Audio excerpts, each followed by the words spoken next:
everybody. Look at that. We got our overlays going on here. Apologies. Let's click that off real quick. We are at the PNWC 2024, presented to you by none other than RADBODY. Hello. And Mr. Joe Chen. Hey, great to see everybody. Dude, it's been 1 year. It has been 1 year. Here we are in France. In France. Yep. It was very last minute when Joe said, hey, you want to go to France? And I'm like, of course. Awesome. Yeah, we talked about this at the end when we found out that the next round was going to be in France when we were in San Antonio. And we thought about what a great time we had last year and how I think it was productive for RC and also the 128 scale community. I thought it was a good idea, and we said yes, and so here we are. Let's do it. Everybody's is so happy to have us out here. Yeah. Thank you so much. Awesome. And we're going to be bringing some awesome, I call it mini Zs, but this is the 128 scale. You're going to see some mini Zs out there, and some actual Kyosho mini Zs. This is kind of a bit evolved from that. Like, we've got the same scale, roughly the same dimensions, but the chassis are much more specific. But here we go. Well, actually, I got to get out of here. I got to go marshal for the first round. I'm in the last round, so you got it. We've got a little bit of a dance to do here, but no worries. Welcome everybody to France, land of small coffee, and we're about to go racing. Thank you so much, guys. We're going to have the fisheye on with us here. Thank you to Joe Chen from RADBODY bringing us on out. We're going to be switching it on over here to, this is our fisheye camera right now. We will have a full follow cam going to be happening for the PNWC World Cup out here. And we're going to have full follow cam coming up. But as we upload all of our profiles, let's get that... there we go. We got our drivers up here.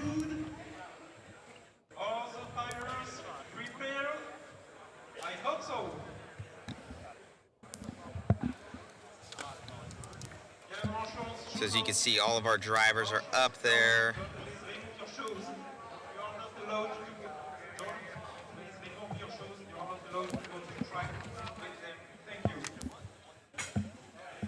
This is the PNWC 2024. Hello, hello, Eric. Hello, Bot Rix. Try to pull the best out of your car. This is not me who gives the green light. Guys from the technical section. Try to do your best.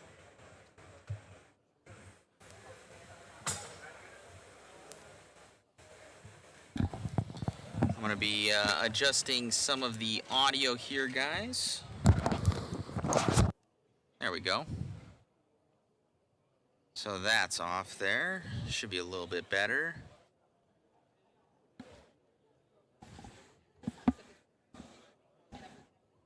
Got our drivers. They're going to be coming up here soon. It's okay. Everyone is here and ready. I think that we can start now.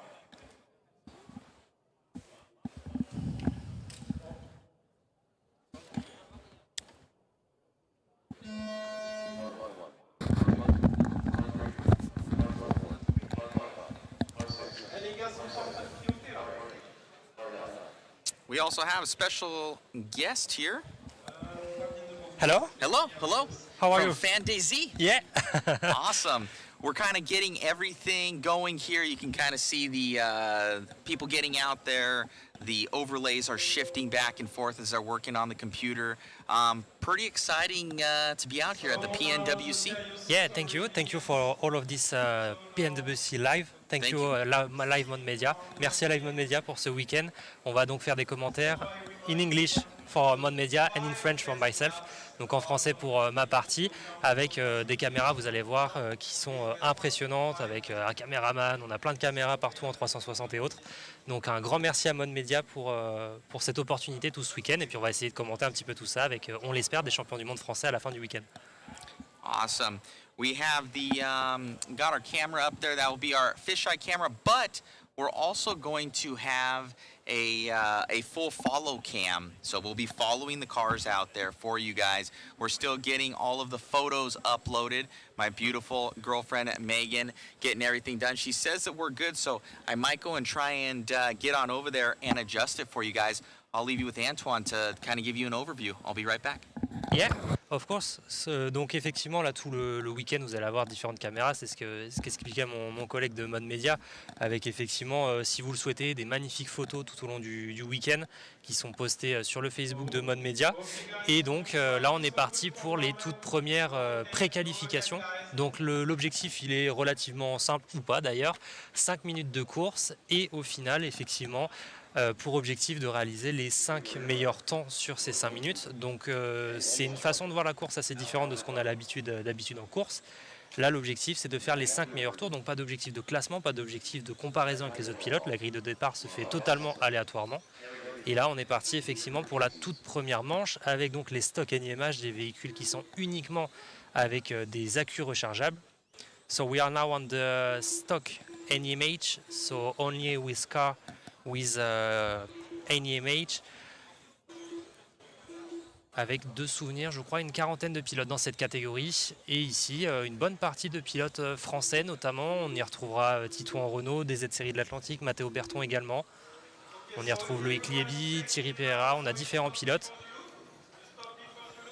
Alors je vais voir si j'arrive à avoir les commentaires en même temps.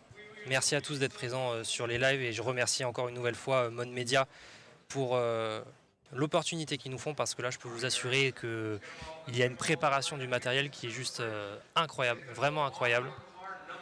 Et là vous avez seulement qu'une caméra pour le moment, mais je peux vous assurer que tout au long du week-end vous allez découvrir des points de vue de plus en plus incroyables, avec notamment, comme l'année dernière, le caméraman, qui est une caméraman d'ailleurs.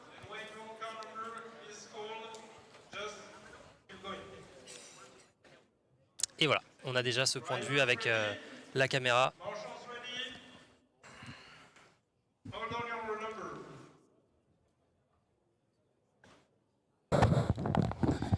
All right, so we got our full follow cam up right now.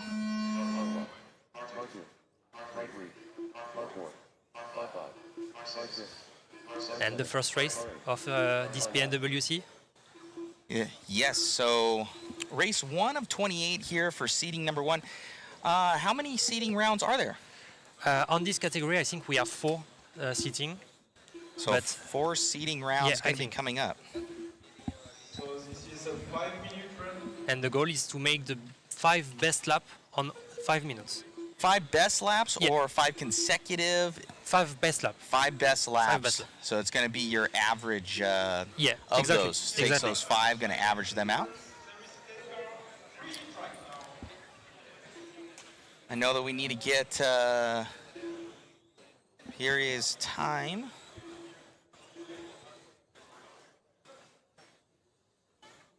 Et donc là, la première séance qualificative qui est partie pour la stock NIMH, comme je vous le disais tout à l'heure. Alors effectivement, je vois pour les drapeaux que vous mettez en commentaire, ça va s'améliorer au fur et à mesure du week-end, hein, pas d'inquiétude. On n'est que sur la première partie de la journée. Your leader going down that straightaway, going to be in the all yellow on the right-hand side. It should make a special sound as it goes by. Oh. A little bit late there. I believe it's that car right there. I believe it's the red and green one coming around. Down that straightaway. So it'd be red, white, and green coming in the center section of the track. All right, so out early, we got Daniel, that number 5 car, leading the way right there, 25-5. Daniel in the 5 with that big Kyosho on his face. We'll try and fix that. Is Daniel, that's the number 5 car. Coming out of the race, looks like this is Daniel.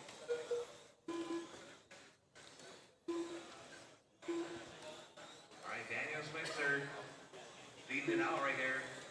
Plus que 2 minutes 50 restantes donc dans cette manche qualificative, la toute première de cette PNWC 2024. Et je le rappelle, pardon, l'objectif 5 minutes et l'objectif réaliser 5 des meilleurs tours.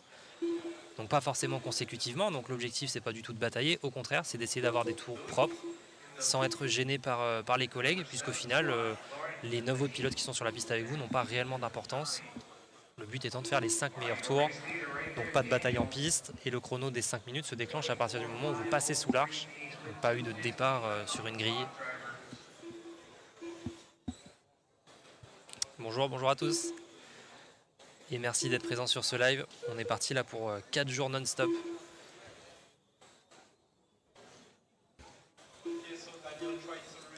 Et vous le voyez, hein, la caméra avec un caméraman, ça change tout, ça rend la chose beaucoup plus dynamique. Si vous avez des questions autour de cette PNWC, n'hésitez pas effectivement que je puisse y répondre. Et si vous avez la moindre interrogation, que ce soit sur le grip, le circuit, l'ambiance dans les stands. En tout cas, ce que je peux vous dire, c'est donc effectivement, on a un circuit ce week-end qui fait 19 mètres de long pour ce qui est de la ligne droite. De souvenir, je crois qu'on a une dizaine de mètres en largeur, donc un circuit très très important.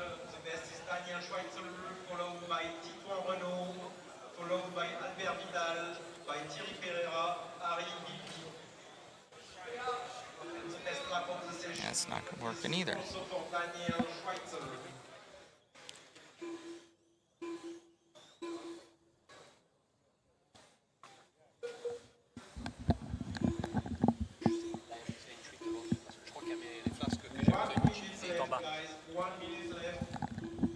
So 1 minute left in this one here for Daniel. I'll have to fix that.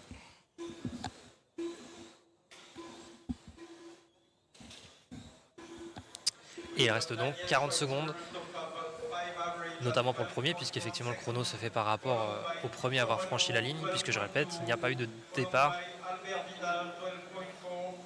Le chrono se déclenche pour chacun des pilotes à partir du moment où il passe sous l'arche. Donc l'objectif en fait au final c'est vraiment d'optimiser son temps. Il y a 5 minutes certes, mais au final le premier peut partir et le dernier partir 30 secondes, 1 minute après. Donc l'objectif c'est d'optimiser son temps et surtout d'essayer de faire le meilleur tour en optimisant bien, le timing par rapport aux autres pilotes, faire en sorte qu'il n'y ait personne devant soi.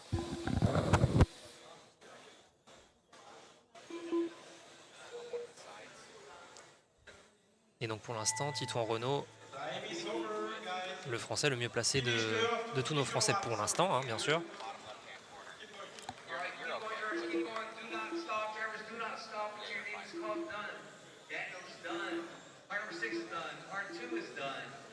Et voilà, la première manche qui est terminée, la première pré-qualif sur les 28 que nous avons à voir pour cette journée.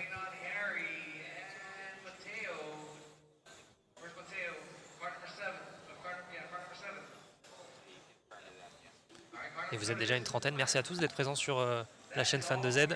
Vous aurez donc, je l'explique pour le week-end, hein, deux styles de commentaires. Mes commentaires pour ce qui est de la partie en français, pour, je l'espère, une maximum partie du week-end, même si je suis en même temps pilote, donc il va falloir gérer les deux.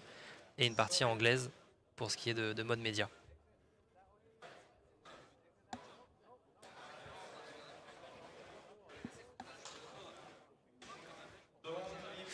Bonjour à tous, est-il possible de savoir avec quel châssis roulent les pilotes?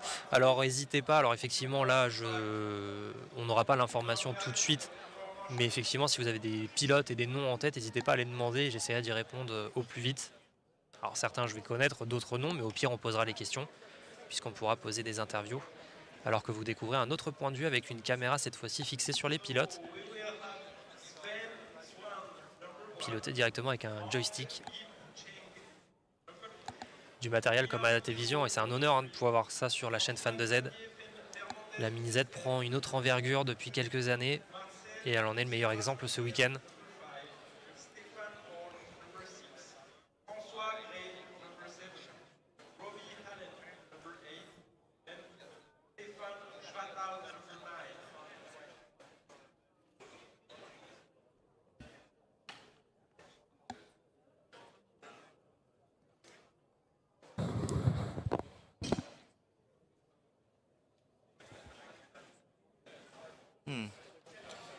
That is a little weird. It has heat 24.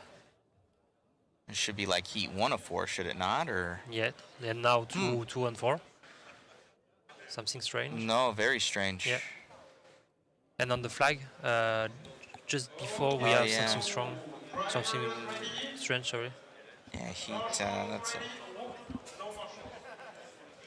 Okay, so you have to run first to hit your On a des petits soucis effectivement au début, mais ça vous inquiétez pas, ça va venir au fur et à mesure, notamment sur les drapeaux. L'objectif c'est de tout fixer maintenant pour pouvoir effectivement régler tout ça au plus vite.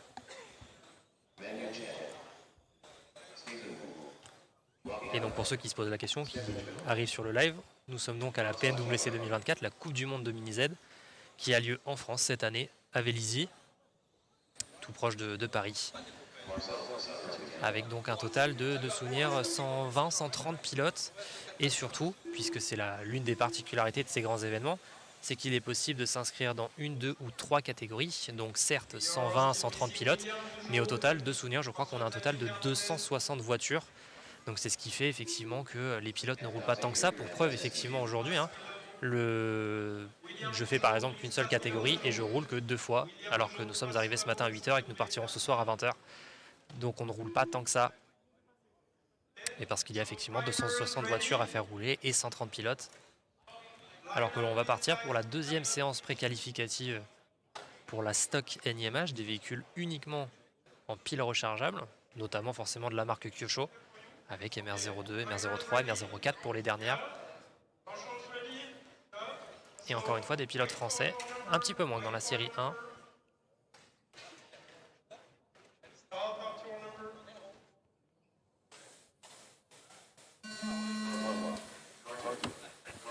Et c'est parti. Donc là, les chronos se déclenchent uniquement à partir du moment où le pilote passe sous l'arche. Et vous le voyez, certains décident d'attendre. C'est une très bonne solution.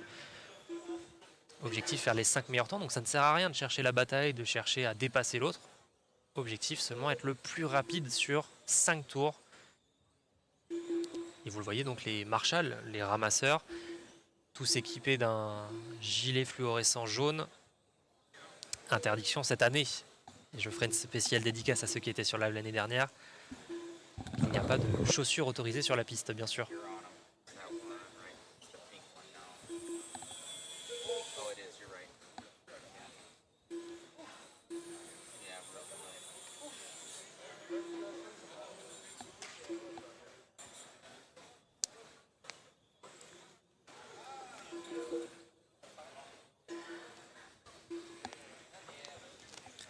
J'espère que vous aimez pour l'instant cette première partie avec un live de qualité. On est sur de la 4K, je crois quasiment, et surtout des plans différents.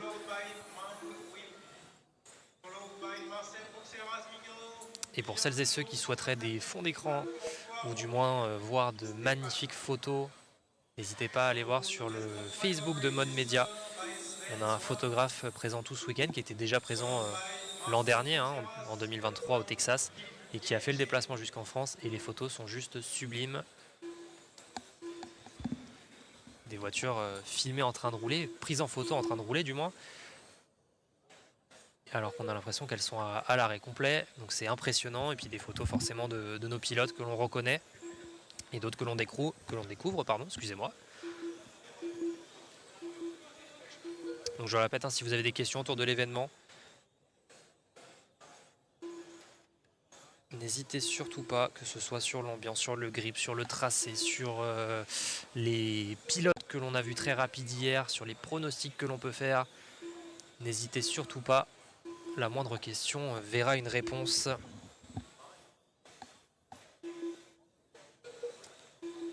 Et donc différentes possibilités de regarder le live. Avec, bien sûr, pour la partie française, je vous invite à le regarder directement sur la chaîne YouTube Fan de Z.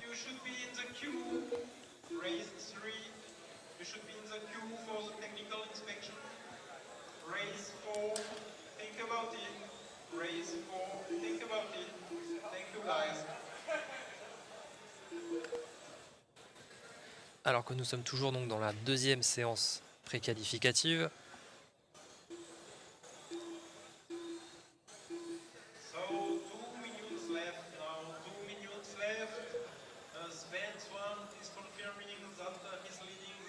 Et vous êtes déjà une quarantaine sur le live, merci à tous. On va peut-être aller chercher les 100 viewers, qui sait. L'année dernière nous l'avions réussi, pourtant nous étions à des milliers de kilomètres et avec un océan Atlantique entre nous. Et là, cette année, on peut être présent sur place à cette PNWC à Paris, à Vélizy, Villacoublay précisément d'ailleurs.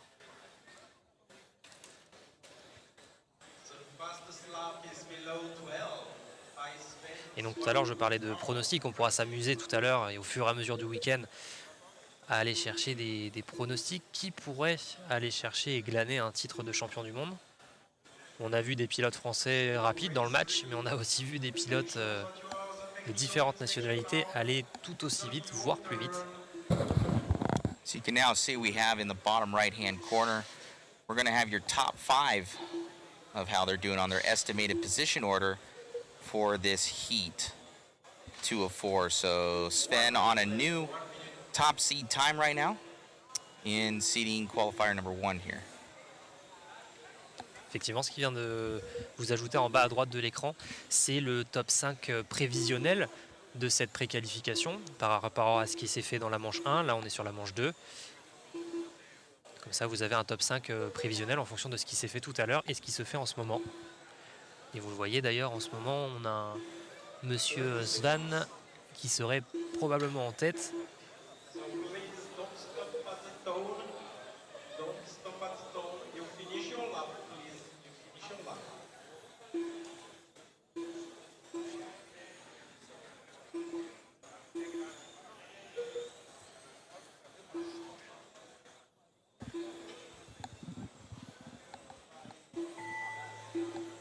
Please finish your lap. Et la deuxième manche qui est en train de se terminer. Messieurs, s'il vous plaît. Passage sous l'arche obligatoire pour tous les pilotes. Et donc des pilotes qui se placent mieux, avec notamment Monsieur Svan qui se place donc en tête provisoire. Et également Monsieur Marcel. Je vais éviter de prononcer les noms de famille avant de d'écorcher certains, mais qui se place en tout cas 3e. Donc une manche 1 qui avait vu différents pilotes rester dans le top 5. Et là cette manche 2 avec donc les photos que vous voyez en ce moment à l'écran. Okay, guys. Thank you. So you take your cars and radio, you put them on the table behind the driver's stand, and then you become marshal. Allez, et de nouveaux Français pour cette manche numéro 3, des pilotes américains aussi. De ce que je vois, on a différentes nationalités une nouvelle fois. Des pilotes que je connais un petit peu plus précisément, avec des pilotes du 1979, 3 précisément, Laurent, Nathalie et Nathan, qui seront, je crois, les seuls Français de cette manche numéro 3. So next round will be number 3.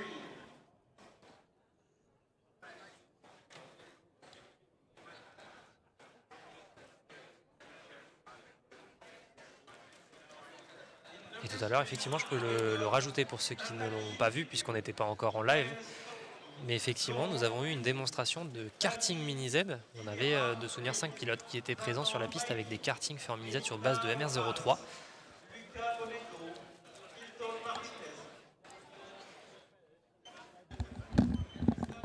All the marshals in place? No, I don't see all of them. Please, marshals. Pas dans le top 5.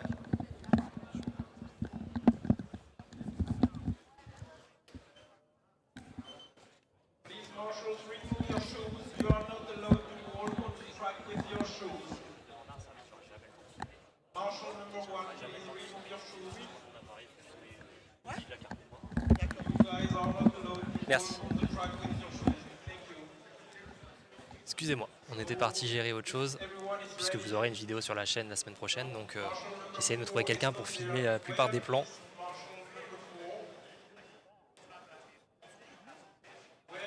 As we get into heat 3 of 28 right now. This is heat 3 of 4. Right now, Sven François Xavier Fernandez. in our top spot with a 12.046. That's really fast. That might be his best lap. So 12.046 there for Sven. That isn't his. That can't be his. Or that's his average top 5. Would Yeah, that be it? that's the average of Yeah, the so best that's 5 his. laps. That's his average top 5 going to be a 12.046. Really quick there. Yeah, yeah. And I think yesterday we see a 9.4 for the best category. So it's not really bad.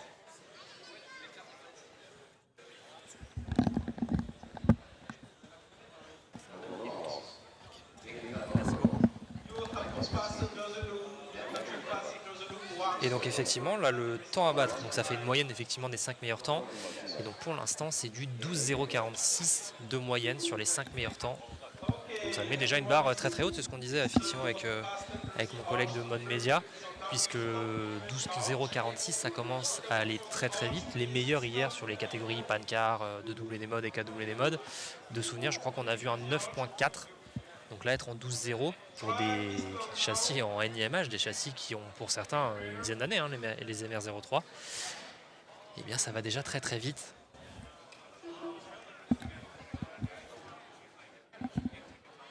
Drivers ready? Okay. Please go back number one. Go back, don't stay close to the loop. Okay, drivers ready? Good. Marshals ready? Good. Counting system ready? Okay. Mic is open, go ahead. Wait for your number. Et allez, la troisième manche qui est partie. Troisième manche sur cette catégorie NIMH. Et tout de suite donc en direct, vous avez avec la vue caméraman.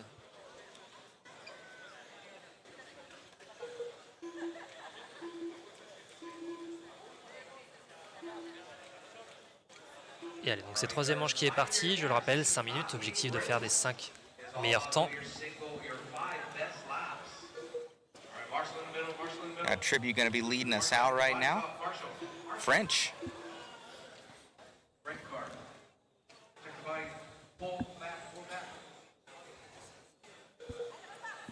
Oh, Nathalie. Very quick. You don't see many females running out here. We got 2 of them in this race. And there are only coming 2 down for that this straightaway. There's only 2? Yeah, only 2. Only 2. So coming down that straightaway, going to be in the white. Looks like a pink or a red top. So pink top right there coming by the start-finish line right now. He's got the little poof ball, the little dog. Effectivement, ce qu'il précisait, c'est qu'il n'y a que 2 femmes présentes à cet événement et elles sont toutes les 2 en train de rouler en ce moment. Nathalie Tribu pour ce qui est de la France et Mélinda Rals qui est pour ce qui est de l'Amérique. Couple new leaders coming up here as we cycle through on these laps. We have Melinda right now, Rawls from RCHQ, going to be leading us out. She's going to be in the tie-dye looking car, orange, green, black rear wheels coming through the center section of the track by the start-finish line. Oh, goes into the side there. That's going to hurt her time. But it, like you said, it's the top 5. Yeah. So nobody on it quite yet. No, not for the moment.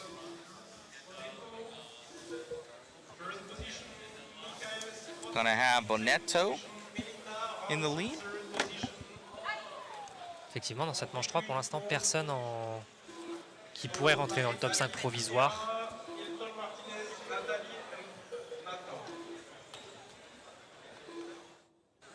Top 5 average is 12.9 for Melinda. Well done, Melinda. Et merci à tous donc une nouvelle fois d'être présents sur le live.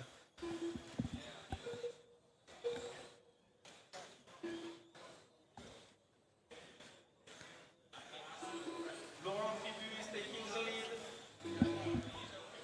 Top 5 average for him below 12.9. Wow. Melinda is responding. Ça part. Passing in front of Laurent.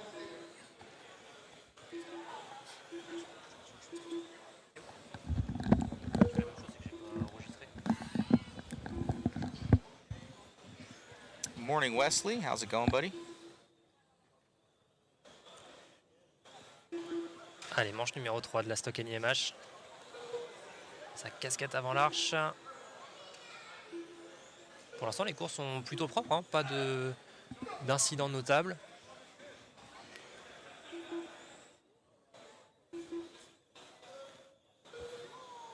Et le classement qui ne fait que de bouger. Pour l'instant, Nathan Bailly serait, semble-t-il, en tête. Mais Nathan n'est pas dans le top 5 provisoire. Average at 12.8. Wow. Well done, Nathan.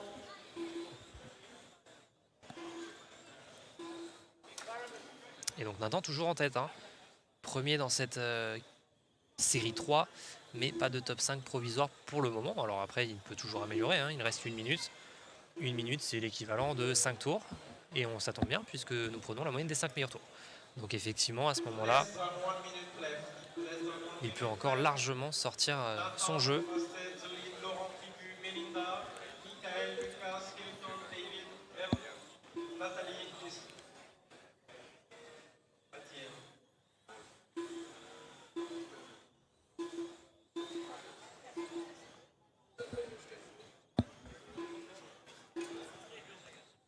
Et vous êtes déjà une cinquantaine. Un grand merci à tous. Some flags are not correct. David Guilera is Spanish. Okay, just let me know who. Yeah. And I think it was the same for Who is this one. Oh, they have it in the YouTube comments. Yeah. Keep going. Keep going. Don't stop. No stop. Going.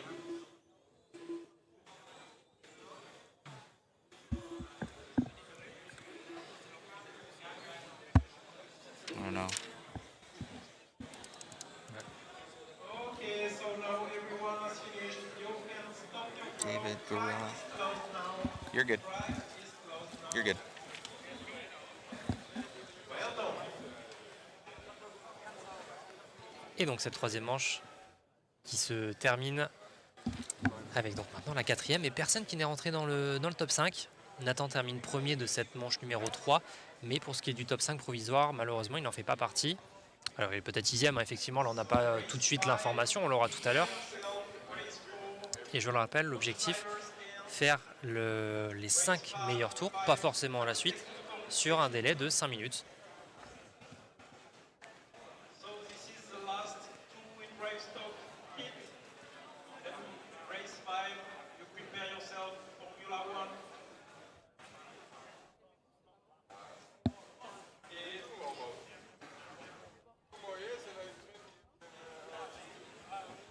drivers, Si vous voyez d'autres drapeaux effectivement qui ne correspondent pas, n'hésitez pas à le dire, on va essayer de régler tout ça avant les finales de dimanche, forcément.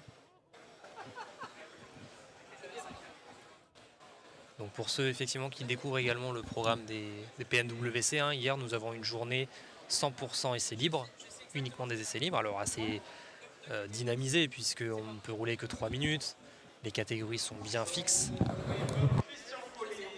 Et donc ce matin, jusqu'à de souvenirs quasiment 16h, hein, on va avoir les pré-qualifs. Objectif, comme je vous l'ai dit tout à l'heure, aller chercher les 5 meilleurs tours parmi 5 minutes de course, ce qui va nous faire ensuite une grille de départ. Grille de départ qui va donc se faire en fonction des pré-qualifs. Et ensuite,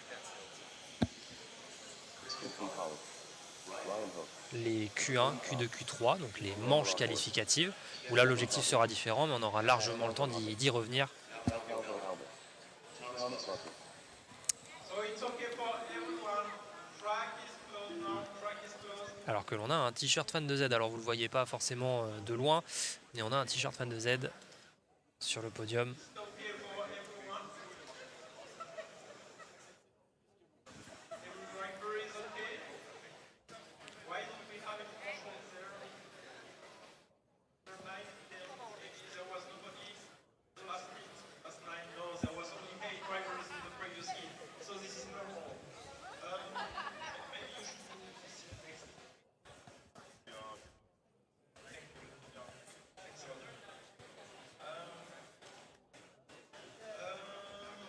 Drivers ready?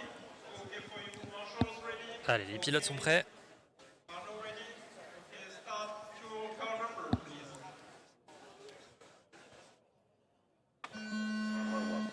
Et c'est parti donc pour cette quatrième manche en LIMH. It's not a race. Pay attention, please. Effectivement, le speaker qui en profite pour le rappeler, ce n'est pas une course. L'objectif, c'est le temps autour.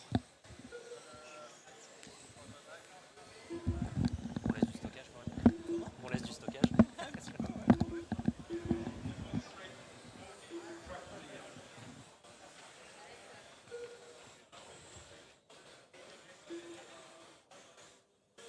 Allez, d'autres pilotes français sur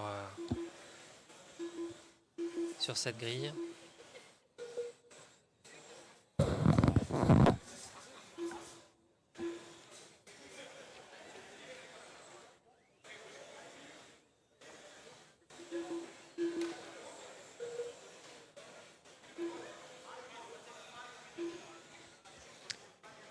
Pas encore de pilotes qui rentrent dans le top 5 provisoire, c'est assez normal, ça fait seulement 1 minute. Hein. Pas eu le temps de faire 5 meilleurs tours. Mais l'objectif pour rentrer dans le top 5, faire une moyenne à 12,3. C'est très très rapide hein, pour du stock NIMH. Surtout que l'un des, allez, on va dire inconvénients pour cette catégorie, c'est cette ligne droite de 19 mètres interminable. Une pause café pourrait être faisable à chaque fois qu'on emprunte cette ligne droite, c'est très très long. Et particularité notamment des PNWC, c'est que dans cette catégorie notamment, eh bien, le moteur est fourni, donc tout le monde a le même moteur. Donc tout le monde est dans la même galère dans cette ligne droite. Mais tout derrière se joue dans les virages et c'est là où cette catégorie est ultra intéressante. C'est qu'au-delà de la mécanique, encore une fois, et heureusement nous sommes en PNWC, donc la mécanique est ultra importante. Mais dans cette catégorie d'autant plus, le pilotage a une importance cruciale, surtout dans cette étape de l'après-qualif où c'est le temps au tour qui prime. Et d'ailleurs, en parlant de temps au tour, nous avons monsieur Taubert qui est en train de monter 3e. Taubert qui est un des favoris dans cette Coupe du Monde, dans cette catégorie du stock NIMH. Que vous avez en ce moment à l'écran. Si je ne m'abuse, monsieur Taubert qui est un pilote PN Racing, je crois.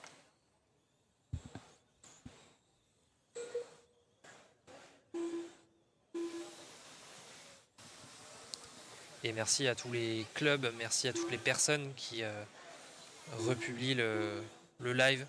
Et si vous ne l'avez pas encore fait, effectivement, n'hésitez pas à le faire. Du coup, ce n'est pas les mêmes puces que pour le comptage. Alors effectivement, très bonne question par rapport à ce que nous connaissons en France sur nos championnats, que nous connaissons en Coupe de France ou que nous connaissons même effectivement sur la Coupe d'Europe de cette année. Effectivement, on est sur un comptage différent, mais les puces de comptage sont les mêmes, sont exactement les mêmes que ce que nous avons. Mais effectivement, le logiciel de comptage est différent.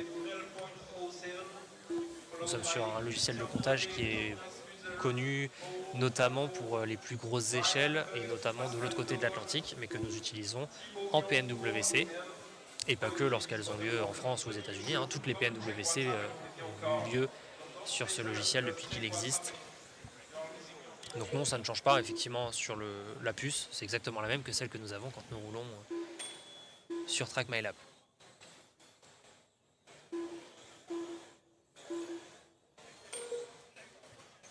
Et donc pour l'instant, monsieur Taubert, avec une moyenne en 12,074, il lui manquerait 3 centièmes sur sa moyenne de temps au tour pour aller chercher une P1 provisoire.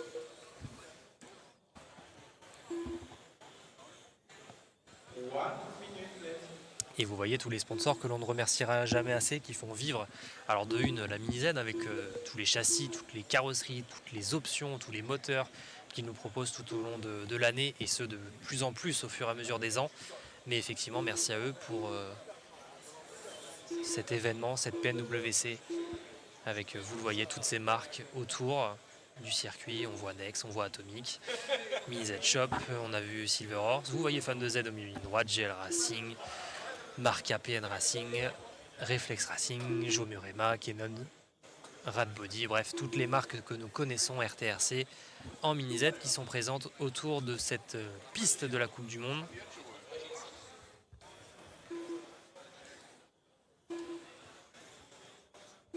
Et enjeu également important, et on aura largement le temps d'y revenir hein, tout au long de cette Coupe du Monde, eh bien c'est l'enjeu commercial, puisque oui, nous pouvons en parler, il y a des enjeux commerciaux, puisque là, et c'est une expression que j'aime bien utiliser et que j'ai empruntée avec des collègues hier, c'est que là, effectivement, les marques, les optionneurs sont en train de, allez, on va dire, estimer ou du moins produire leur probable chiffre d'affaires sur les 365 prochains jours, puisqu'on le sait, hein, les gens aiment bien acheter le dernier châssis champion du monde en date, donc effectivement, le chiffre d'affaires qui peut se jouer sur cet événement sur 4 jours.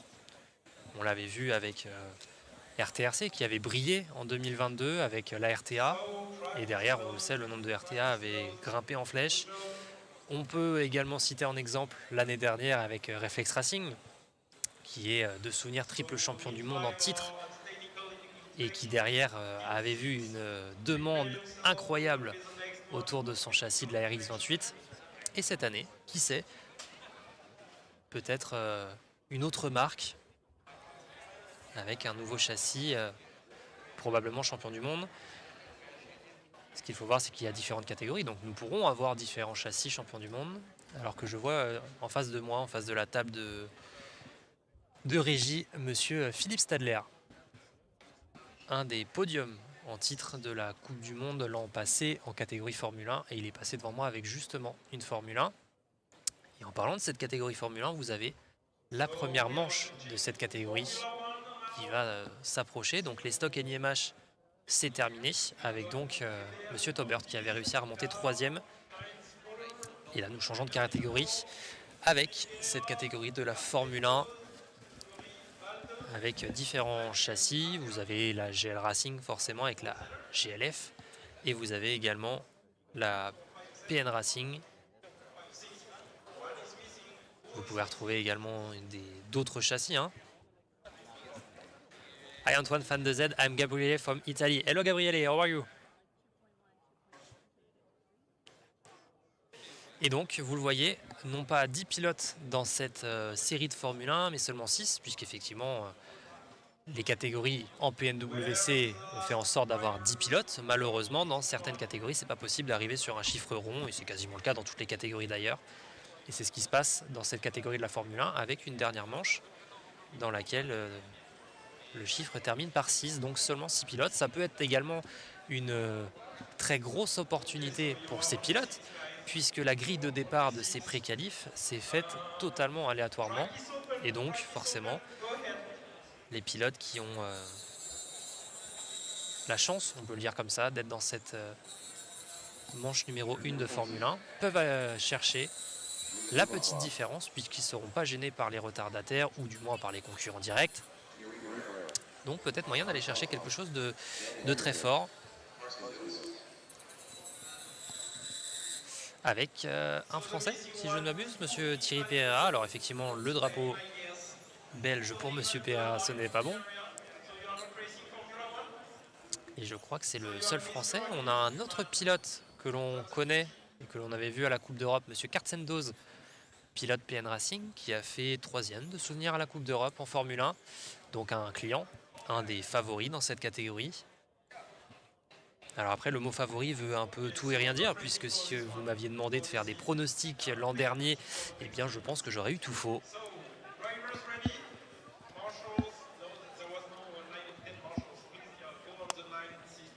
Je pense que j'aurais eu tout faux sur les pronostics l'an passé. Et on l'espère, de nouveau champion du monde cette année, dans les différentes catégories qui existent, avec tout à l'heure la Stock NIMH et maintenant la Formule 1.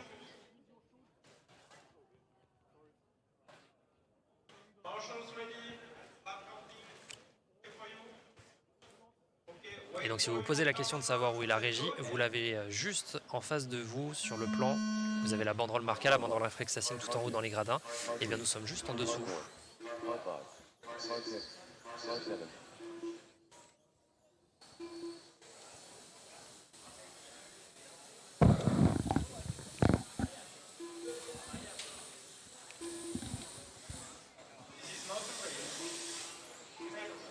Et effectivement, le speaker qui rappelle une nouvelle fois, ce n'est pas une course. Pour l'instant, effectivement, la pré-qualif, ce n'est clairement pas une course. C'est loin d'être une course.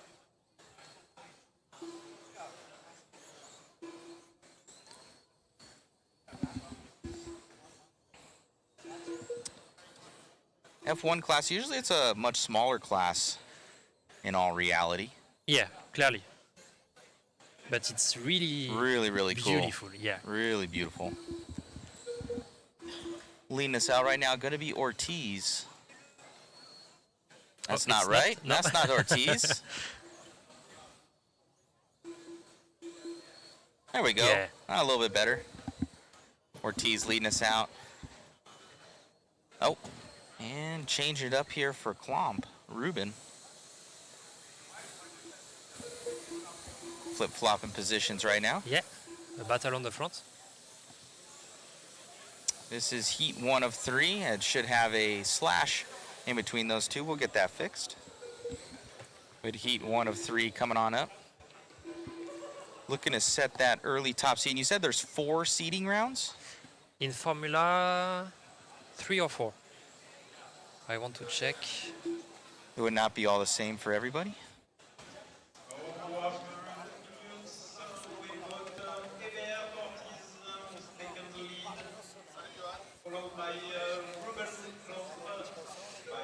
Thank you, Gabriel.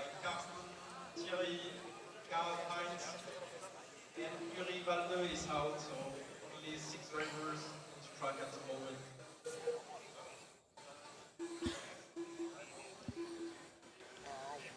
Ruben is confirmed. In addition to top 5 average, he's got the fastest lap below 12. Now still improving, 11.8. Hopefully you guys are doing well out there. Good numbers this morning. The United States hasn't even woke up yet. What time is it there? It's 3:40 in the morning for me. Yeah. 3:40 a.m. But not here. No. It's 11:40. Yeah. Oh, someone losing a tire. Can you zoom in on that? Look, you see the little yellow tire right there. Ah, bummer. Klomp still showing the way with a 12 flat. Now 0.006. That's more faster than It's quick. the other category.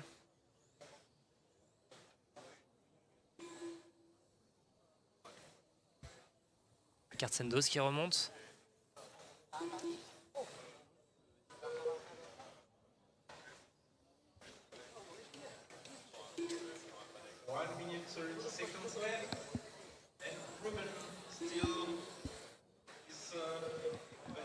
Et il reste 1 minute 20. Malheureusement, Thierry qui a dû abandonner. Il a perdu sa jante, perdu sa roue.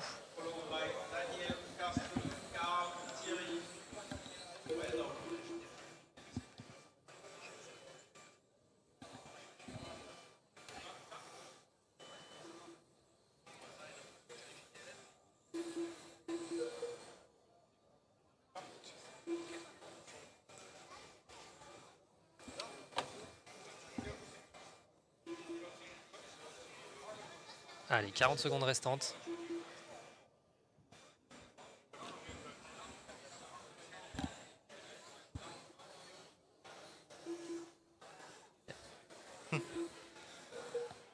Like he got back out there on the track. 30 seconds left. 30 seconds. Now, one of the guys here showing in the red category, that's Theory. Down from the grouping at 6 laps. What's the fastest lap that you've seen out here? Yesterday, I think we have seen 9.4. 9.4? Yeah. Modified? Yeah, in 2WD, I think. Jason Nichols, 6:45 in Michigan. Yes, 3 hours ahead on the East Coast. So waking up, watching some 28th scale racing here, coming down that straightaway here for Klomp. A local. Only 1/10 of a second back there for Yeah. Ortiz and 2/10 back for Arnie. And we're now 11.8. Ooh, you are correct. So dropping the pace there for Klomp. Really fast. Very. Cartsendos finished third on the European Cup. So we have 3 drivers more faster.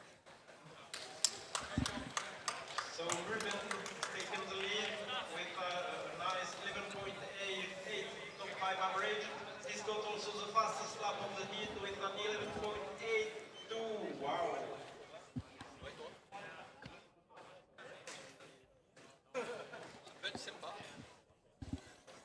Next heat is going to be with Martin Ligalski, Philippe Stadler, Can I take a picture to the camera? The model?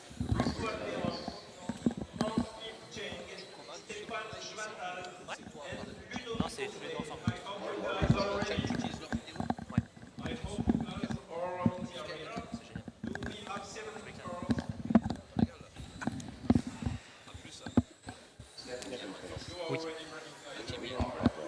notamment. Allez, vous avez un zoom sur les pilotes présents avec plusieurs pilotes français. Vous voyez Antoine Verdun, Fabrice, Ludovic Offray. Des pilotes que l'on connaît. Et justement, Ludovic Offray, je pense qu'il est temps d'en parler, mais il est temps de parler également de cet homme en blanc. Puisque là, vous avez deux champions, deux très très grands noms de cette catégorie de la Formule 1. Avec, on va commencer par la France, monsieur Ludovic Offray. Podium dans la dernière Coupe du Monde en 2023. Et également vice-champion d'Europe de cette catégorie de la Formule 1 cette année, en avril 2024. Et donc, monsieur Philippe Stadler également, un des podiums l'an passé et champion d'Europe en titre de cette catégorie Formule 1. Donc deux très très gros clients qui se retrouvent aléatoirement dans cette même série. Alors ça ne va pas avoir un grand impact, hein. Vous pouvez être sûr qu'ils ne vont pas essayer de batailler, puisque ce n'est pas l'objectif, hein. Ils ont chacun leur objectif en tête. Mais là, je peux vous assurer que le top 5 provisoire risque de bouger avec ces deux cadors. Et il serait totalement bête d'oublier également les autres pilotes en piste, puisque eux aussi peuvent sortir leur épingle du jeu. Puisqu'en PNWC, tout peut arriver, et encore plus dans ces séances qualificatives.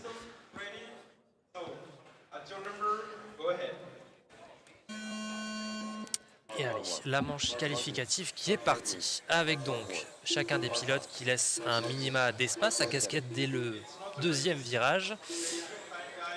Et voilà, les pilotes qui prennent leur temps.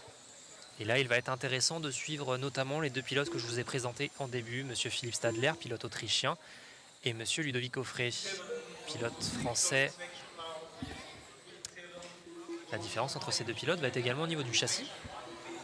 Ludovic est en GLF, quand Philippe Stadler pilote pour PN Racing, et sur une Formule 1 de la marque PN. Donc intéressant de suivre ces deux pilotes.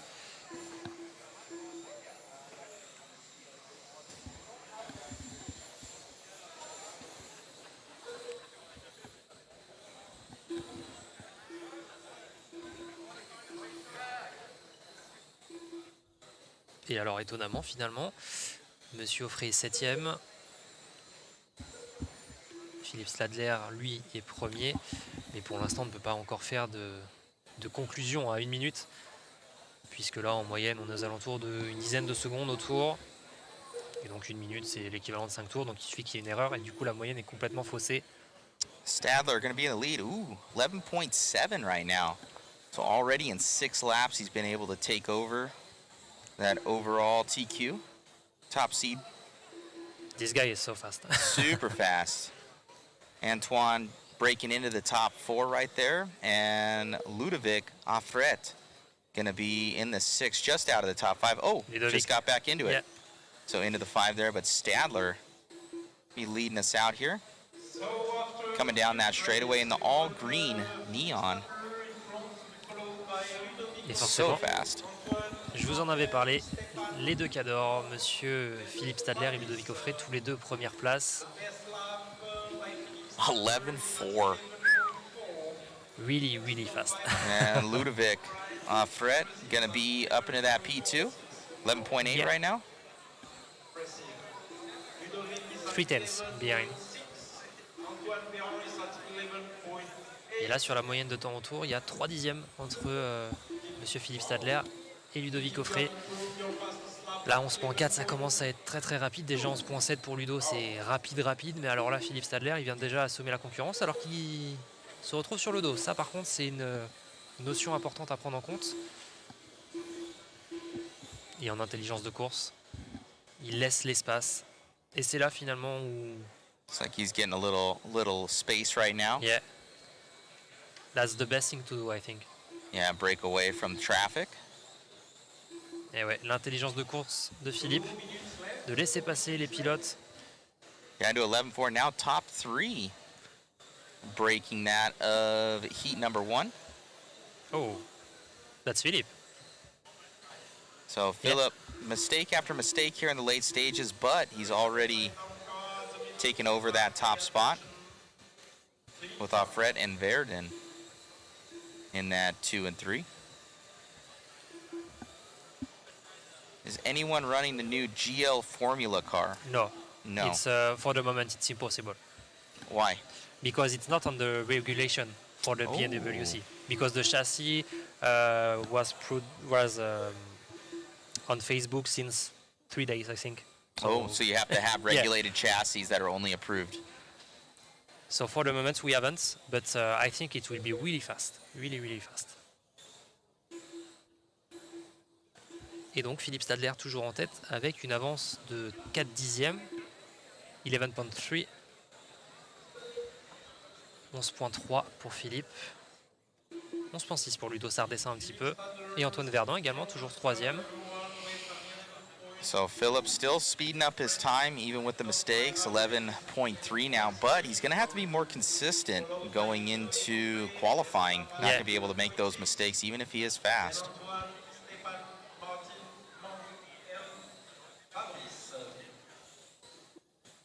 Il reste 25 secondes, ça semble très bien parti pour Philippe puisque là avec sa moyenne de temps il a déjà 3 dixièmes d'avance sur Ludovic. Alors effectivement ce que disait le collègue en américain, en anglais pardon, excusez-moi, c'est qu'effectivement Philippe Stadler là il est très rapide, 11.3 c'est 3 dixièmes de plus que Ludovic Offray, certes, mais il y a également beaucoup d'erreurs.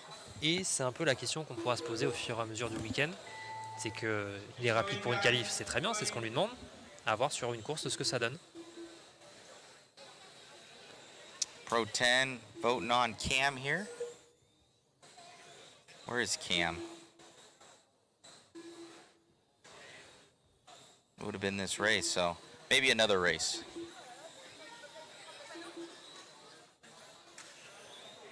There's Antoine, okay. So Pro 10 racer voting him on. Really fast. Wow. Very quick. 11.2 average there, even speeding it up there. 11.3 going to be his time. That would have been his fast lap then. Would have been that 11.2. It is the last Formula One heat. We will have Stefan de Gaulle, Jan Beneka, Christian Schuler, Cédric Leclerc, Mika Strotsky, Nino Manik, et Gilles Arnaud. Impressionnant, hein. Philippe Stadler qui vient mettre 3 dixièmes à Ludovic Offray. Je vous les annonçais tous les deux comme des concurrents très sérieux à cette qualif et surtout à cette possibilité de titre à la fin du week-end. Alors ce serait avancé que de déjà donner des prédictions, mais on peut quand même en parler.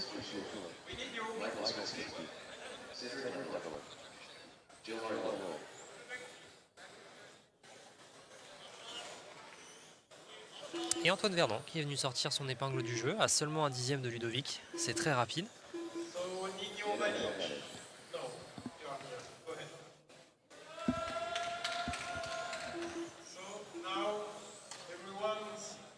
Everyone is past below the loop, it's okay for everyone. I will need a marshal just in front of the drivers, please. Number one, marshal number one. Marshal number one. Can you please, marshal number one, can you please go in front of the drivers? Allez, la catégorie Formule 1 qui continue. We have nobody in that area of the track, and you will be really useful. Thanks a lot.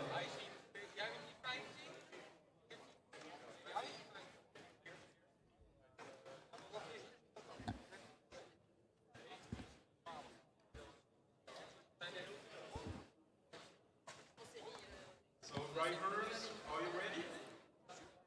Marshals, are you ready? Allez, ça va pouvoir commencer. Arnaud, ready? Troisième manche de Formule 1. At your corner. Et en manche 2, pour ceux qui viennent de nous rejoindre à l'instant, une belle avance déjà prise par l'Autrichien Philippe Stadler.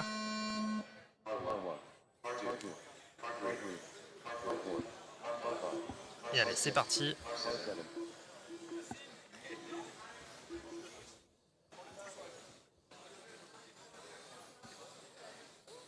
Sept pilotes dans cette série.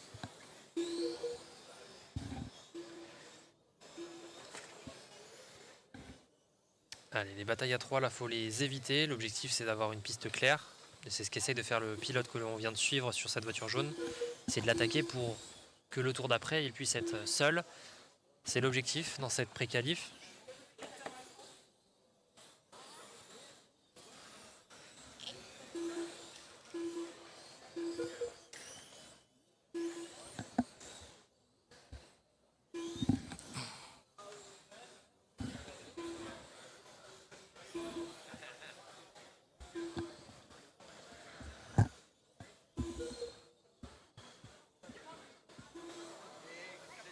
Pour l'instant, pas de pilote encore dans le top 5, rien d'étonnant puisque nous sommes à seulement 1 minute.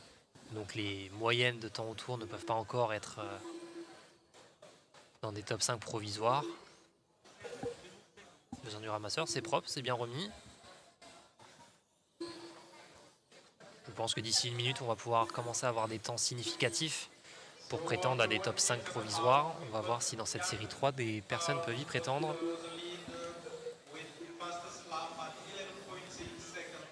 Les places qui s'échangent.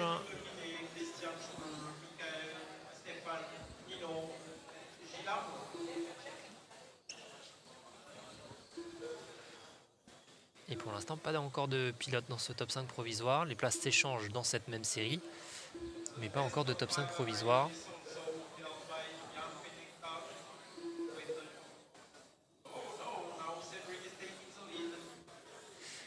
Et cette année, effectivement, une chose que l'on n'a pas discuté, hein, c'est que la Formule 1 se retrouve après la Stock NIMH.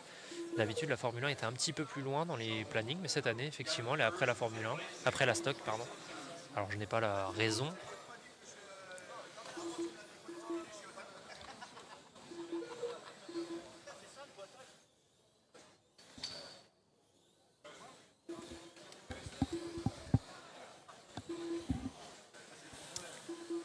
So breaking into that top 4, going to be Jan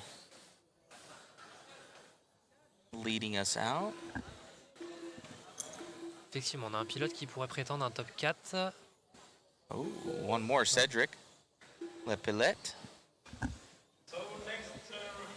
Gonna need to be in the 11s. Mid to high 11s right now, gonna be where you want to be at overall. And this is the last heat, 3 of 3. 2 minutes left to go. So a fast lap here out of, is it Benetka? Maybe 11.6. It's going to be his fast lap. Cédric Lepied, du coup, qui Coming down the straightaway.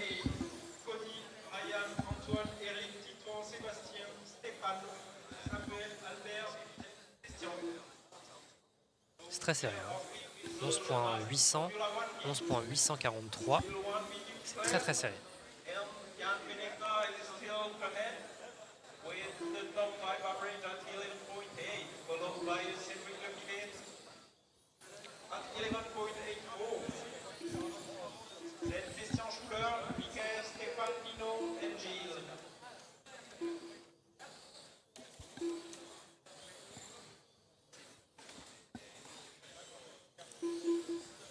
He's sitting based on fastest lap on the 5 best lap.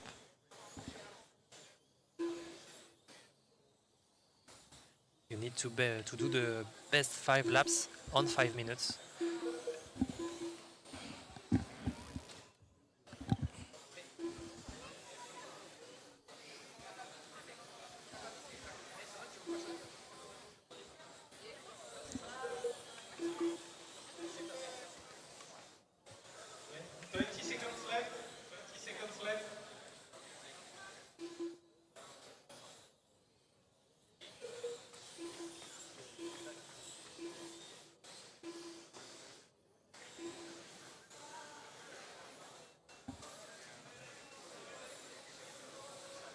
Vous avez l'ajout d'une caméra qui suit le pilote en tête et qui prétend à une 3e place.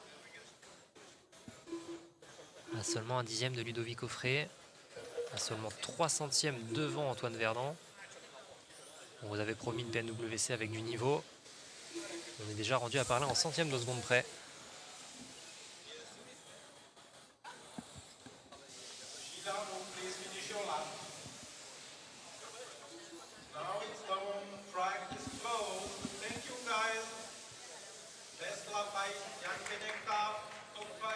Et voilà, 2 pilotes dans le top 5 provisoire. Avec donc 3 Français dans ce top 5 provisoire pour le moment. Ludovic Offray, Cédric Lepied et Antoine Verdon. Alors que l'on change de catégorie. Donc 3 pilotes dans le top 5 provisoire pour ce qui est de la France en catégorie Formule 1. Et maintenant on passe à la catégorie la plus longue parce qu'il y a le plus de pilotes. Avec, comme vous pouvez le voir, 9 séries.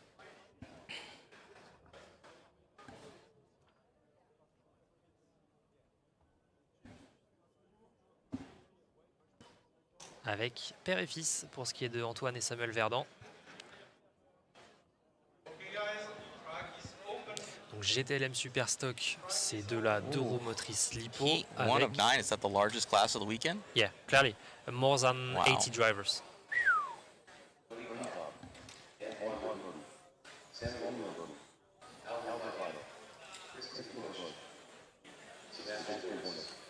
Et on a déjà donc des pilotes rapides, Samuel Verdant notamment, hein, champion d'Europe pour la catégorie Pro Stock que nous avons dans cette Coupe d'Europe.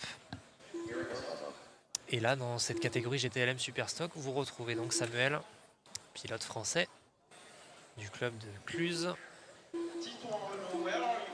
et son père à sa droite, à votre gauche donc pour le plan que vous avez en ce moment. Les 5 minutes ne sont pas encore lancées, les pilotes sont en train de chauffer la mécanique, les pneus, le moteur.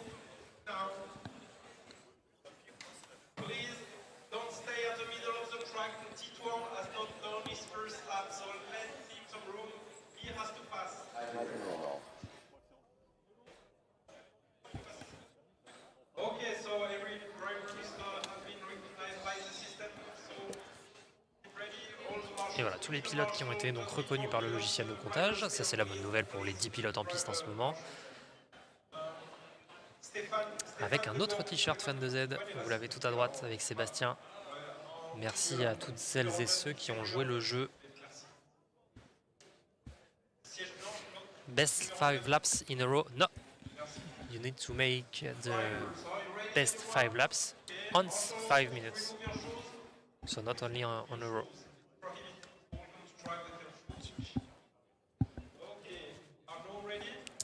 Allez, la première GTLM Superstock de la journée, du week-end.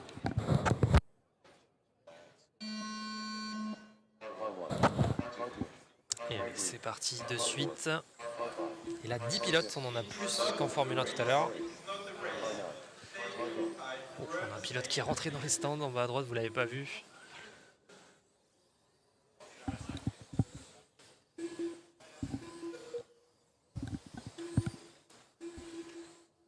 Allez, c'est parti, 5 minutes.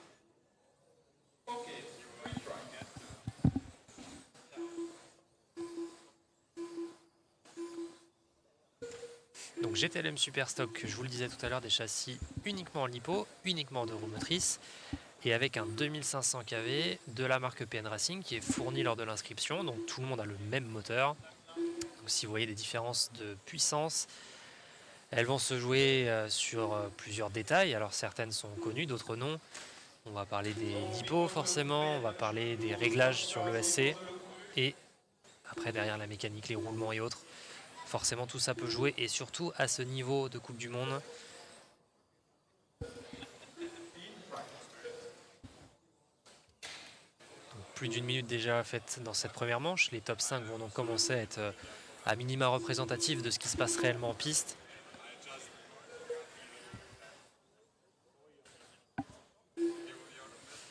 Et vous avez également en piste monsieur Christian Tabusch, monsieur Reflex Racing, que vous avez en ce moment à l'écran. Monsieur Reflex Racing, qui a fait l'honneur de se déplacer jusqu'ici en France. Un pilote américain que l'on connaît et qui a notamment conçu un châssis 3 fois champion du monde, rien que ça, l'année dernière en 2023.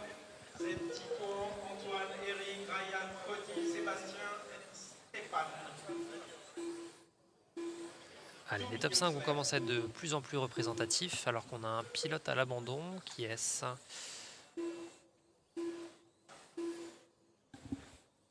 Je ne sais pas. J'ai l'impression que c'est monsieur Jvatal. Ouais, effectivement, c'est lui qui est en train de regarder sa voiture.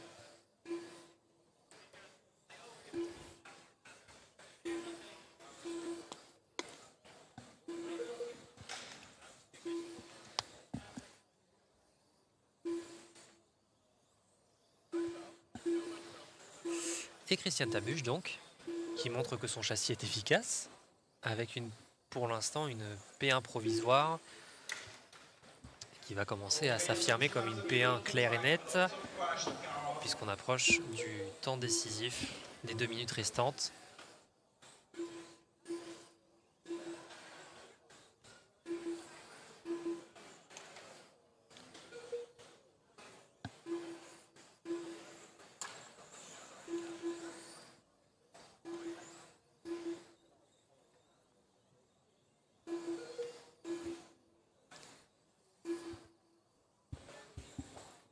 Et merci donc à toutes celles et ceux qui ont partagé le live. Si ce n'est pas encore fait, effectivement, vous avez des réseaux sociaux, je compte sur vous.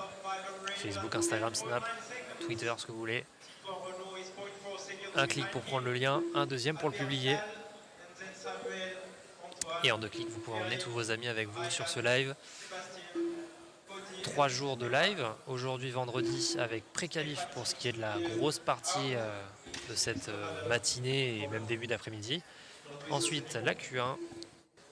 Demain, Q2, Q3. Et avec demain soir, les finales uniquement pour les manches A. Et là, ça va commencer à part les courses et à part les dépassements. Et ensuite, toute la journée du dimanche, toutes les finales de toutes les catégories. Avec la particularité que les manches A sont en 8 minutes. Et les autres manches, B, C, D, E, F et toutes les lettres qui suivent en 5 minutes. Christian, I believe he's one of the owners of Reflex Racing. Yeah, exactly. Heading down that straightaway. Looking good. Yeah. Looking to set that TQ time. Ooh, 10:09. I think it's Fastest we've seen all weekend as far as for seating so far. Yeah, yeah. And I think it's the red car. Yeah, red car.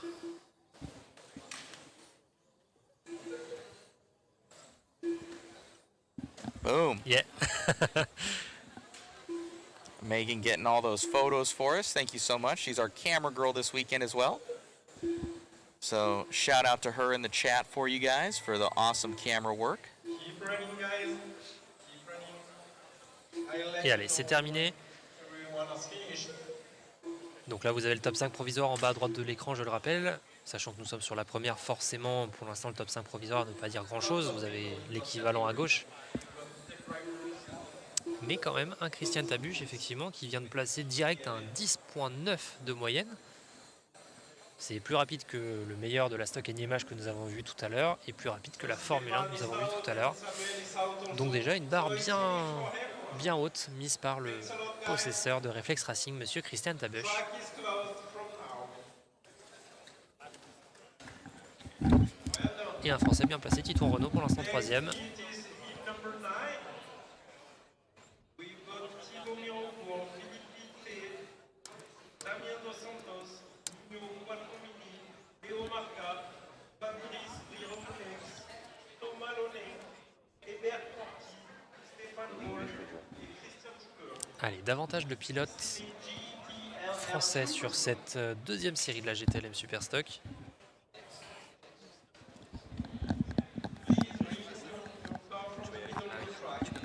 Yeah. Okay. Our camera girl's getting hungry, so I'm gonna go get her something to eat. Track is open. Go ahead. Merci, je te dirai.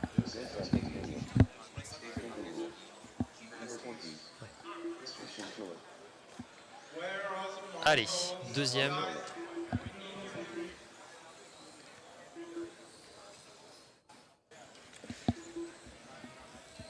Deuxième série de GTLM Superstock. And you should be at your Marshall chairs. Needs to happen quickly, drivers.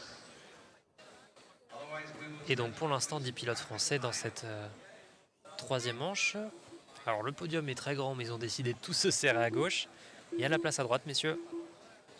Et vous avez en piste le pilote le plus jeune de cette Coupe du Monde, monsieur Léo Marca, fils de Davide Marca, que vous connaissez pour les pneus, les lipos, les carrosseries et autres.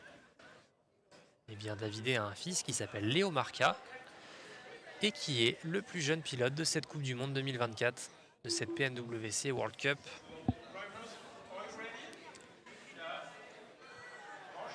Alors, je n'aurai pas l'âge et le nom du doyen de ce week-end, mais en tout cas, vous avez celui du plus jeune.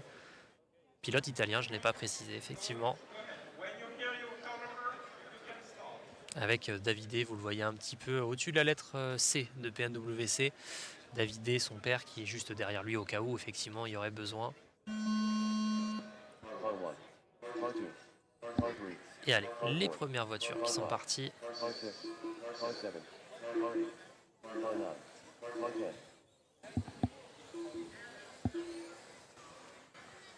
Et là, il va être intéressant de comparer donc cette deuxième série par rapport à la première.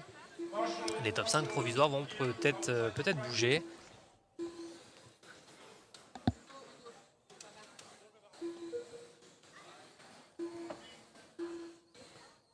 Et on le sait en PNWC, effectivement, si vous ne le savez pas, je vais vous le préciser, les qualifications sont ultra importantes. Pourquoi? Eh bien tout simplement parce que sur la journée du dimanche, lors de nos manches, lors de nos courses, vous êtes figé dans les top 10, pas possible de monter, imaginons si vous êtes en série B, pas possible de remonter en série A ou de descendre en série C. Donc la qualification qui vous fige dans un top 10, donc au final, la grosse majeure partie de votre week-end, et du moins du résultat de votre week-end, se résume sur ces qualifications.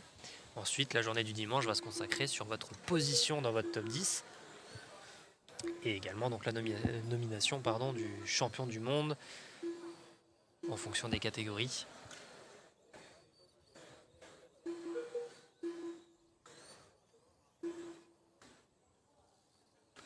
Il est suisse, marqué pas italien. Non, effectivement, il est italien. Il y a des soucis de drapeau. On est en train de tout régler, enfin du moins en mode média, puisque moi je ne peux pas faire tout ça. Mais effectivement, ils sont en train de régler les drapeaux. Il y a quelques soucis. N'hésitez pas à nous les donner, puisqu'on les prend en compte et derrière, nous on les envoie au comptage pour qu'ils puissent modifier tout ça. Là, effectivement, on l'a noté pour Léo Marca. Mais il est bien italien, je vous rassure.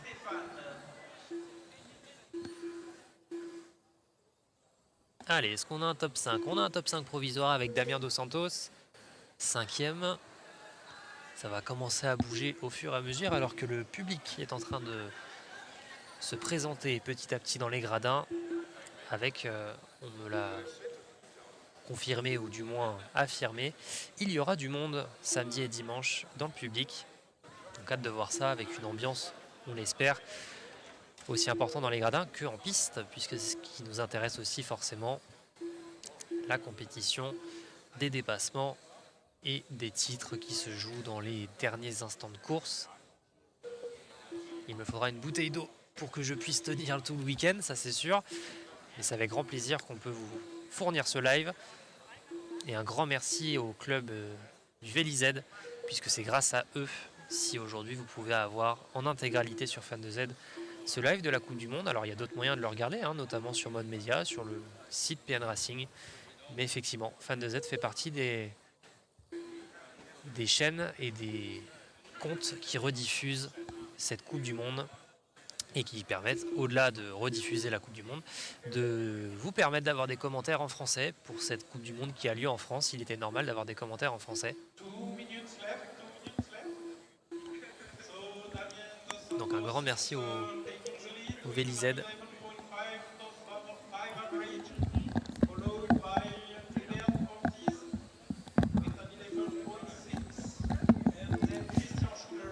Alors que je viens de voir, pour ceux qui le connaissent, je viens de dire bonjour à monsieur Christophe Bouvet.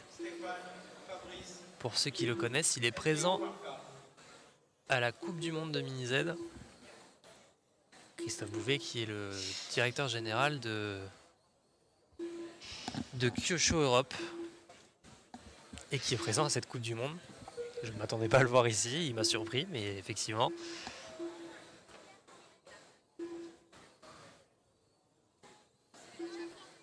Et là, vous avez donc tous les grands noms. Vous avez donc monsieur Christophe Bouvet qui vient d'apparaître. Vous avez monsieur Phil NG, donc monsieur PN Racing, qui est forcément présent pour une PNWC, c'est assez normal. Vous avez monsieur Christian Tabuche pour ce qui est de Reflex Racing. Vous avez monsieur Thomas Robin pour ce qui est de RTRC. Qui est-ce que j'oublie d'autre? Vous avez monsieur Joe Etchen pour ce qui est de RADBODY, les carrosseries Mako. Il est présent également. Vous avez pour ce qui est des boutiques, monsieur Carlos Guerrero et David Duré pour la boutique RC Orange. Vous avez monsieur Johan Bukowski pour ce qui est de PRT, avec le tour automatique que vous avez découvert la semaine dernière en vidéo sur la chaîne Fan de Z. Et je pense avoir fait le tour, monsieur David Emarca, excusez-moi, on en a parlé tout à l'heure, pour ce qui est des pneus. Bref, tous les plus grands noms des marques de Mini Z sont présentes à cet événement. Et c'est ce qui en fait sa grandeur, c'est que au-delà des pilotes juste incroyables, vous avez également les marques présentes. Et pas seulement sur un logo en bord de piste, vous les avez vraiment dans les stands.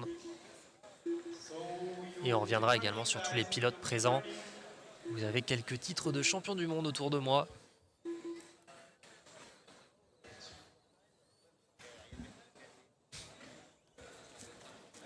Now it's finished for everyone. Track is closed from now. Track is closed. Well done, guys. Well done.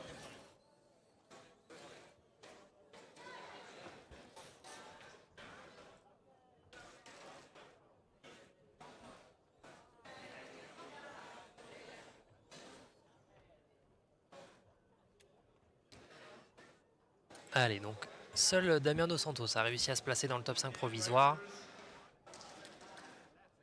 Alors que l'on enchaîne avec la 3e série de GTLM Superstock, catégorie où il y a le plus de pilotes. Hein. On parle de plus de 80 pilotes, 80 voitures donc. Et nous sommes sur la 3e. Donc finalement une série 1 qui a été très rapide puisque les 4 premiers de la série 1 sont toujours dans le top 5 provisoire.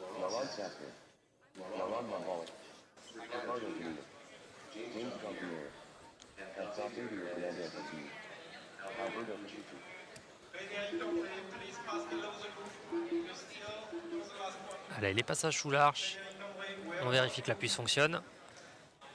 Pendant que les pilotes qui ont roulé juste avant sont en train d'aller ramasser.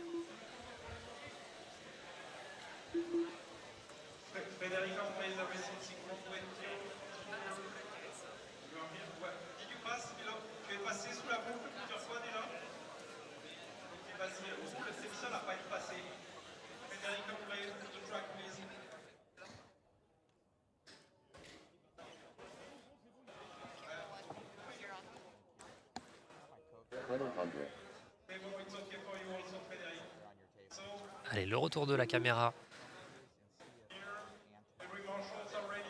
du caméraman avec donc cette 3e série. Qui est-ce que nous avons de connu sur cette série? Alors si, pour celles et ceux qui l'ont remarqué ou pas sur les photos, nous avons une surprise en arrivant à cette PNWC puisque nous avions un pilote de Slovénie qui était inscrit.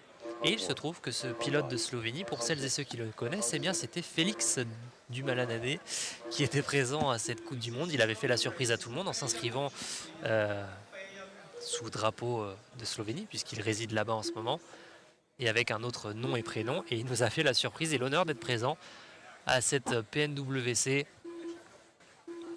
Et c'est d'ailleurs la voiture que vous suivez en ligne droite, celle qui est juste derrière la blanche.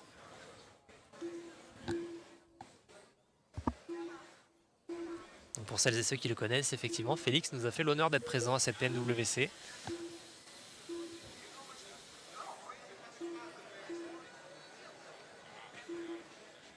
Donc c'est pour ça que le nom et prénom, vous ne le retrouverez pas à gauche, mais je vous assure, il est bien en piste, il est bien en face de moi.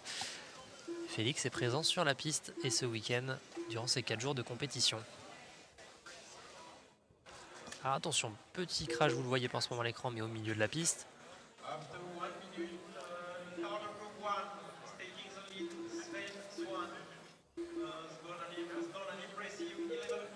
Différents pilotes français sur cette série. Je vois monsieur un franco-italien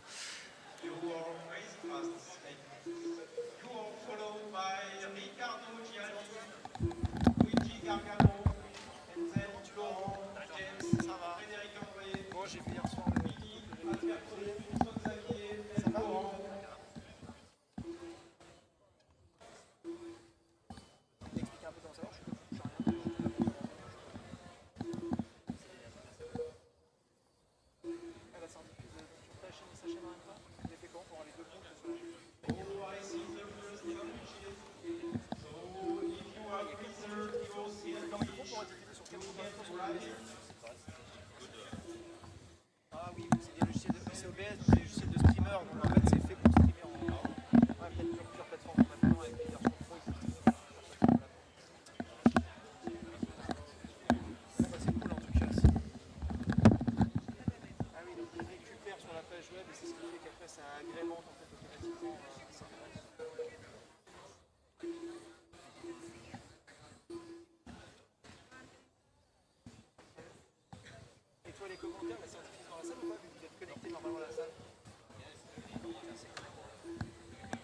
Ah, c'est que pour Pascal.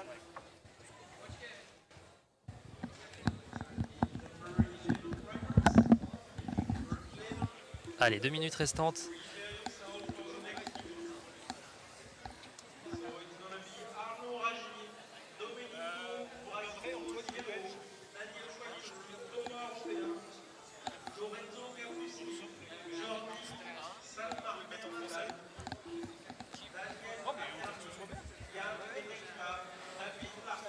Allez, les top 5 provisoires qui sont donc en train de bouger là avec Monsieur Svan et avec Monsieur Laurent Sastre. P2, P5 dans les prévisionnels. Ça se maintient bien pour Christiane Tabuche quand même avec plus de 3 dixièmes d'avance quand même. Là ça commence à représenter beaucoup, hein. 3 dixièmes, surtout sur un niveau Coupe du Monde où on sait que c'est plutôt en millième que l'on parle. Là 3 dixièmes ça commence à être un écart assez important.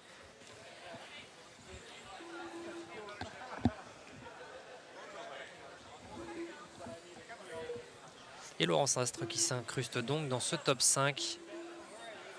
James Jean-Pierre également, que vous connaissez peut-être sur les réseaux, qui est présent ce week-end. Pilote américain. Alors Laurent Montbailly également n'est pas pilote américain, hein, c'est bien pilote français, je vous rassure.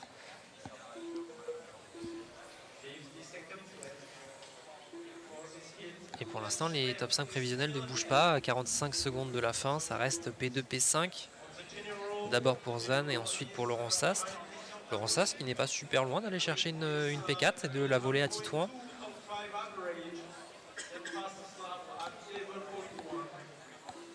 11.2, il reste toujours 3 secondes quand même à Svan, hein, d'aller chercher Monsieur Christiane Tabuche. Pour l'instant, les écarts assez importants entre la P1 et P2, mais derrière ça reste assez serré. On a 2 dixièmes entre la P2 et la P5. Et je le rappelle, cette catégorie où il y a le plus de pilotes durant tout le week-end, plus de 80, quasiment 90 même.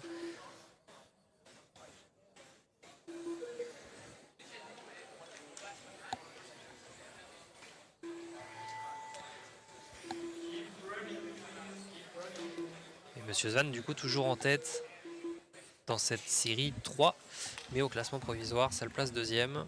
Et Luigi Gargano, tiens, qui remonte à la 5e place provisoire.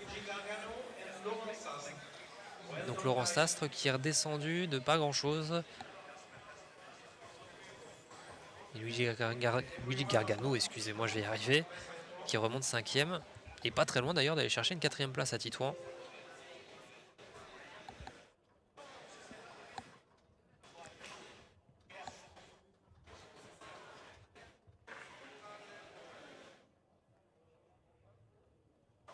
Meilleur temps en 11.1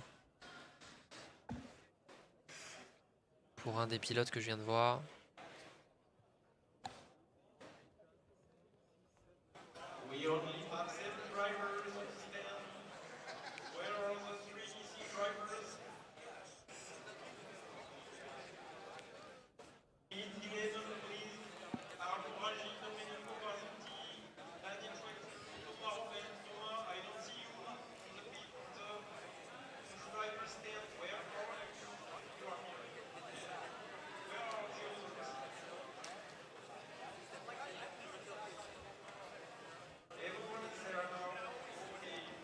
Allez, on va pouvoir enchaîner sur la 4e manche.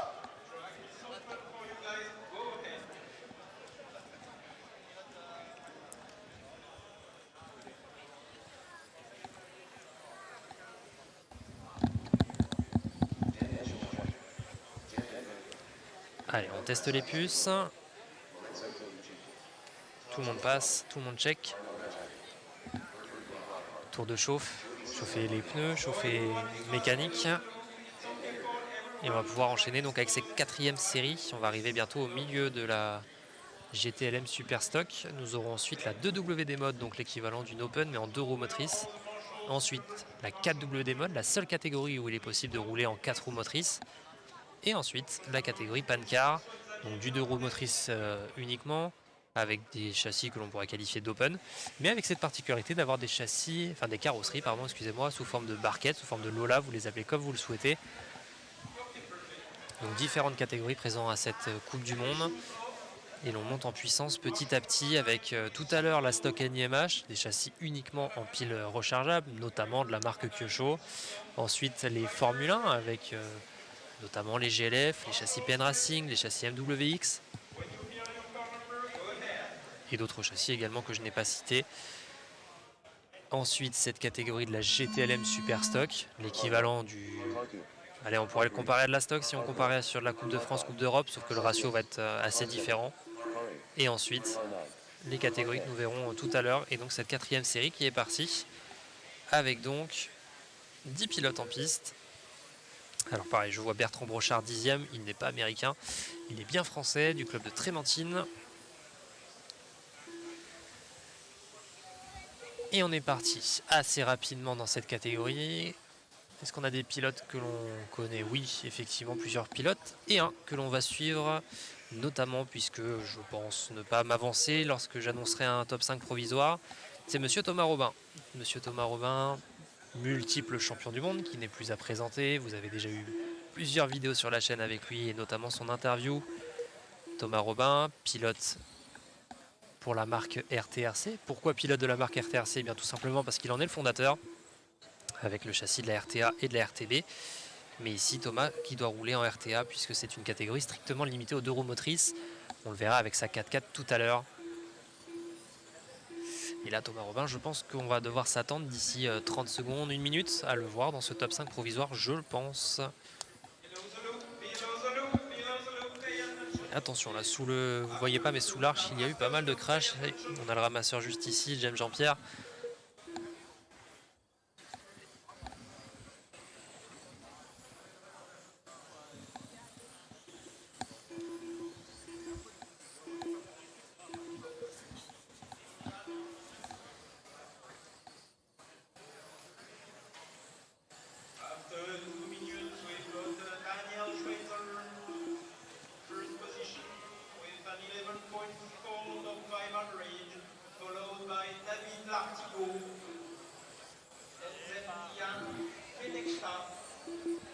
Allez, 3 minutes restantes. Pour l'instant, je me suis peut-être avancé un petit peu trop puisque je ne le vois pas dans le top 5. Et il est même un petit peu loin dans le classement. Thomas Robin, il est pour l'instant 8e. Avec des pilotes plus rapides devant, Daniel Jetzer notamment, David Lartigot également. Et justement, monsieur Daniel Jetzer qui passe 5e. Avec une moyenne en 11,362. Il monte 4e en 11,353. Ça monte petit à petit. C'est assez serré en fait entre le top 2 et top 5.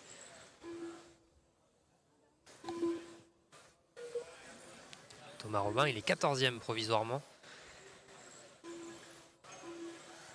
Jan Benekta, 2e, il est 7e provisoirement.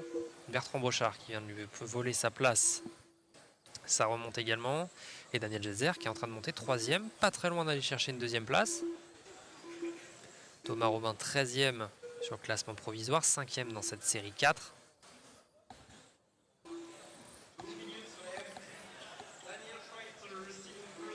Toujours 3e, 11,303.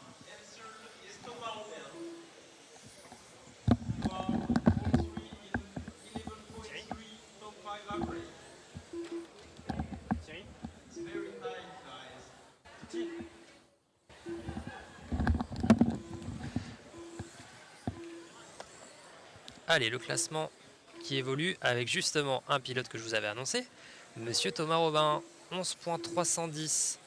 Ça, c'est sa moyenne de temps. Il est à 1/10 d'aller chercher une P2, donc ça ne fait que de bouger. Une série très rapide, hein, parce que là, on a un pilote dans le top 3, un pilote dans le top 4. On en a un 6, un 8 et un 10, donc c'est très rapide. Thomas qui remonte, 3e, 11,291.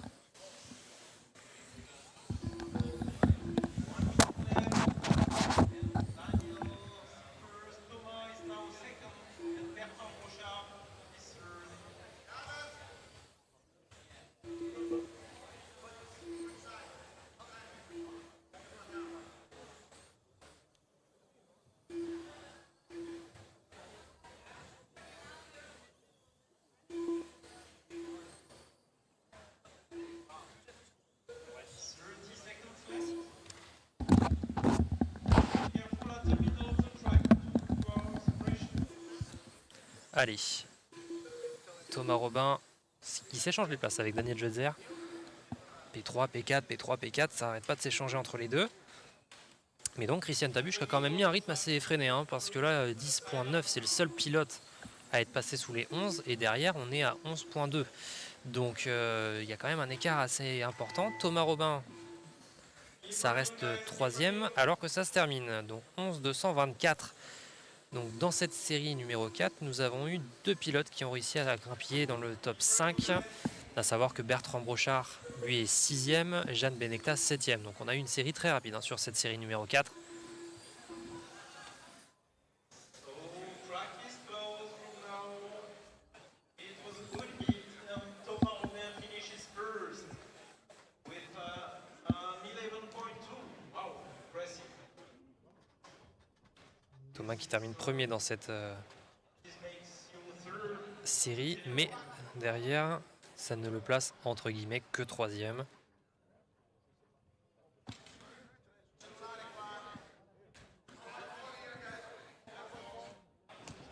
There is a mobile phone being below on Marshall chair. Allez, manche numéro 5 de cette GTLM Superstock. Je le répète si vous n'étiez pas encore sur l'antenne Fan de Z, effectivement, catégorie la plus représentée de cette Coupe du Monde, 260 voitures au total et 90 présentes dans cette catégorie, donc un gros pourcentage de châssis en GTLM Superstock.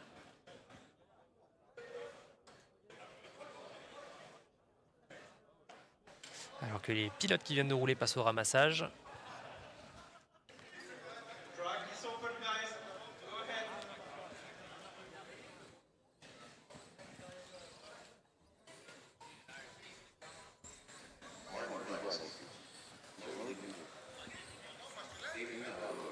We have found a mobile phone. Allez, c'est parti. On check les puces.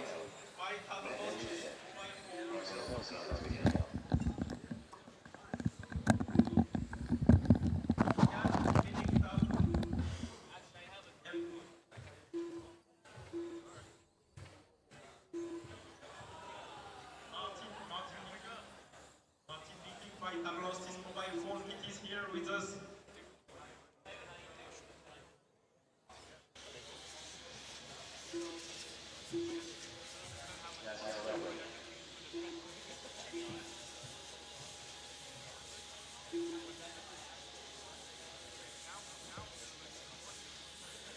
So, Martin, we cannot see you another well.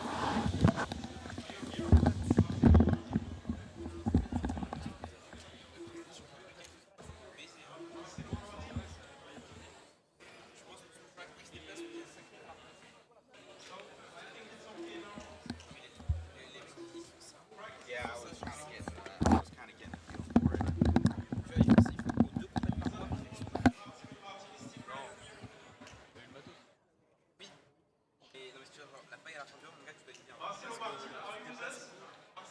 Allez, on va pouvoir passer à la 5e manche.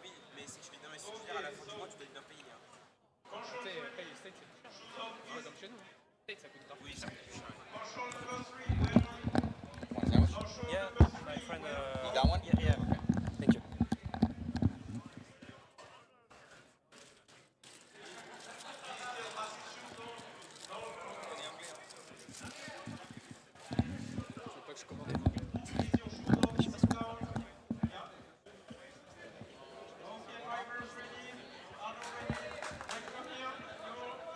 Go ahead, guys.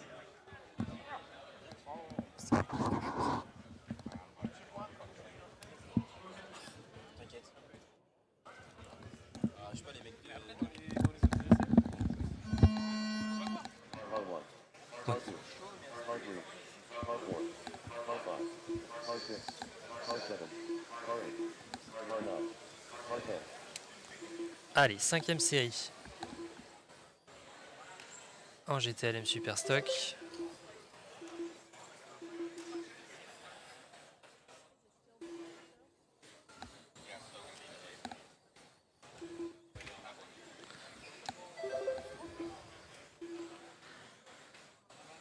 Bonjour à toutes et tous, bonjour. bien cool de retransmettre. Eh bien, avec grand plaisir. L'honneur est pour moi très sincèrement. La retransmission qu'on peut vous proposer en français aujourd'hui et tout au long du week-end, c'est un grand honneur d'avoir cette chance. Et merci à Mode Media et RADBODY, vous avez leur logo en bas à droite, puisque c'est eux qui financent. Alors RADBODY finance le live et Mode Media en est le possesseur du matériel. Et je peux vous dire que depuis hier, j'ai pu suivre l'installation de près comme de loin et c'est impressionnant, très très impressionnant. Vous avez donc ce point de vue avec caméraman et vous avez ensuite d'autres points de vue avec une caméra qui nous filme pour les intros, etc.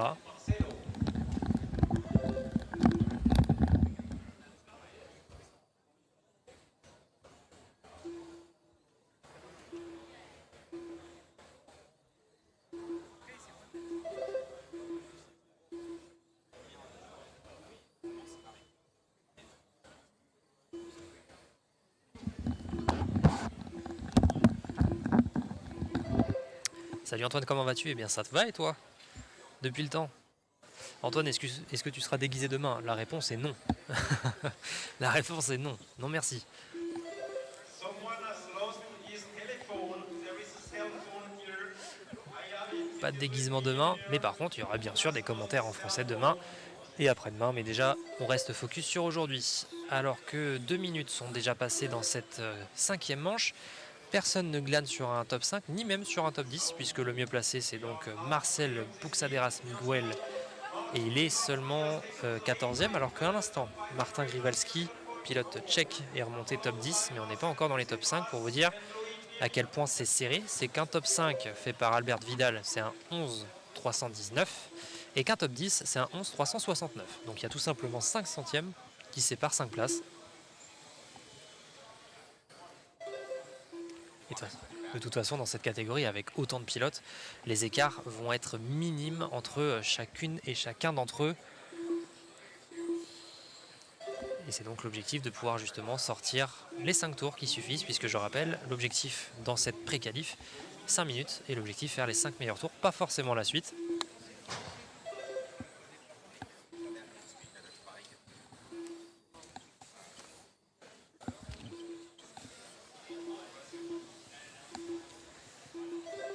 Et je parlais de l'organisation autour de ce live, alors que Martin Grivalski vient de passer 5e. L'organisation autour de ce live, c'est aussi une régie, puisque vous avez des personnes qui sont là pour les replays que vous aurez demain, etc. Hier, il y a eu toute la prise de photos des carrosseries et des pilotes pour avoir eu un meilleur suivi, encore plus que ce que vous avez déjà à l'écran. Et vous avez, si vous le souhaitez, des photos juste magnifiques disponibles sur le live de Live Mode Media, sur la page Facebook, pardon.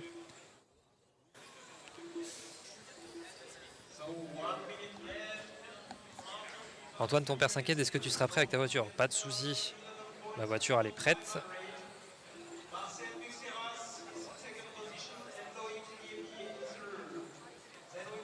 Et je ne roule que dans 1h30, donc j'ai le temps. Allez, Martin Grivalski, 11.305. Ça remonte dans le top 5. Derrière, Marcel Buxaderas, qui est 2e dans cette série, et 9e sur le provisoire. Et derrière, pour le coup, c'est bien plus loin. Bien plus loin. On est même en dehors du top 17. Moi, c'est ce que j'ai sous mon écran. Et Martin Grivalski qui aurait allez, un petit peu plus d'un dixième, quasiment 2.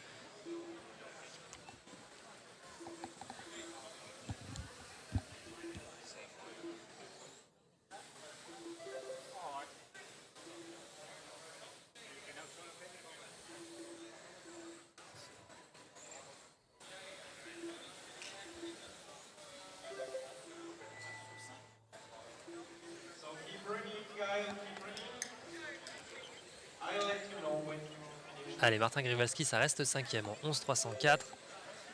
Ça ne bouge pas pour l'instant. Marcel Buxaderas Miguel qui repasse 7e. Donc c'est bien remonté, mais derrière, on est au-delà du top 17 pour Loïc Liéby.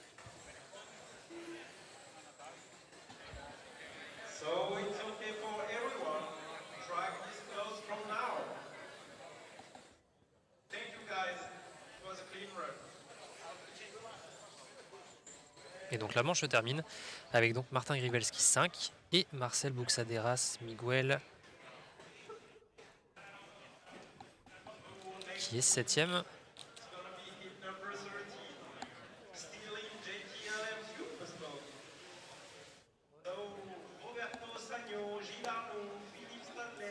Et vous êtes un total, si l'on compte tous les lives, en comptant Fan de Z, Mode Média, vous avez sur la page PN Racing et autres, vous êtes plus de 160 présents.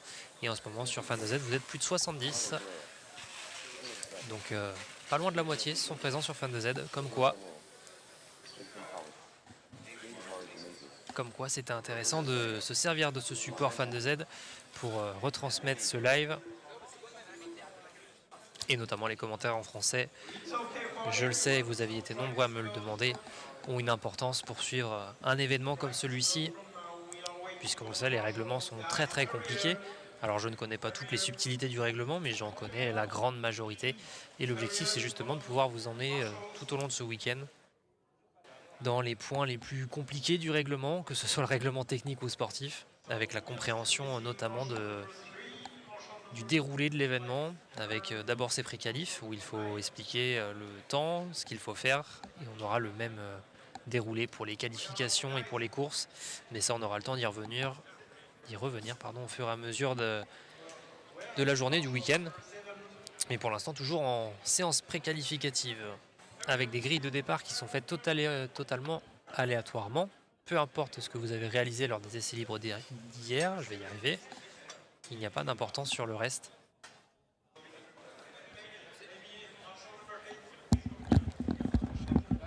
C'est ça, exactement.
Roberto, then Christian, Paolo, Laurent, Stéphane, Nathalie, David, and Ginarlo.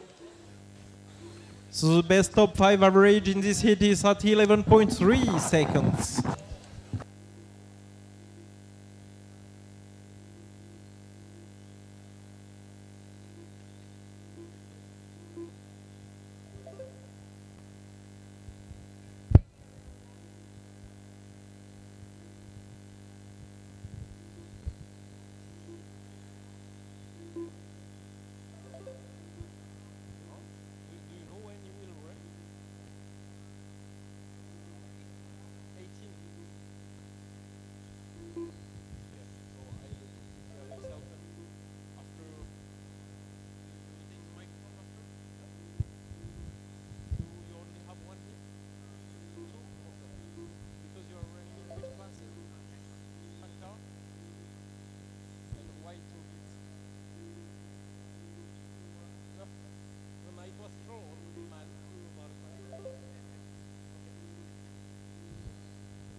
Keep running, that's the end of the race, but keep running.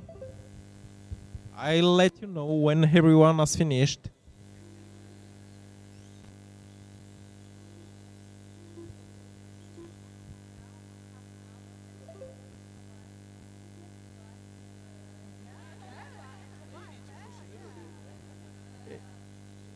It's okay for everyone, so track is closed now, track is closed. Thank you guys.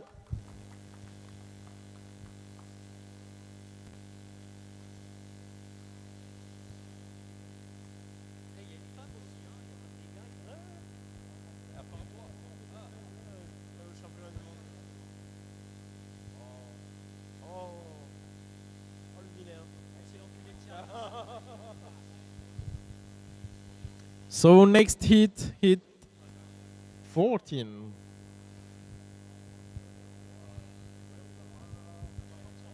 Who do we have in this hit 14? Pau Calvo Alba from Spain, José Alvidrez, Stéphane Tauber, Tom Bouteloup Ray, Matteo Berton, Gauthier Fichet, Jérémy Nigaud, Karl-Heinz Moller, and turn that out. Track is open, guys. Go ahead.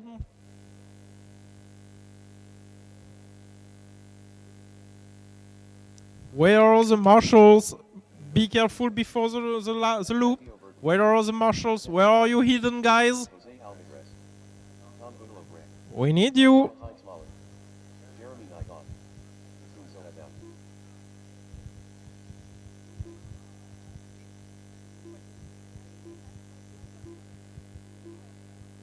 So everyone is passed below the arch except Pau Calvo Alba. Where are you, Pau?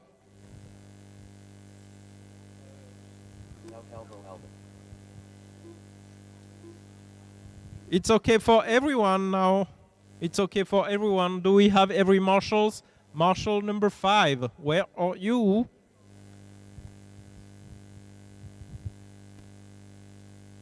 Paolo Pereira. Paolo Pereira, where are you? You should be marshal number 5. Paolo Pereira, where are you?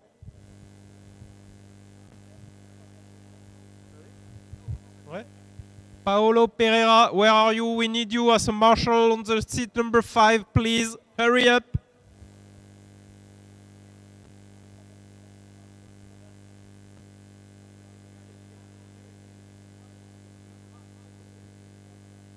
So you are not here. So we cannot wait anymore. So we have to start. Drivers ready? Marshals ready? Shoes off, everyone. Well done. Let's go. When you hear your car number, go ahead. Car 1, Car 2, Car 3, Car 4, Car 5, Car 6, Car 7, Car 8, Car 9.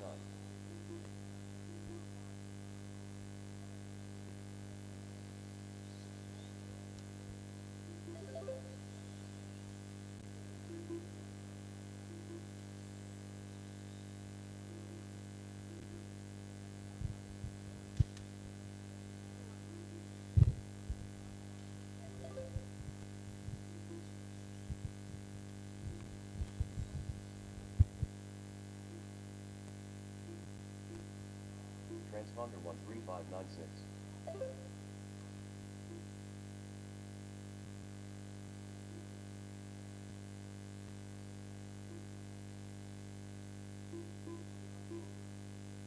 Transponder 13596.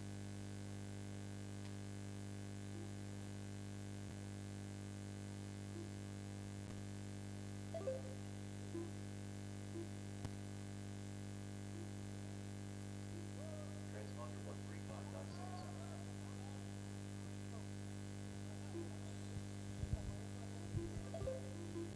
After the loop, clean track. Transponder 13596.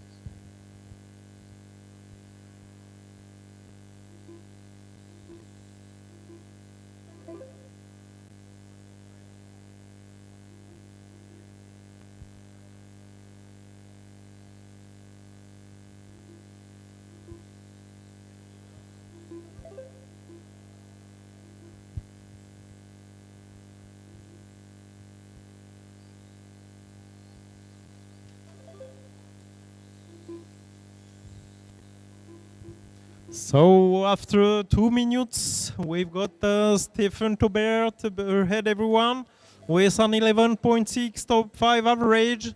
Then Gauthier Fichet, José Alvidrez, then Matteo, Tom, Jérémy, Teun, Karl Heinz, and Paul.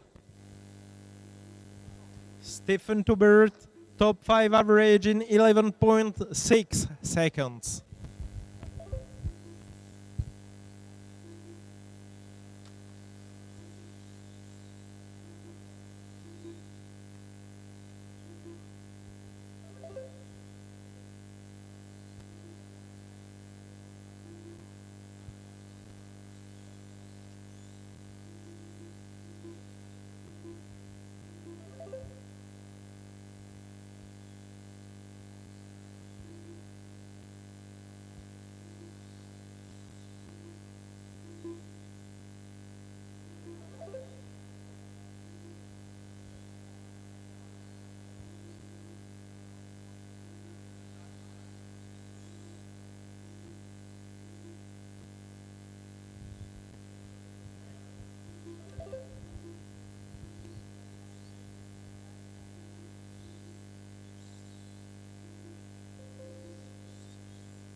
One minute left. Stephen Taubert is still ahead with an 11.5 top 5 average.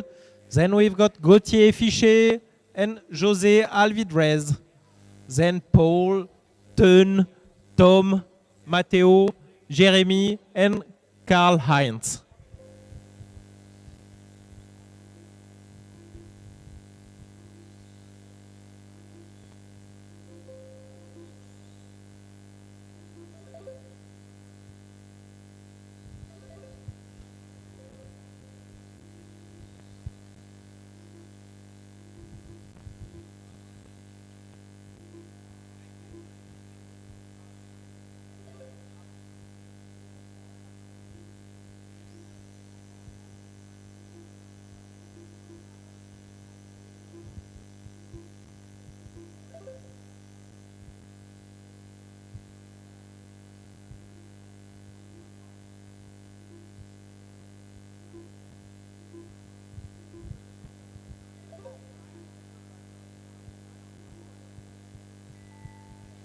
Keep running, guys. Keep running. I'll let you know when you are done. I'll let you know. Keep running, please.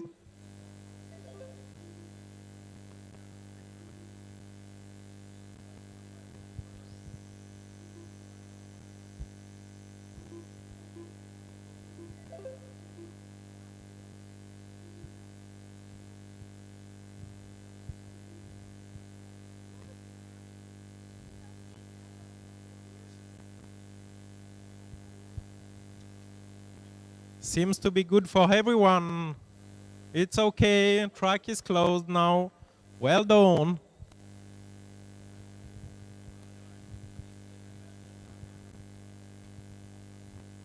drivers number 15 with us this time. Drivers number 15. And we've got Valentin Offray, Gwendal Loyer, Jérôme Cos, Jacopo Antonelli, Frédéric Le Sur, Harry Hippie, Nino Vanik, Gerd Koopstra, Nathan Bailey.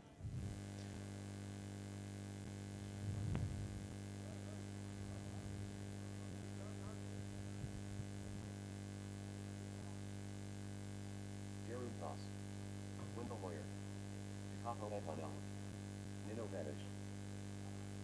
Frederick Leeser. Gerd Kutstra. Valentin Offred. Harry Hippie. Nathan Bailey. So everyone is passed below the arch. It's okay for everyone. Perfect. Track is closed now. We need marshals. We need marshals, please. Where are you guys?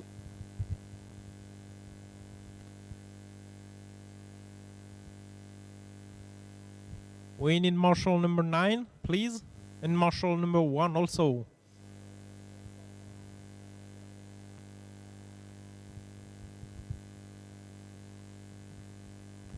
Where?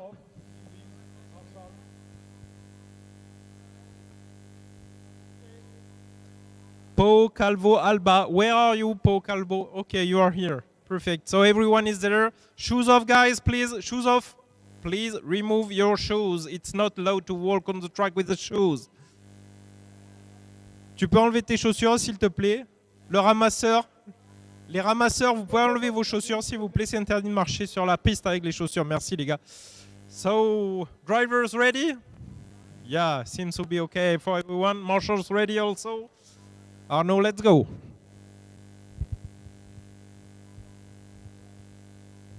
When you're here, go ahead. Car 1. Car 2. Car 3. Car 4. Car 5. Car 6. Car 7. Car 8. Car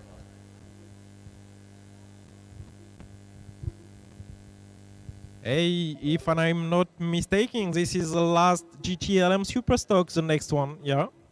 The next one is gonna be the last one. So, hit 16, prepare yourself, go to the technical inspection. Matteo Capussi, François Gray, Luca Beneteau, Stéphane Fischer, Gilles Lepinec, Thomas Buzer, Marius Catelin, Stéphane Costagana, and Laurent Tribu. I'm gonna go to the technical inspection to see what's happening there.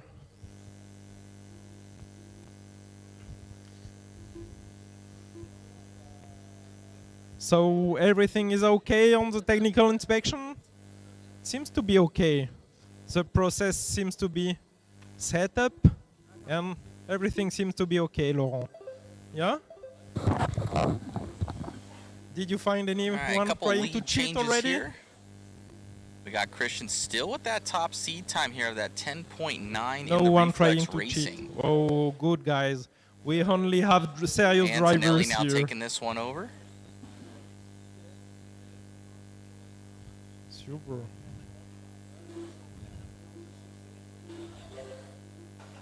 Down that straightaway. Looks to be from what his car, from what we shot before, was a blue car, but I don't think that's this one. Yeah, everything seems to be fine on the technical inspection side. Click, So, clack, and back and forth let for me these go guys. back and see where we are. Alfred. So Now back after in a the 2-minute race, Valentin Offray is taking the lead with an 11.3 differentiation top right 5 now. average, But Alfred followed only by into the Jacopo top Antonelli, 9. 11.4. Only into the top 9 right now. Then we put Harry, Terry, Gert, Wendell, and Nathan.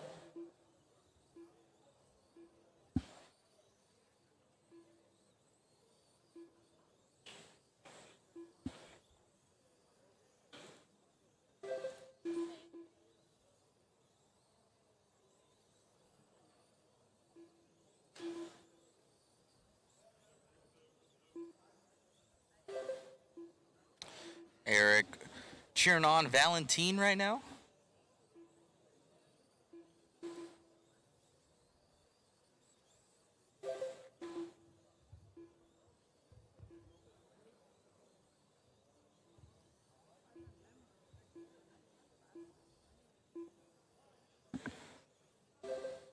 Valentin still leading us out. His fast time of 11.1 right now. Now up to that number 6 spot, he is identical with Daniel Schweizer's time in that 5, so he's just out that 11.281. So don't know exactly what that last digit is beyond the 8-1, but they are on the same time. Valentin Affaret leading us out down that straightaway.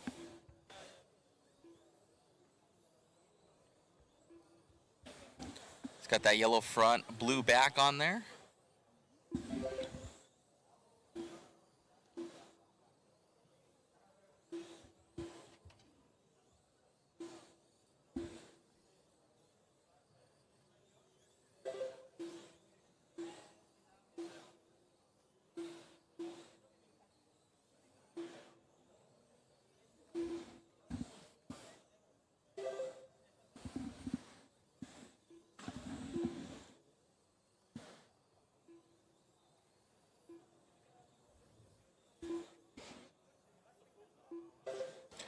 Leader down the straightaway.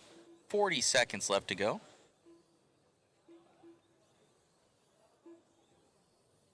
Now breaking into that top 5 for Valentin with 11.278.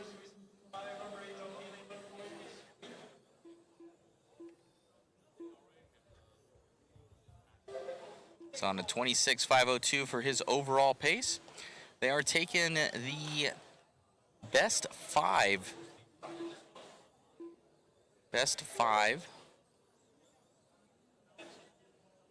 for time. So single best 5 laps and averaging those out. Giving you those times in that bottom right-hand corner. That is your top 5 in the class as we're looking to get into heat 9 of 9. Going to be coming up next in GTLM S Stock. This is seeding round number 1 from what I'm hearing. I think we have 3 or 4 seeding rounds for today. So we're getting through race number 15 of 28. I don't know, do we have a... Be odd if we have 120 races today. Oof. 90 would be okay. 90's not too bad. Hey, it's only 3 heats. I'd have to check the schedule. See what's up. How do you guys say it out there on the interwebs? Is it schedule or schedule? Let's see if our chat will chime in. My girlfriend likes to say it one way. I prefer the other.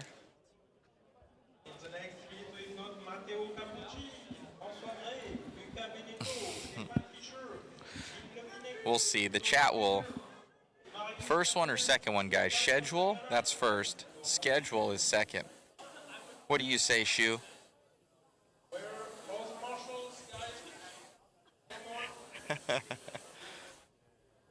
Shu don't know what he's talking about, guys. He knows how to take pictures, that's for sure.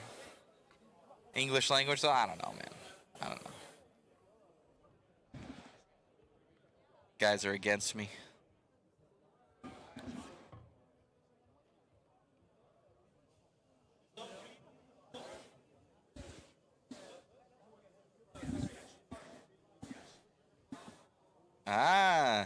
STBN72 saying the first one. Ooh. Got somebody on my side over here. Got some peoples on my side here. So far, 2 against 2. I get 1 more. You guys are done.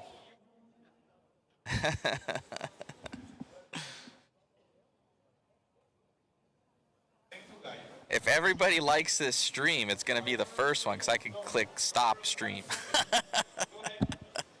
I'm bribing them.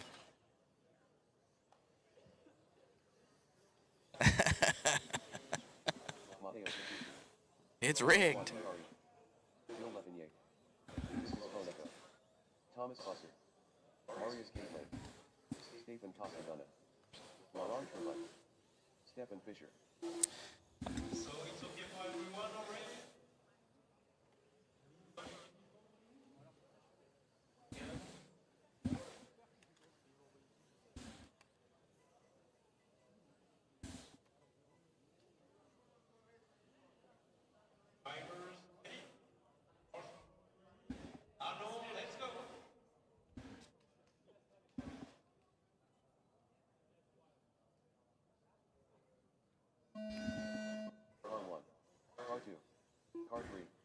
car 4, car 5, car 6, car 7, car 8, car 9. We're either doing 3 or 4 seating rounds. Let's see if everybody online.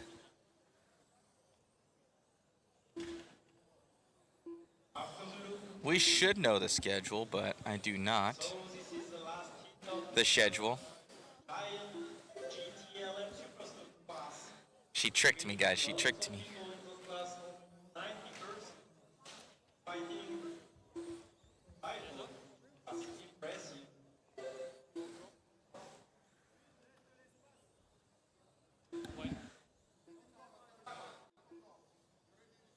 Gene Michael Diesel saying the second 2.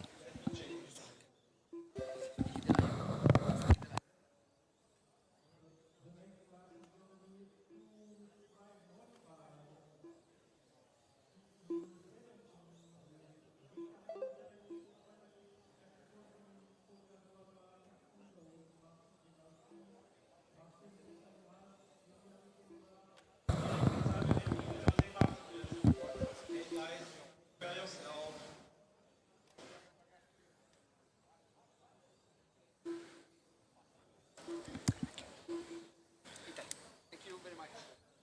Alrighty, guys. Race number 16. This is 9 of 9 here. Christian. Still that overall lead spot with that 10.9. Absolutely on fire here for Christian. 2-minute race. François Gray is the first one. François Gray with the top 5 average of 11.9. Then Matteo Capucci with the 12.1. And Gilles Lepinec, 12.4.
Tribute going to be leading us out right now.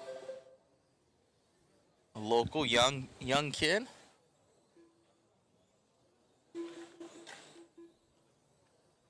I don't even know if that is correct. Let me refresh that. 30 seconds left. Laurent Piquet is still ahead with 11.5.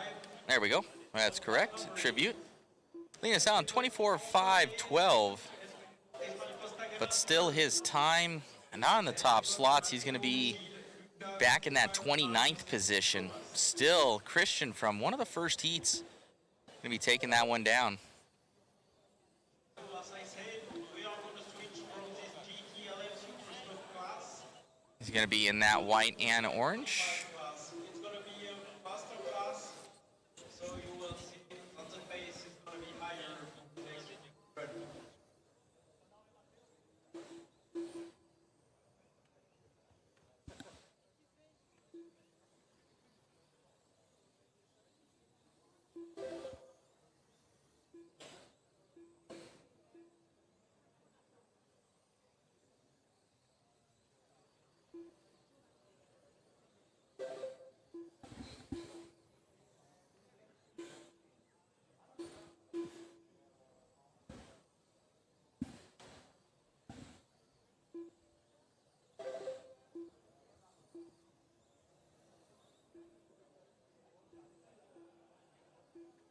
Tribute still leading us out here with 10 seconds left.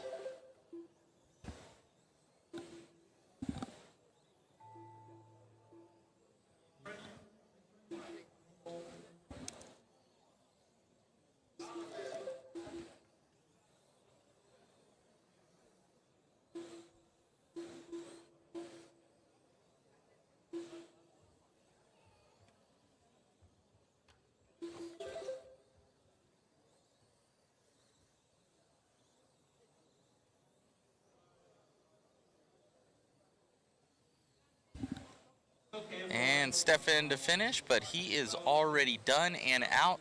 Laurent gonna take that one.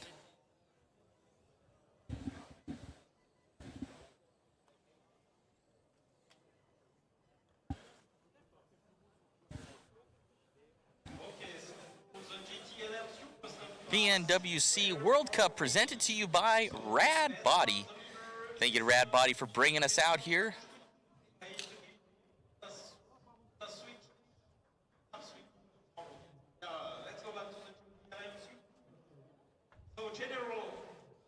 So I do believe Christian gonna grab that overall. Followed by Felix Stadler, Sven Swan, Thomas Robert, Valentin Offray, Daniel Schweitzer, Martin Grigorski, Albert Vidal, Jérôme Kos, Marcel Bertrand, Yann Picot.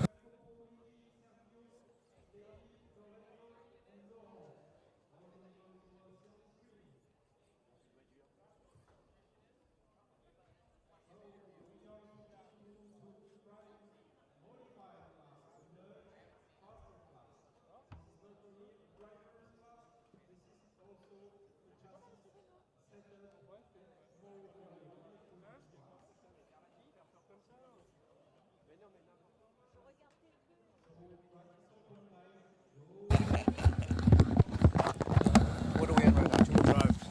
Yeah, we're just jumping Mod, we into just started two-wheel GT. drive mod. Ooh, we got Joe Chen with us here from RADBODY. What's going on, everybody? Yeah, so this is the first of the mod heats. We are in seating practice right now. So everything up until now you've seen is what we consider to be a stock motor. They are relatively lower speed, though they can carry some ridiculous corner speeds. And this is going to be the first of the modified classes.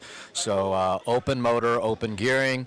Some restrictions, obviously, on the chassis and the body in terms of dimensions, but this is going to be our first quote-unquote fast class.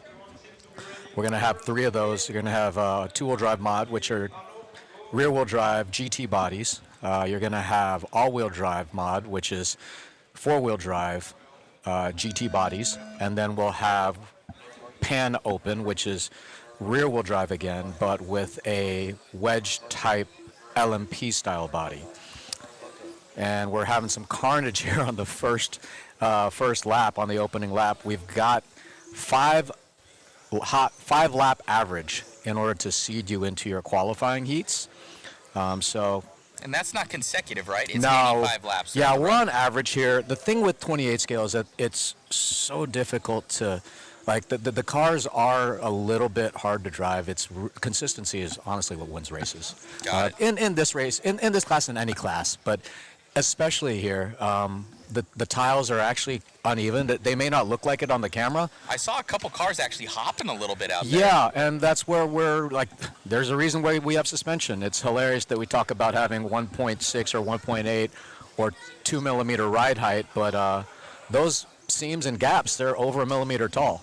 So Crazy. yeah, if you think about how that works out with the off-road 10 scale or an on-road 10 scale, like you're talking about like a 6 millimeter, 5 millimeter ride height hitting a 3 millimeter bump.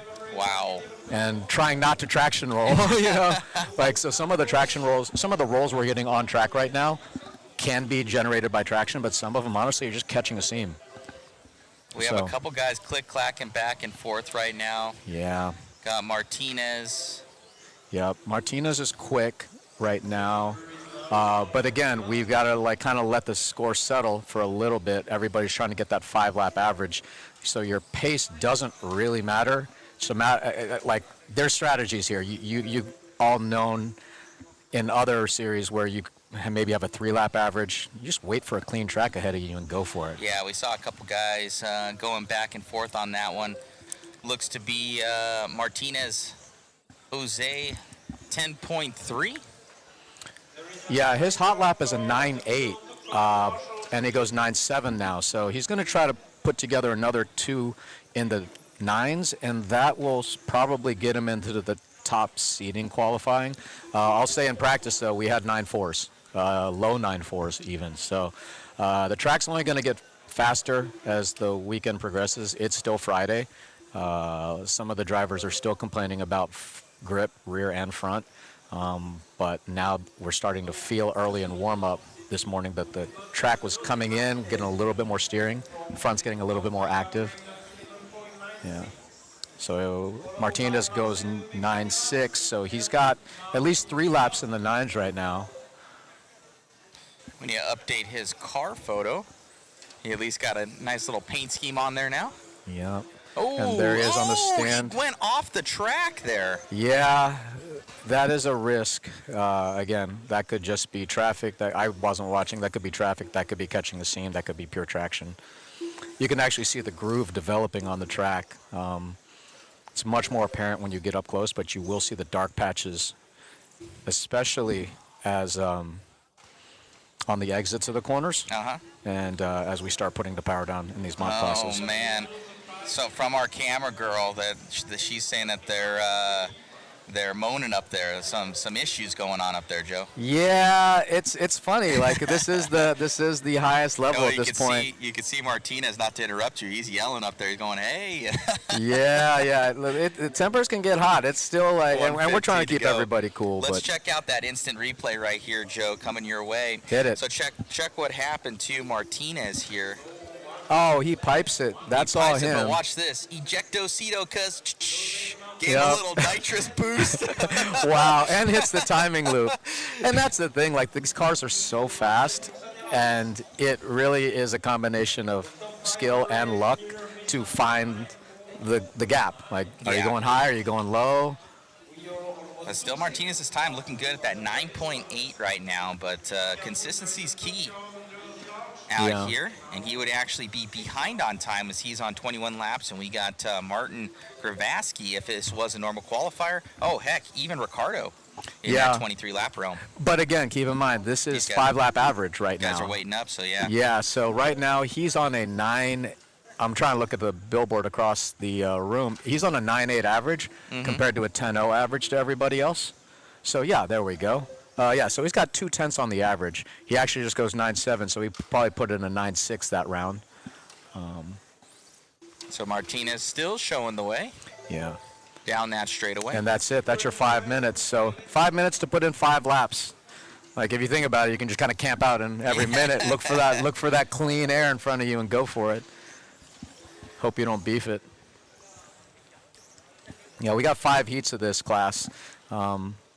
This is probably the most popular modified class. So something that Megan even commentated on right now is that these guys are allowed reverse. Yeah, we are allowed reverse. It can make for some hairiness. There is a little bit of delay because we do use the brakes, and different drivers like different amounts of delay. Some people do double pump into the corners with an ABS, similar to what you might find in other larger classes. And we kind of time the delay into that. And quite honestly, we don't really need reverse that bad. Like if you're making a mistake, then just wait, go with the slower reverse. It's better than accidentally engaging it, like when you're trying to get the front end to come in on entry. Got it. Yeah. But yeah, it's a kind of a legacy from when we started out with Kyosho Mini Zs, and they had reverse, and it was much more of a kind of it was a hobby grade car, but it was much more geared towards the enthusiast and not necessarily for racing. And here we are later, like 20 some odd years later. I think Kyosho just did the 20th anniversary or the 25th anniversary, I can't remember, of the Mini Z, which was pretty wild. Crazy what this has started. Kind of almost like the Traxxas Slash of this of this scale, you know. They started the trend. Absolutely, and there's still a huge following, especially internationally, for Kyosho Cup, and something that I'd love to run. I have a Kyosho Cup car, just looking for some time away from the 28 scale. From like all the other stuff that you're doing, Joe, well, it's not like you're not a busy guy. Well, there's that, but like the unlimited, like quote unquote, these unlimited cars, these less these more specific cars are so much more fun for me to run. But there's something to be said for the competition of a Kyosho Cup. Whether we see you at F1 or at the Masters Olympics, you're kind of a little bit everywhere. I'm very blessed to be able to do a lot of fun things and hopefully try to do some good things along the way. We appreciate you bringing us out. You're the reason we are here. Thank you. I appreciate you guys coming all the way out here to France and helping bring what we're doing here to everybody else that is either new to 28 scale or is interested or just bored on a Friday. Is it Saturday? It's Friday. It's Friday today. Yeah, bored It's on a Friday and showing them what we're up to. I know it's all around the world. What I noticed here is it's a little bit crazy. I wouldn't even be up right now. It's about 5:30 in the morning back home. Oh, you'd be up. Don't lie. From the previous night. Exactly. Working it out here. So let's see. We have these guys kind of cycling through. Our average has not, our estimated position data has not updated yet. It will, though. Yeah, so we're only about a couple laps into this. We'll need a few more, to really settle in. I'm looking at the names right now. You've got Grant Matsushima, that's Mr. PN himself. He's gonna put in a run for sure. You've got Guillaume Louis, who's one of the local French hot shoes. Former world champion at the super stock level, now stepping up into mod for the last few years and really coming into his own.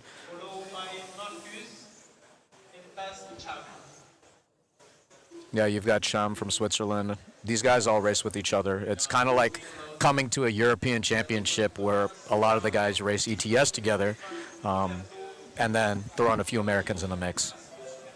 And some folks from Asia.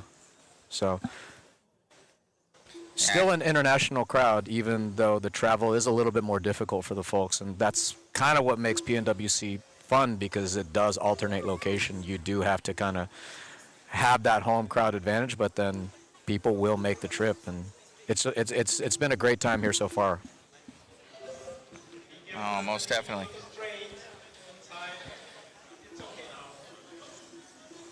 Where is this going to be at next year? Do they already have? It's going to be in America. Okay. Usually we alternate international and U.S. Got it. And so we haven't. I don't. It's not a we. Like, that's up to Philip and where he and his crew scout and select the next location. Yeah. So right now we've got Guillaume and Das. Looks like two are breaking into that top 5 right there. Yeah. Guillaume and Das are in that top 5. Guillaume's trying to get down to those 9s. He's right on that edge, on that bubble with the 10-0, and there he is. He goes 9-9. So right now, Guillaume putting it second right now in top 5. Who's your money on right now for two-wheel drive mod out of all the guys that you know? It's hard to say. Who was fast yesterday? The Reflex team's strong. I'm biased, obviously. Luckily, I am actually not responsible for anything Reflex. I'm RADBODY, so I get to root for anybody running my bodies, which is a lot more. There's definitely more people on the grid than just Reflex chassis drivers, which makes me happy. Also makes my life miserable because I gotta factor in different chassis characteristics whenever we're making a body. But you've got Jose Paquito. He is a wheel. He is driving extremely well. He's in the 9.4s yesterday in practice. John Dixon, he was in the low 9.4s as well. Ooh, that was rough at the end of the straightaway. Yeah, it's a little messy right now. And these cars are durable, but having been wrenching on everybody's cars, including my own, they definitely need some care and attention after taking an impact like that. Things don't come out straight, and you have to make sure that your car's not squirrely for the next run. You've got EJ Evans also right there in the mix, very consistent.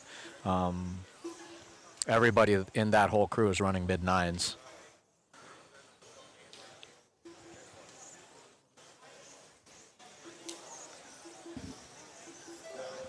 That's just on my side of the pits, though. The pits are kind of split on both sides of the track. I have not been snooping over on the other side. There's definitely some fast drivers over there, the whole RTRC crew. We've got some Atomic drivers, some MWX drivers. There's definitely going to be a mix of chassis in the A main, which is always exciting for everybody here. It's great to see so many different countries here. Did you guys count how many are in attendance? Yeah, there's that number's here. I got to find that out, and I'll let you know. There's over 100 entries, or not over 100 entries. There's over 100 people here. I have no idea how many entries. It is a packed schedule I want today. to say it's about 120 some drivers. Wow, that's wild. That are here. 125 is what Megan is saying. Yeah, sold out in like, I want to say 10 minutes. I didn't even make it. That's I had to wild. ask for a favor. Basically, I had to sponsor the whole race in order to get a get a seat I'm bringing here. the media, so Right. I get the spot. Right.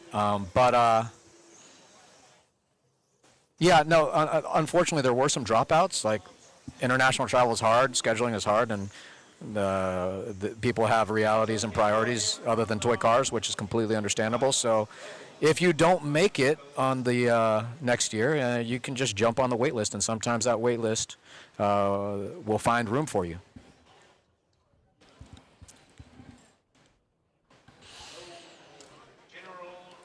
All right, that's 2 rounds down. I'm going to hang out with y'all for the next one, and then I got to go get ready for all-wheel drive coming up. No That's going to be problem. race number 24, I believe. What are your classes this weekend, I'm Joe? running all-wheel drive mod and Pan Open. You don't have your F1, man? I didn't bring F1. It's really hard to shift between one of the stock classes and the mod classes. I tried that last year. It was miserable. And F1 especially, when PNWC brought it back, they wanted to keep it accessible to a lot of different drivers. Yes. So the fixed gearing makes it the slowest car on the of the weekend. It's doesn't slow down, but it doesn't get much faster on the straightaway, which is completely different from the mod cars where we are partial throttle the entire infield and braking and pedaling and rolling and doing all the stuff. Right on.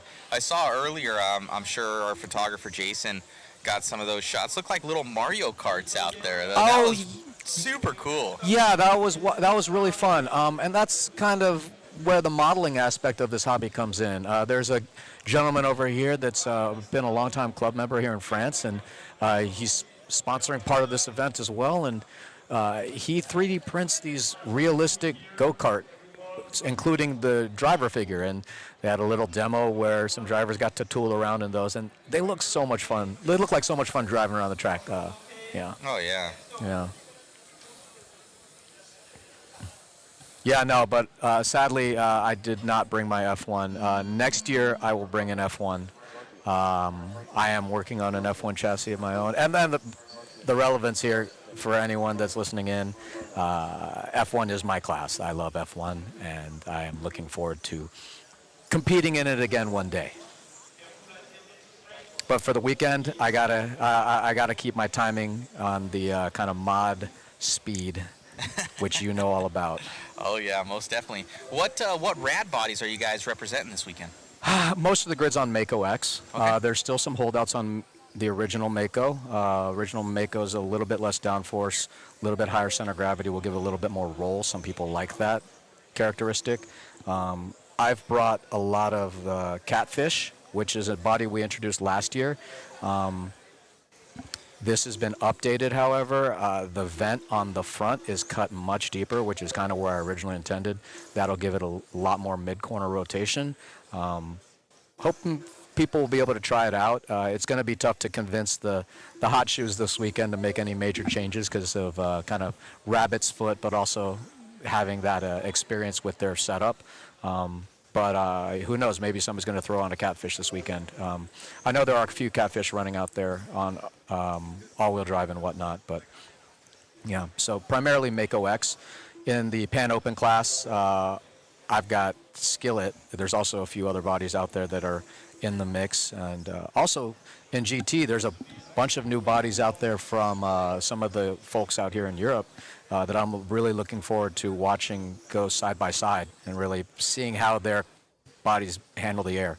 I may or may not have bought a few from the store here just now.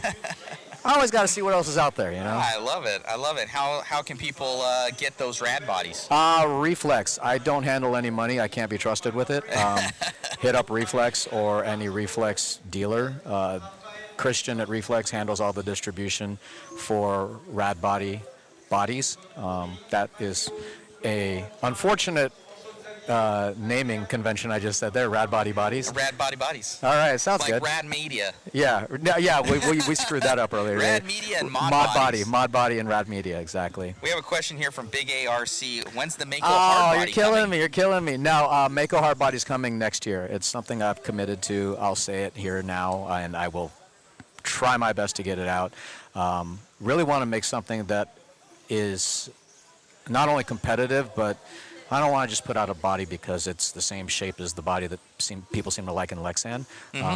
That said, that's going to require some time. It's going to require testing.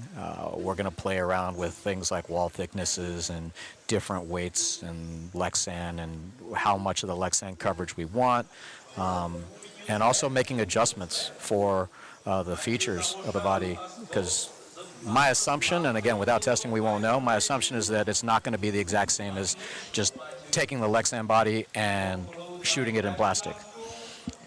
Yeah. Following along with that all pink body here of Rocha. Oh. He is on a new TQ run right now, Joe.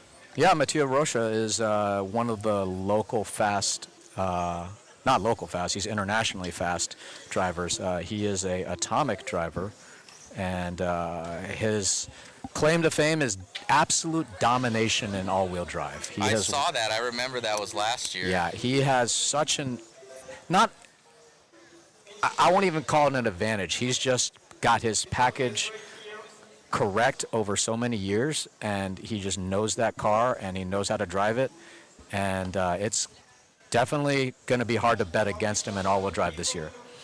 But he's showing off his skills in two-wheel drive. Yeah, on it right now, setting that TQ time, and that may be a Q3 Mako of X. 5. I believe that is a Mako X. Last year's Mako X. So he'll be trying out the new one probably soon with the slightly higher rake on the wing. Get a little bit more rear downforce, and again, you can always trim the wing if you want the car to rotate more. Who else do we have here? We have David Lardgard. Rad in Body fifth. Mario Kart. Oh, yeah, I would love to do that, except I also like not getting sued. And I love Nintendo, I love Mario Kart, don't get me wrong. But like maybe a similar character of some other type that is not IP, somebody else's IP. Yeah, exactly. No, I think that people have known me long enough know I love goofy bodies and just things that are just fun. Half the reason I made the LMP body originally. And I'm really, by the way, how exciting is LMP class and all the other scales right now? People coming out with 12 scale, 10 scale LMP bodies, like really, I think they're calling them LMHs now or whatnot. Yes, but, LMH.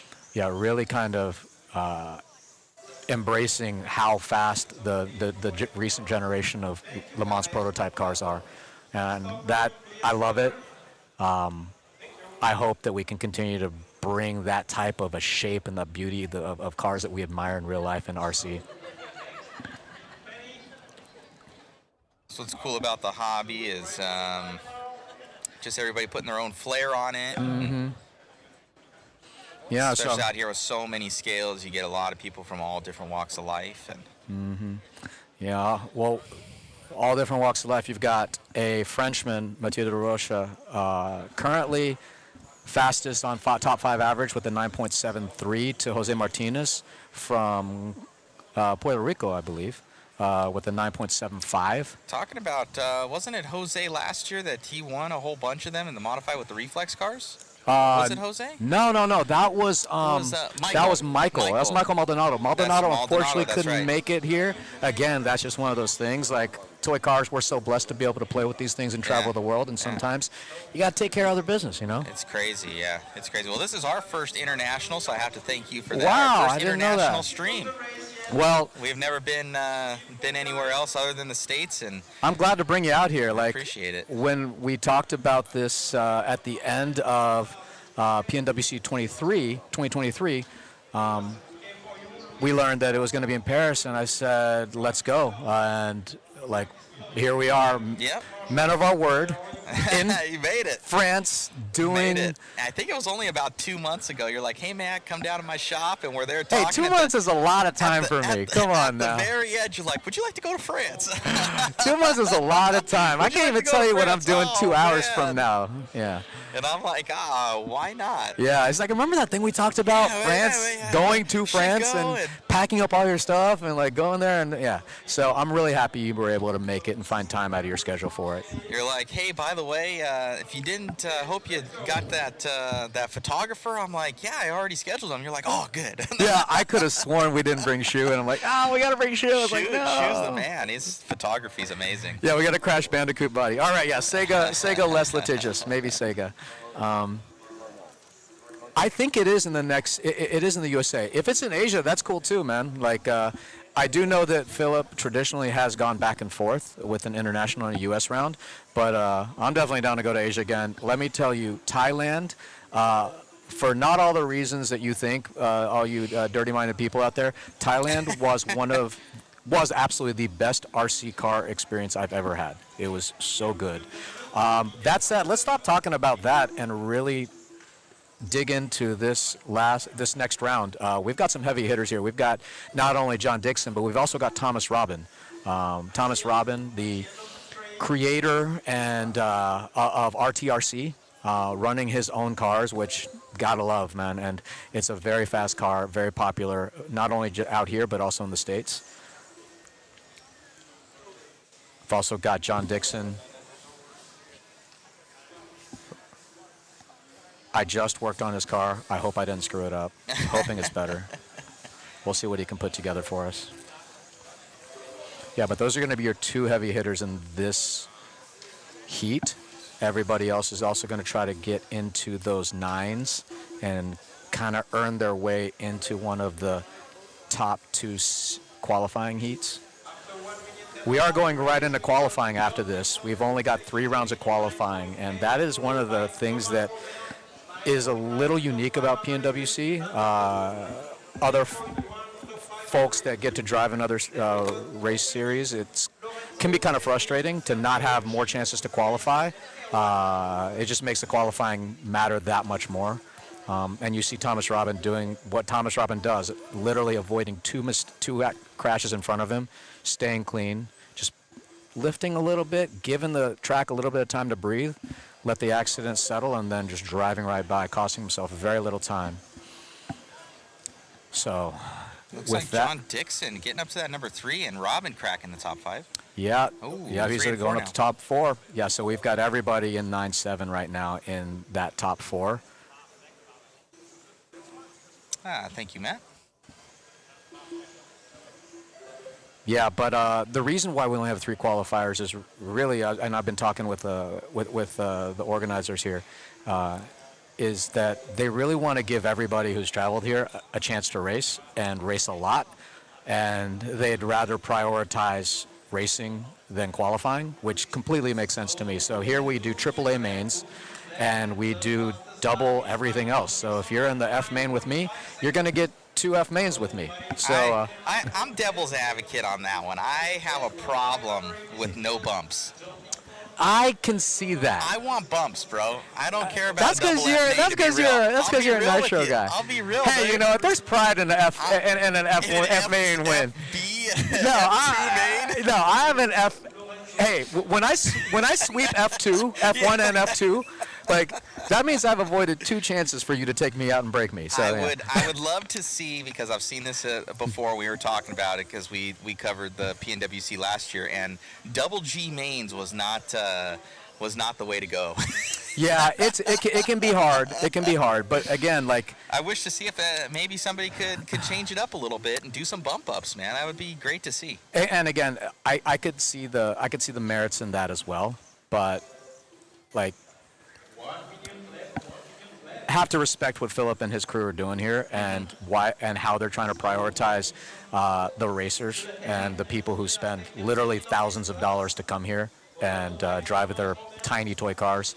So that is what I did hear from somebody, because we talked last year. We had a candid conversation. I'm like, why do you guys do this? He goes, honestly, we've never done it any other way. Yeah. And the one other thing, like you said, they like run time, and I was like, just get another 5 minutes on the practice track.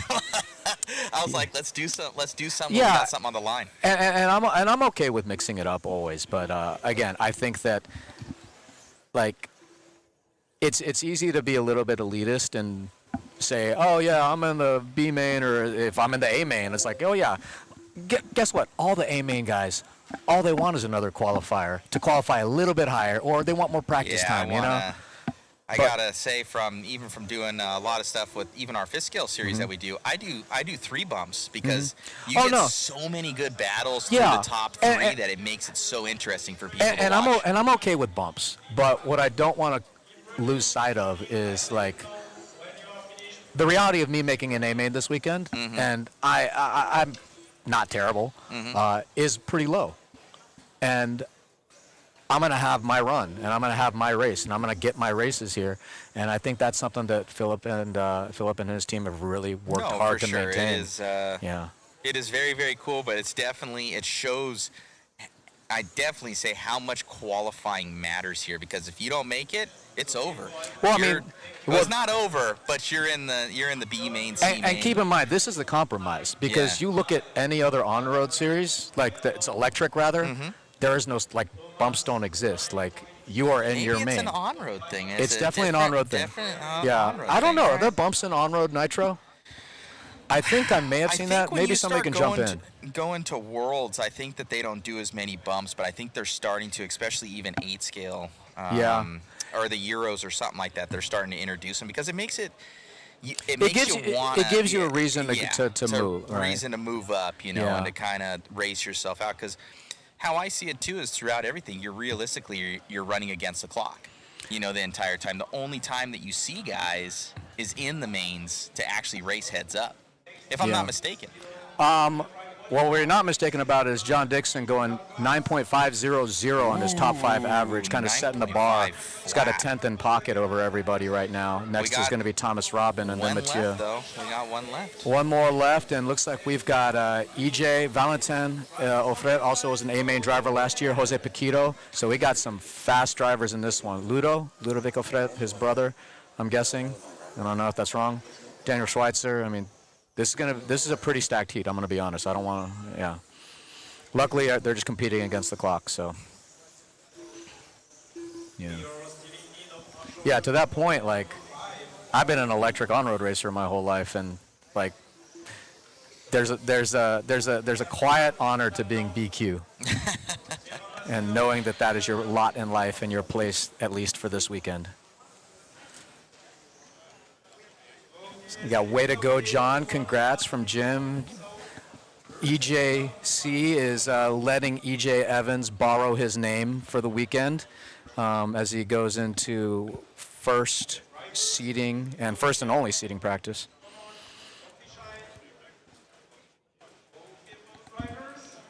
Ooh. So you got Jose Paquito. Evans is quick. Remember him. That's the yellow and blue and red car in shot right now. Evans is going to be the car to the far left, that like kind of bluish gray one. Yep. So, and then to the right is going to be Jose Paquito. But we'll have to let these guys settle out for a few before we start seeing if anybody can get close to Dixon's time of 9.50.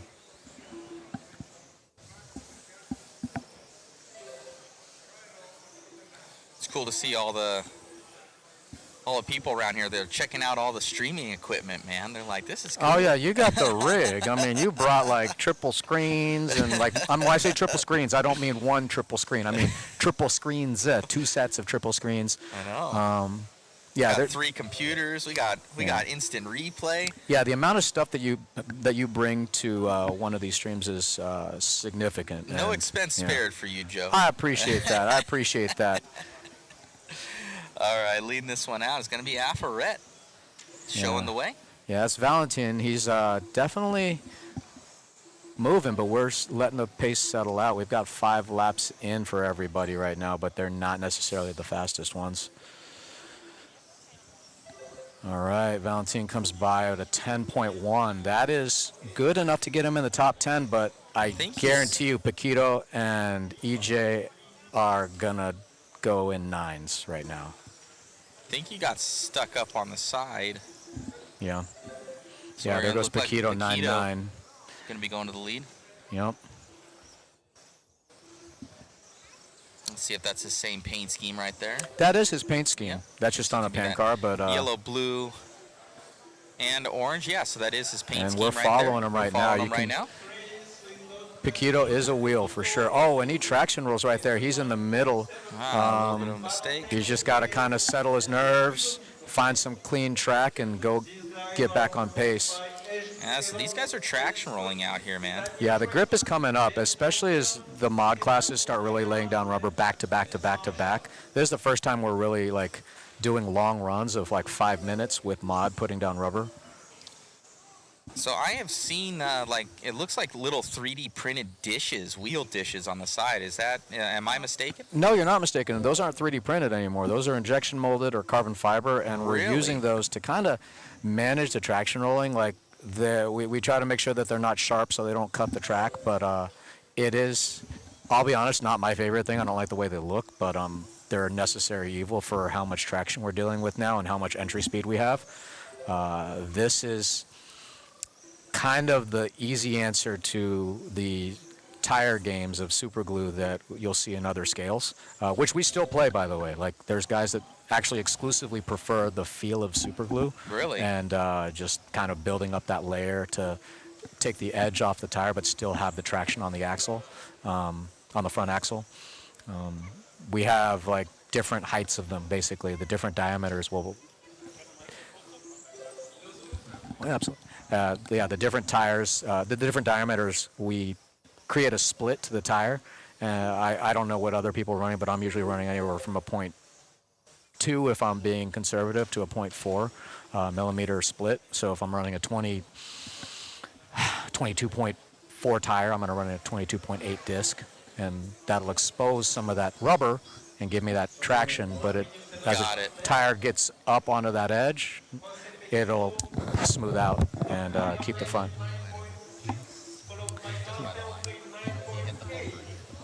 So we've got Jose Paquito going 9.5 now on average. He's a 9.58.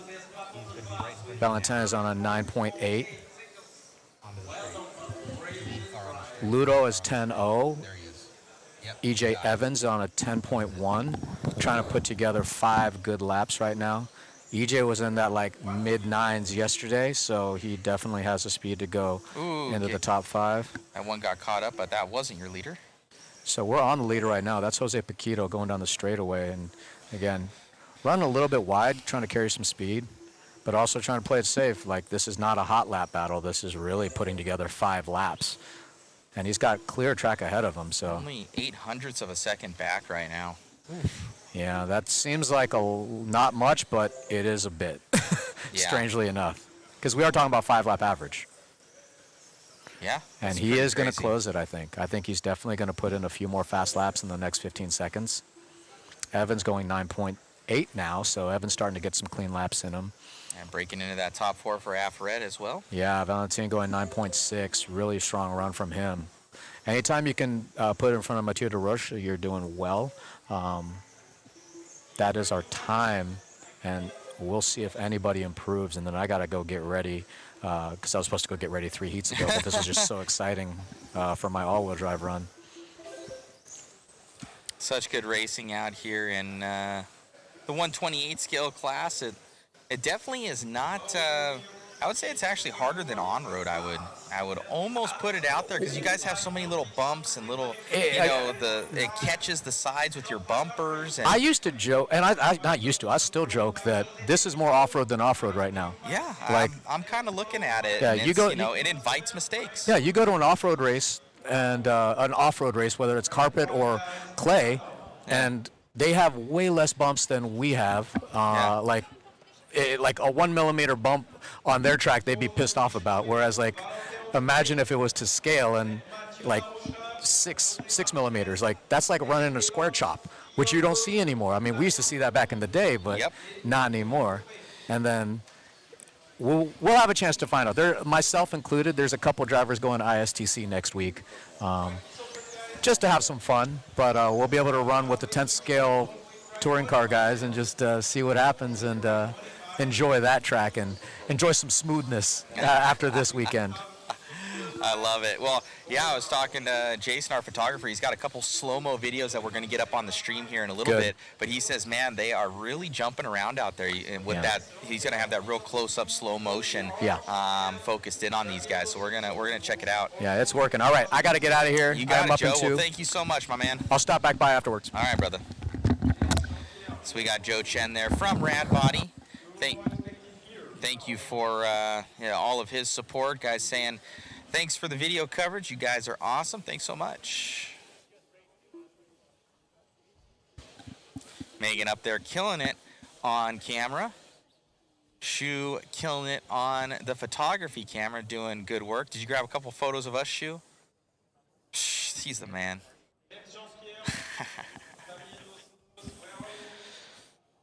The PNWC World Cup 2024 out here in Vélizy, France. Thank you so much. Everybody has been very, very nice. I'm not a fan of ordering anything here for food, but that may just be me. And for us so far, we've had KFC and some Chinese food. And Shu has some sort of odd pastry over here. Drizzled in some sort of syrup. Texas Cruise, shout out. She didn't give me any. So, the disrespect. The disrespect. Megan wants one. Oh shoot, you better go get her one. If Megan says she wants something, just do it. You're supposed to go direct to Marshall, otherwise disqualification. We gotta make the camera girl happy up there. She's, at any time she'd be like, I quit. All right, driver's ready. I don't get paid to do this.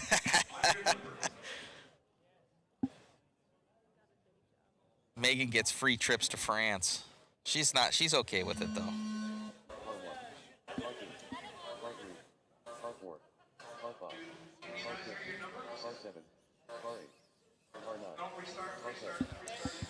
They're at a restart here. They're a little confused. Okay, so when it says your car number, then you go. Okay. Gonna do a restart right there.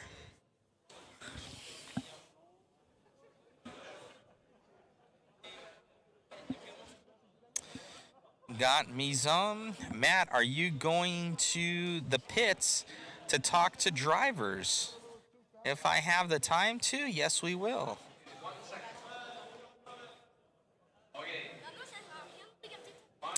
George saying, thanks for the broadcast. Great resolution, and I will follow throughout the weekend. Thank you, guys. Thank you for the shout out, guys, and really hope you're loving the coverage.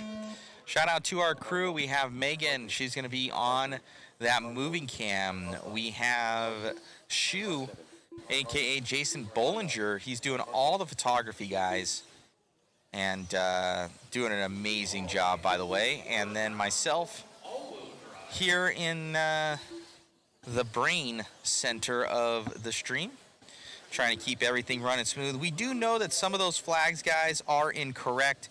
We are trying to catch them as we go and correct them, but I'm not going to catch everything, so much appreciated if you guys do comment in. You say, hey, I know that guy, and that's not his flag, like I know DeBoves. So I'm going to make sure to get that fixed up for my buddy here.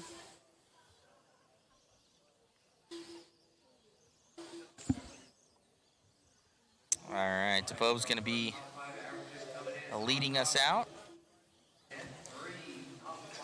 Now it's going to be Robin into that number one. Ooh, did Megan get one? Ooh, man. This looks like heart attack on a plate. I like it. I know, that's diabetes cake right there.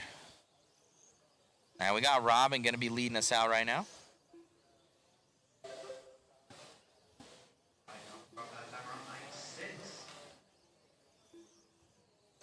Usually has, at least from what we've seen, an orange front, blue back. He is heading down that straightaway right now. Here for Robin.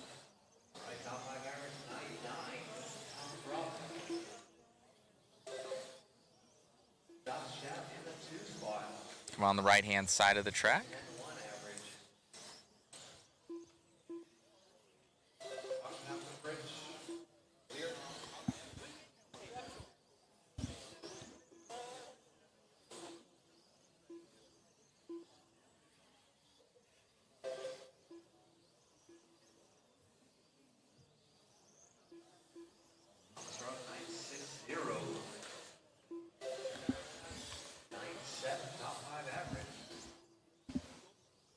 Robin going to be in that top left for us right now.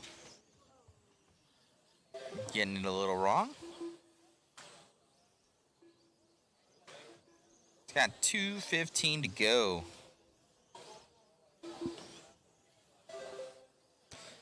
Got Miss Some saying, are you going to interview Dixon?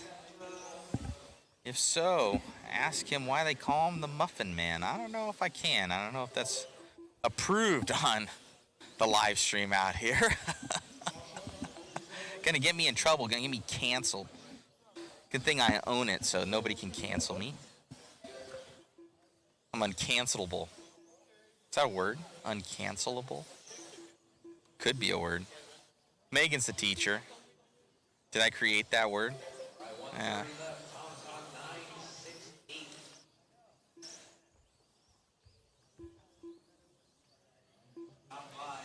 But people get it. People get the word uncancelable. A lot of French drivers right now, 1 through 7 leading the way. And we got Thomas going to be in that P8. Looks like he's running in the red though. There he goes. On by.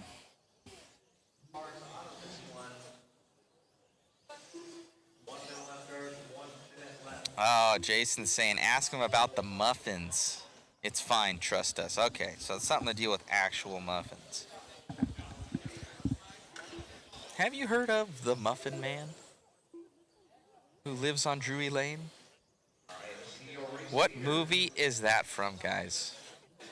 Who's gonna know that one?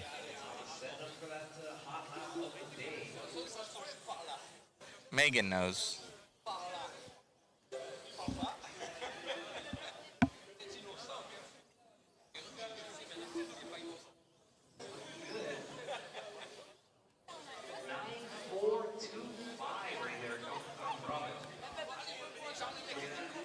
I will be your leader. 10 seconds to go. Chris Patton saying Shrek. Yes, correct. Got a couple people chiming in. Love it. KBBG, no resorting after practice. Those slow cars are really blocking the road. I'd like to see.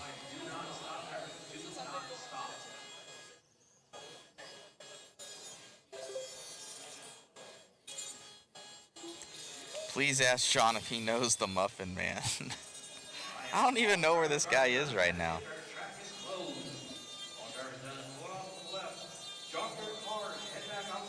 John Dixon.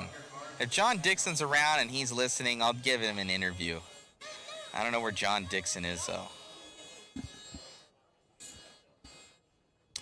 Not sure.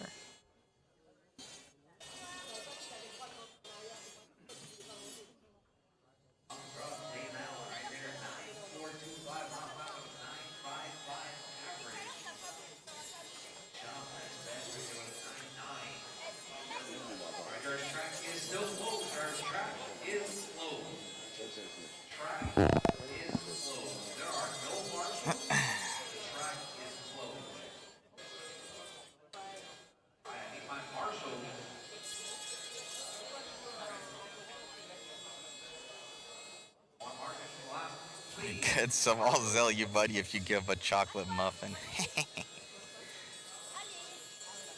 All right, Jason Kasuli saying whoever John Dixon is, he's going to be coming over for an interview, I'm guessing, at some point in time.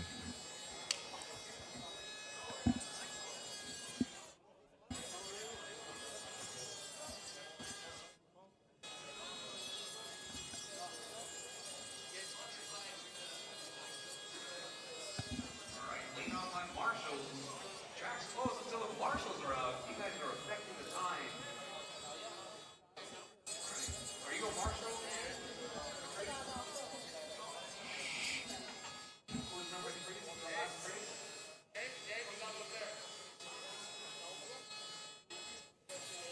All right. Track's open, drivers. Track is open.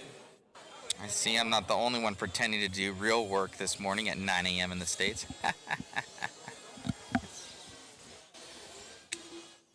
Probably your flag, right? Yeah.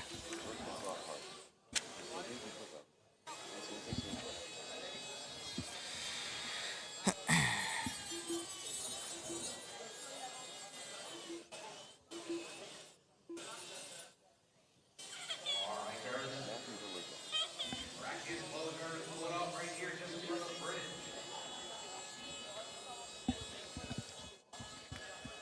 Track is closed. Track's closed.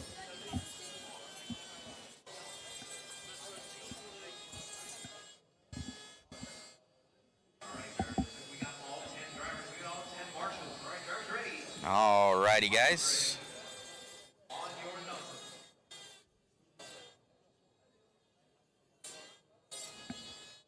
I got something pinging on me here. Let me see if I can Hard 1.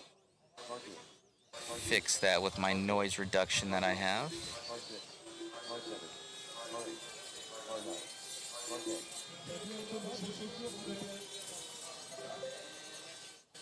All right, right now, time he's coming at 9.55. Thomas Robinson in that last round.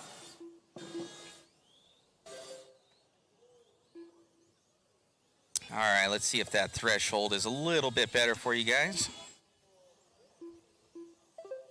It should cut out there. You guys don't hear a lot of noise in my background there. Someone is attacking a car with a Dremel in the background. Yes, they were. You are right, it was a yellow car. Have this all going right.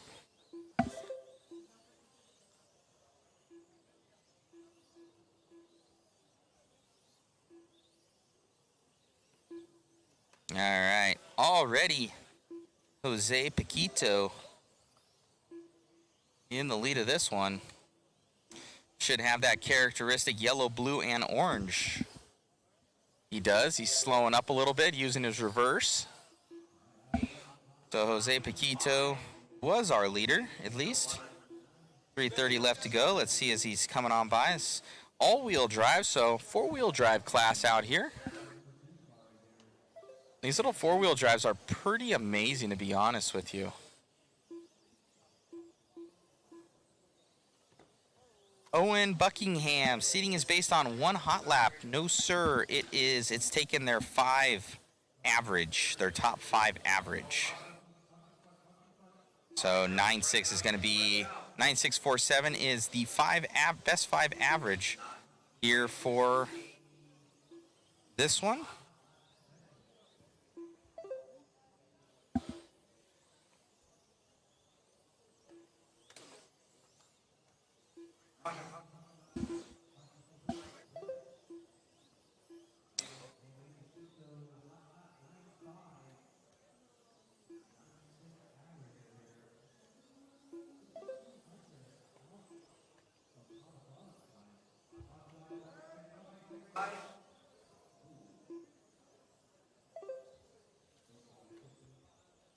We got to get Vincent Castell's time here, or photo here. I don't know who he is.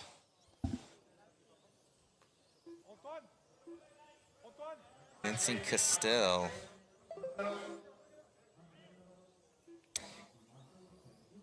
Jose Paquito looking at a top 2 spot. Mateo Rocha in the 3. Wow, for Rocha to be back in that number 3, he dominated last year at this race at HRCR there in Texas.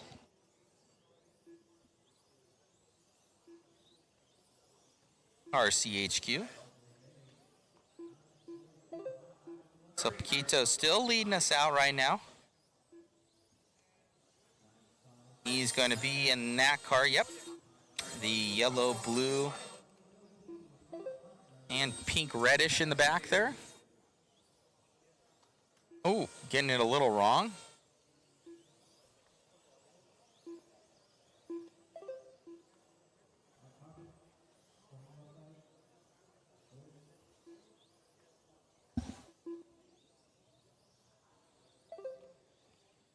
Is the temp cold in the gym? No, it's probably what, about 70 degrees, 70, 75.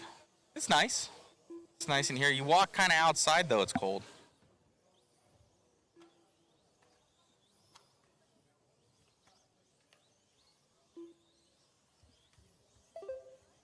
Forty seconds left.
Paquito. Ooh, Paquito taking over that TQ just there at the end. Wow.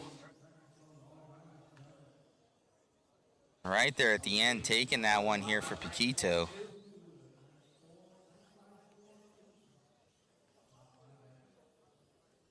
Cars. Alex Marshall. Drop your cars. Marshall. Number 4.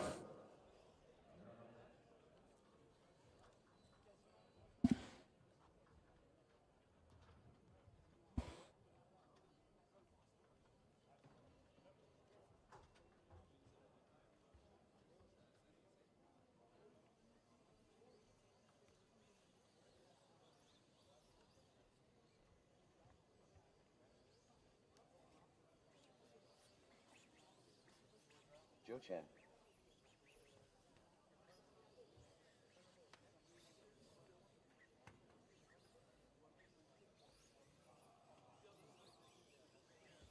Legendre and 1. Pascal Dohobny. Eric Azam. Rafael de Sosa.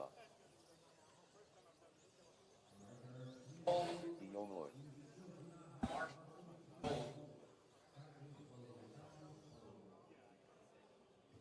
Marshall.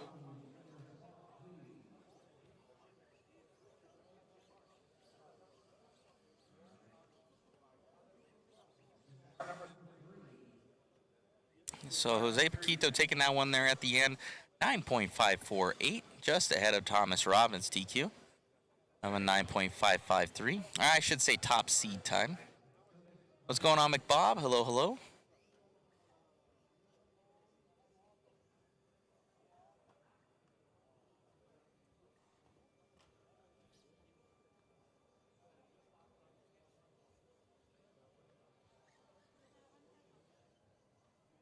Jose P did a 9.42. Yeah, that's lowest I've seen is in the 9 so far. I think you're right, TJ Mack. Oh, we got Mr. Joe Chen in this one as well from RADBODY. Special thanks to RADBODY. Be sure to grab one, guys. He is the reason why we are here and giving you guys this coverage. He made it happen. He said, Matt, I want to make this happen. Let's do it.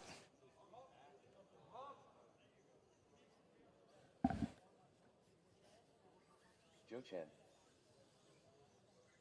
Guillaume Lloyd. Clement And one. Raphael Coquel. We need to get his. Pascal Dohobny. Oh, I think Clement Coquel is my buddy. That's my best friend that's up there. Still needs his profile picture.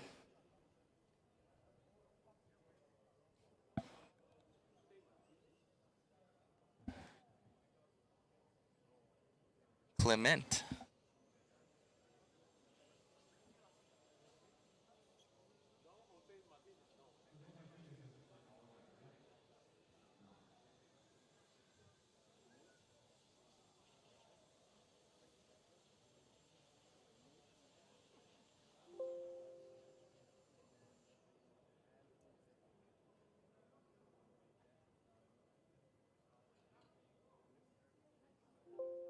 Jose Alvarez. Oh no, we do have Clements up there. Do have Clements. Maybe it didn't upload it.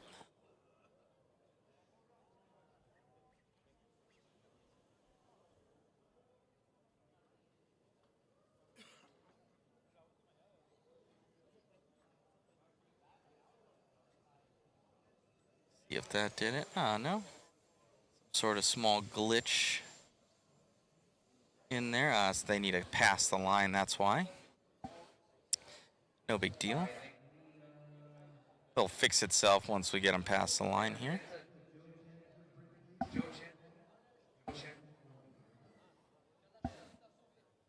Joe Chen.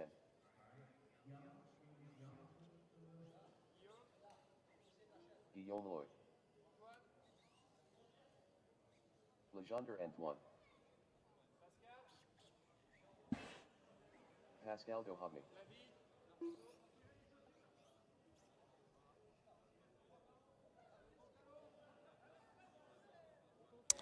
And Clement's still not coming up. I don't know why.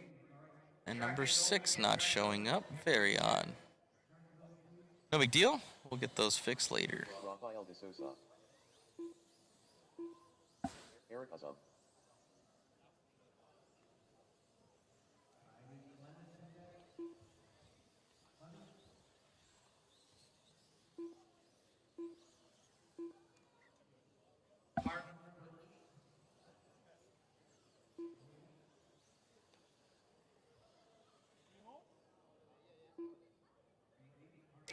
Is he 3 or 4 of 4-wheel drive? Going to be coming up.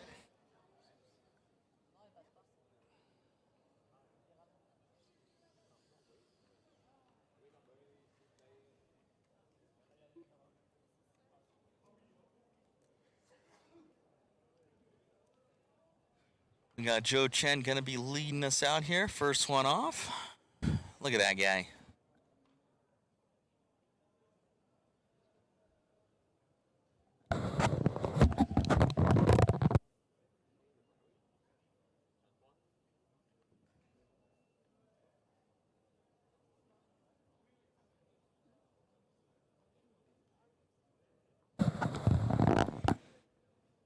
Somebody getting their car fixed right here. Can we get a camera? Oh no, I should be able to get it with my PTZ.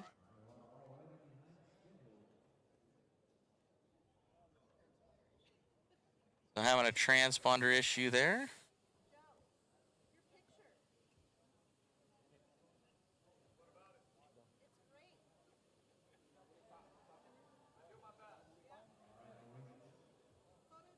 Car's ready. Carson's ready.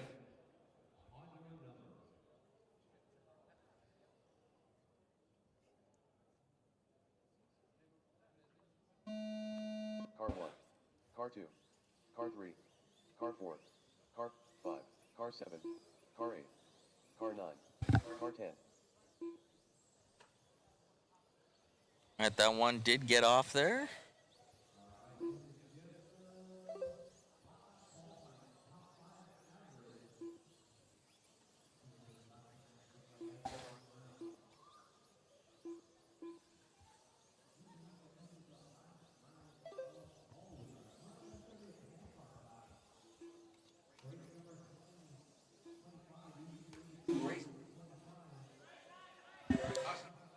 Yeah, Joe Chen leading us out right now. We'll catch up with him.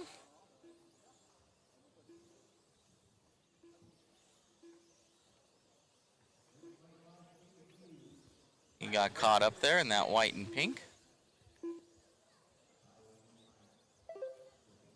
Still going to be your leader. Antoine going to be taking that one over, though, as well as Loy. Antoine and Loy. Leading us out. 3:45 to go. Oh, we have another one up top. Going to be Letguard.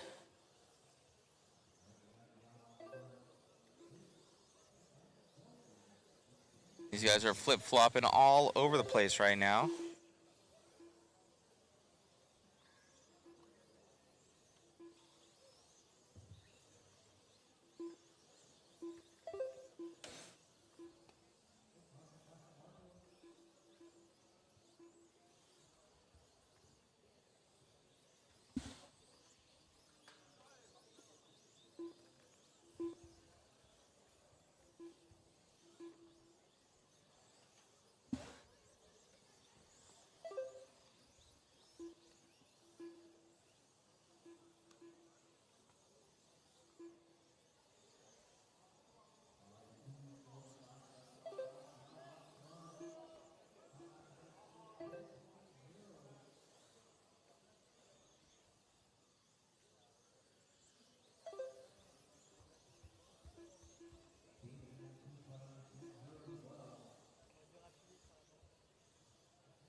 And green and white car, going to be your leader.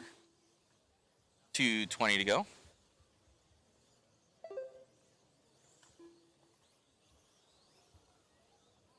El Cordmanch. EJ Cordmanch, he loves Joe's picture. I know, it's a good one.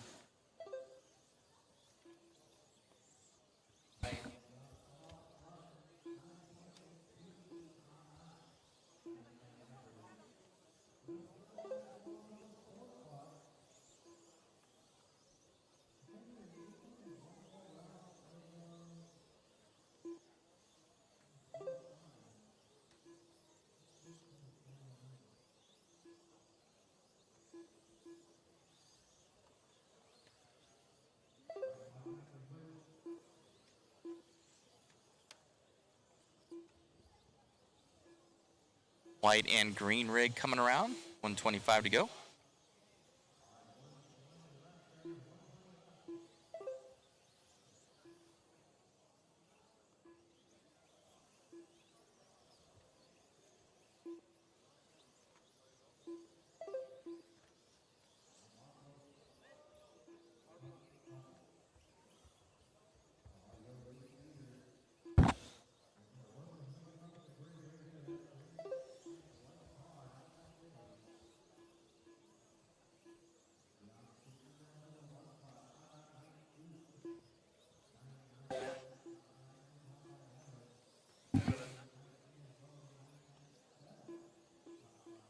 Only breaking into the top 4 now. David Lartois. Going to be in that 6.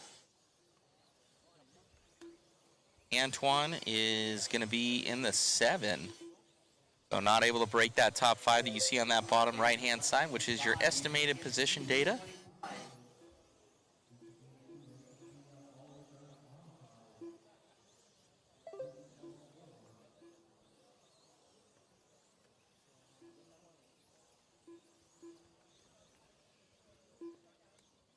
Will be your leader.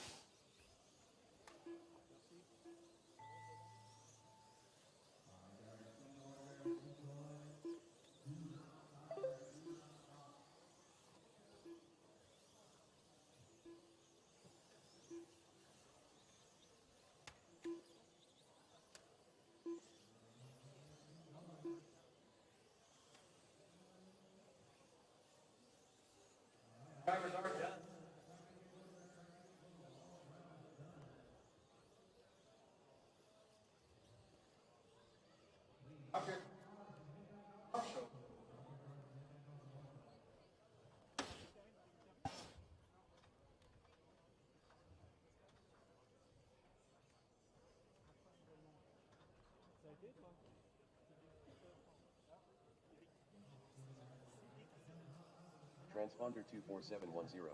Transponder 14279. As we edge into race number 25, we got 3 more Transponder 6277. for the rest of Transponder seeding round 1. For Jason, do you know how many seeding rounds there are? David Garocha. Christophe Baron. We got to figure that out. Laurent Saster. Philippe Liros. Jeremy Gruard. Air 1 Larkin.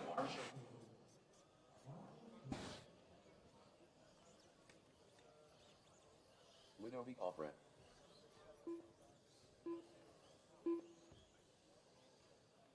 Stéphane.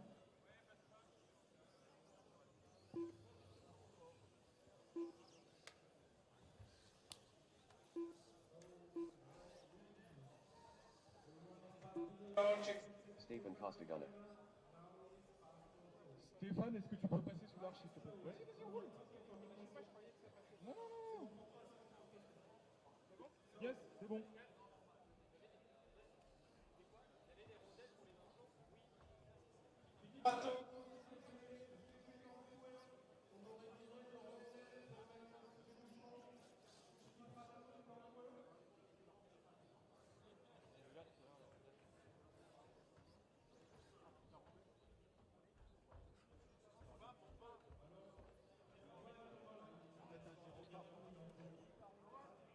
Vous voulez pas attendre la manche d'après, non? Ouais, Philippe, s'il te plaît, pendant.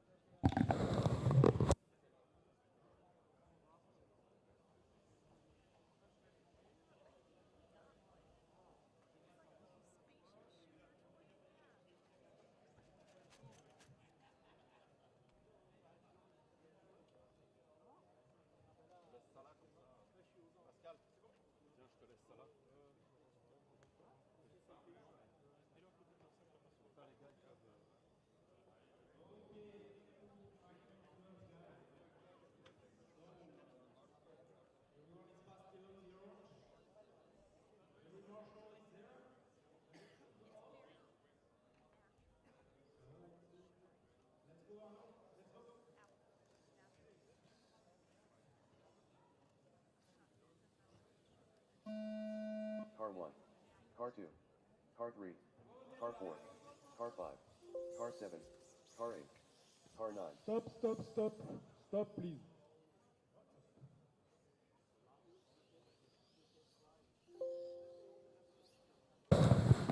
Looks like they're doing a restart right now.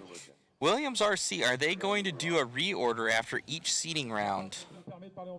That I also have to check. I believe that they would.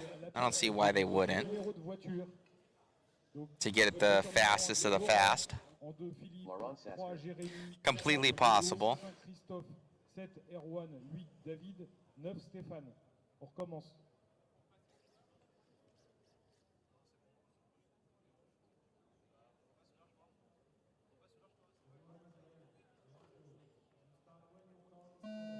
Car 1. Car 2. Car 3. Car 4. Car 5. Car 7. Car 9.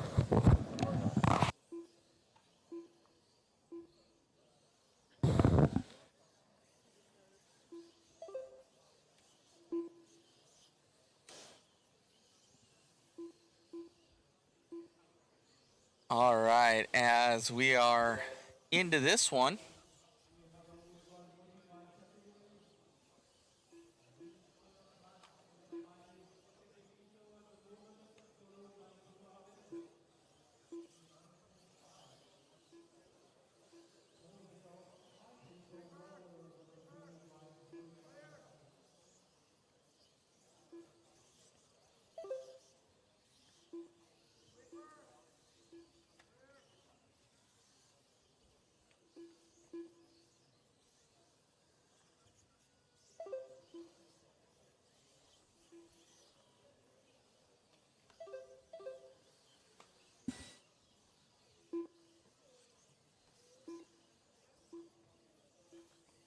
all right, leading this one out right now, going to be the all-pink car.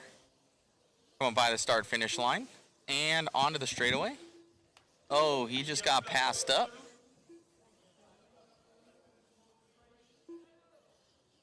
Gonna be Buron. Gonna be leading us out here. He's got Elisa's car right here, green on the side with a flag on top.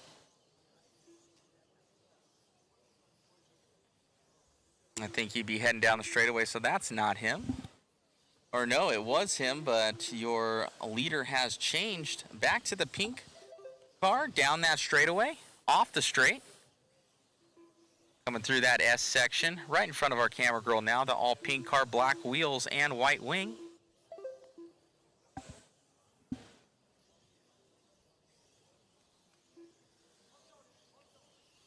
Clean this out. 250 to go, 250 to go. Rolled off the track there, oh man. See if he keeps that, but this is going to be a top 12 for him right now, top 12.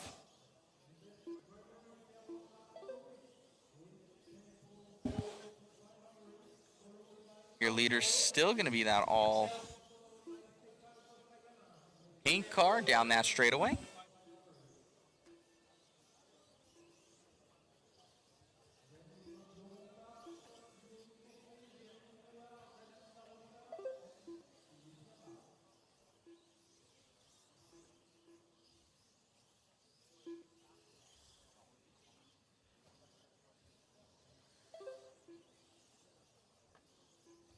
Less than 2 minutes to go.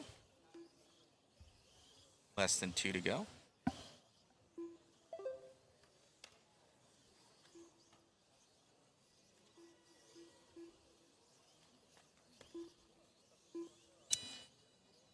Correct. 1:30 left. An entire French field right now. Everyone.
It's like Erwin Arteguad gonna grab this one.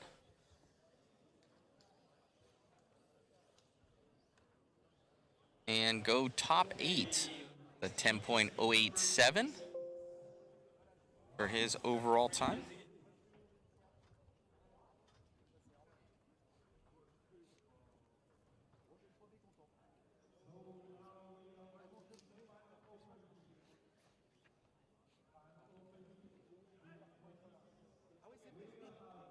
That was our last one of all-wheel drive mod. Jose Paquito going to be our top TQ, top C. Ricardo Giannini. Yuri Vol. And open coming your way. David Maradona. The last 3 heats here. Luis Quiza. Grant Matsus Hima. Guillaume Lloyd.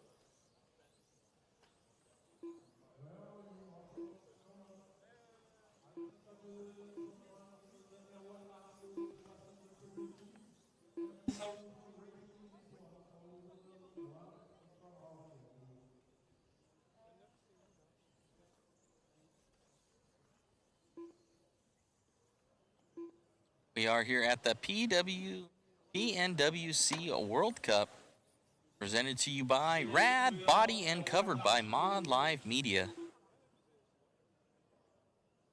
It's our second time covering this event. Last time it was at RCHQ in Texas.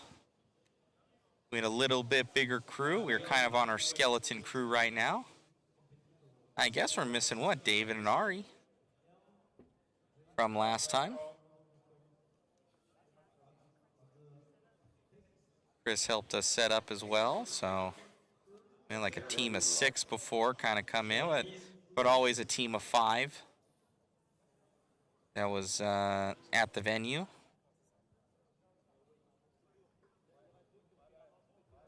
Traveling internationally.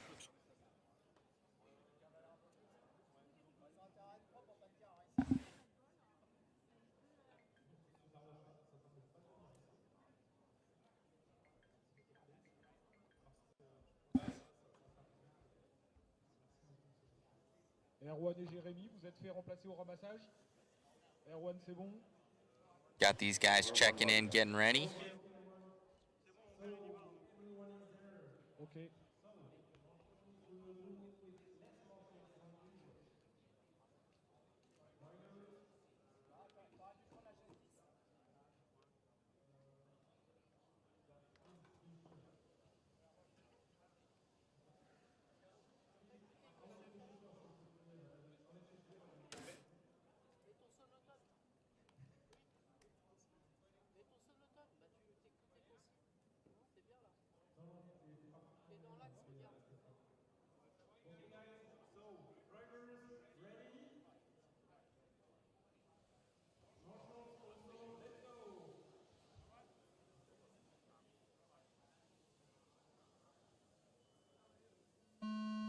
Car 1, Car 2, Car 3, Car 4, Car 5, Car 6, Car 7, Car 8, Car 9, Car 10.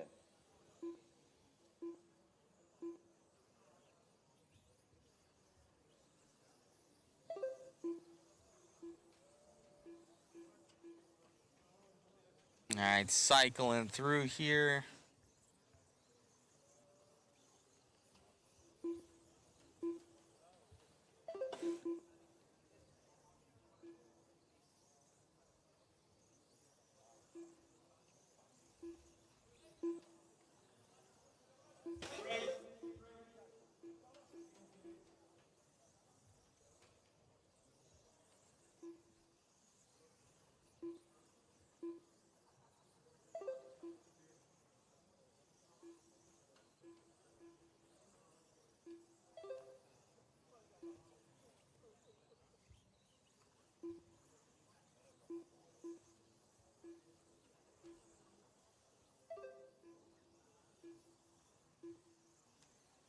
Like Jose Paquito back into that lead again.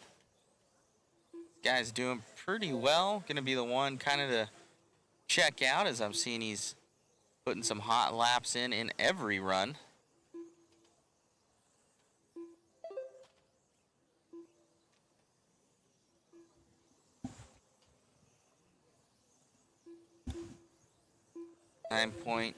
.569 here for Paquito.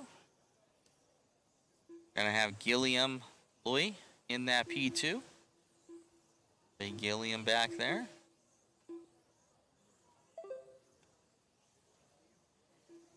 Paquito leading us out. Looks like Martinez. Say Martinez getting up to the top, then Loy back up.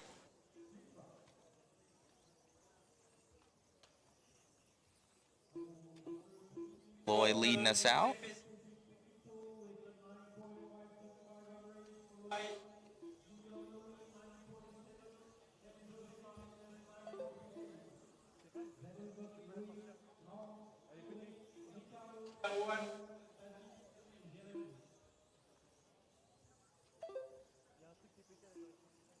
Gonna be your top 2 guys in I shot there. Oh no, Martinez taking that one over. Oh, there's Martinez to the right of them. So there's your top 3 in that right-hand section there. Paquito, Loy, and Martinez standing next to each other on the track. Paquito leading this one out 9.538 to Martinez's 9.653, so a little more than a tenth of a second. Oh no, I'm sorry. 0.03 of a second.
9.359. Wow, by Jose Paquito.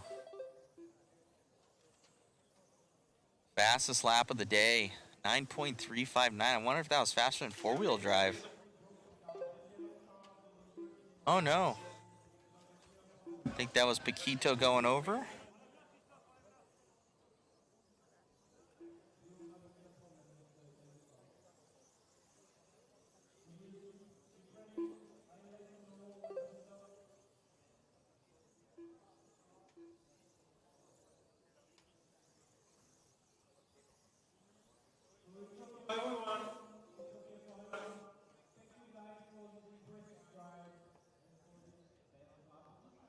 And that is it. Ah, he's back. Oh. We got Antoine back with us. How are you? How did your racing go, Antoine? Yeah, just 10 minutes before, but yeah, I finished 7. It was hard, but some of grip on the track, to be honest. Okay. Some of grip. And some of crash at the same time.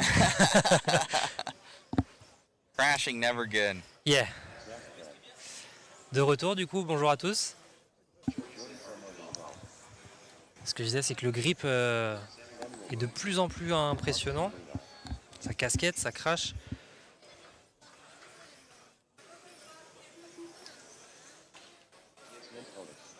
Look, Paquito just pulling the fastest lap I think we saw was 9.3. Whoa. Yeah, it was a 9.3 on not his average, but fast lap in general is 9.3. I think that was faster than four-wheel drive, I want to say. Yeah. Could have been. Pan Car Open showing the way right now with Jose Paquito. Christian, he's fast in that reflex rig. Yeah, yeah. So I know that he TQ'd. I think stock, one of the stock classes for Christian in the reflex.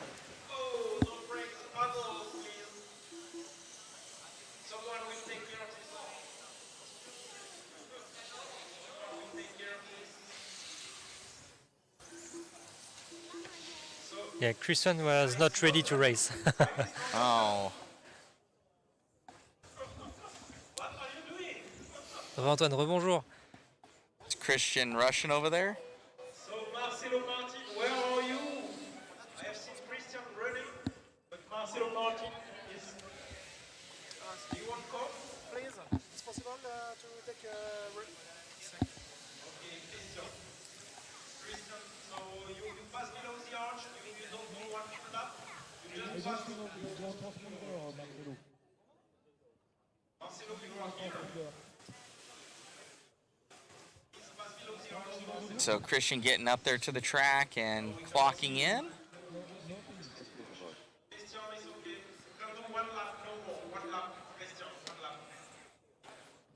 The difference between Jose and Christian is the car, because Christian is running a RX-28, Got but it. Jose is with an atomic car. So, Atomic? yeah. Got it.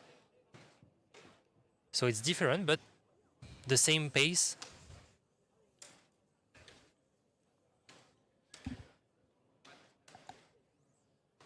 That's not right. It's right. It's right. That's right. What is that? If I remember.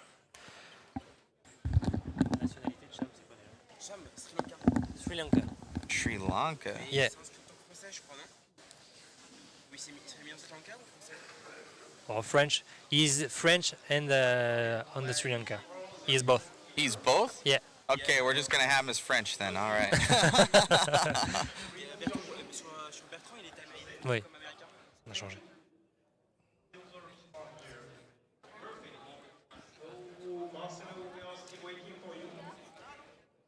We got our French speakers starting to chime in now that Antoine is here. They've been watching. They've been watching. Okay, guys, so we have to start. Salut à tous, salut Frédéric, comment tu vas? Drivers, so are you ready? Yeah, marshals, okay. Let's So everybody go. chasing after Paquito's time right now, 9.424. Paquito's been fast all day long, so it's yeah, I think he's been up in the 1, 2, 3 slot pretty much in any class that he's in. Yeah, I think. But I want to see Christian. Christian looking to impress right now.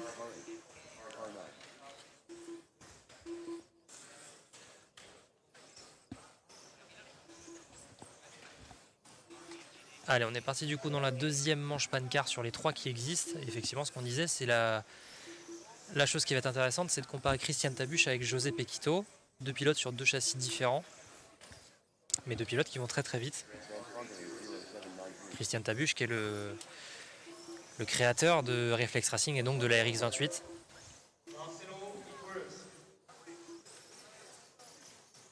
Still waiting on these guys to clock in a little bit here and kind of get their times. We're not going to really see any feeds until they click that 5th lap of what the timing system is able to do.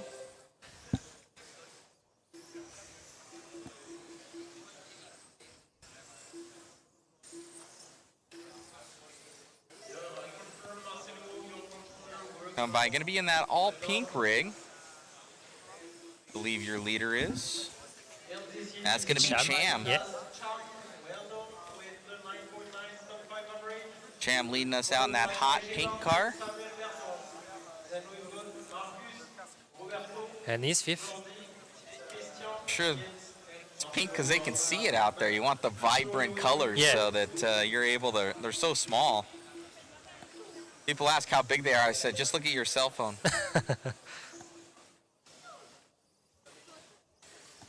Allez, c'est parti sur un gros rythme du coup pour Cham. Cham pulling over there a little bit. Pour l'instant premier. Bien le bonjour de Bretagne, et bien le bonjour. Et la team, salut Snow. Salut Greg, comment tu vas? Installez-vous confortablement pour cette avant-dernière séance de pré-qualif. Et là ensuite on va commencer à avoir les qualifs qui vont elles par contre être triées par niveau de ce qui s'est fait dans les pré-qualifs de ce matin. Cham going to be up in that top corner there, but it looks like Evans, oh, Evans pulling ahead of him right there on the overall and going into that top 4. So Evans now leading us out. Looks like someone dead on the track. we are half of this heat and we've got Evans still in front with 9.8 Et 9.8 pour E.J. Evans. Oh, looks like Evans having major issues. He's saying pull it, so that was your leader. So Evans maybe getting a top slot there with that 9.8 before he shut down, but it's going to be Cham that we're going to be following now in that hot pink car. Oh, hot pink is off as well. So we had 2 cars off there, he's Antoine. off. Yeah. So 2 of our leaders with issues. Looks like Evans maybe making it back out there onto the track. I know that one of the marshals was adjusting the car. So Evans showing the way once again.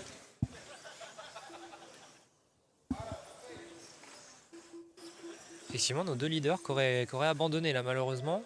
Alors ça les place quand même très très bien tous les deux dans le top 5, hein, EJ Evans 4 et Sham 5. Mais on peut imaginer qu'ils auraient pu réaliser mieux.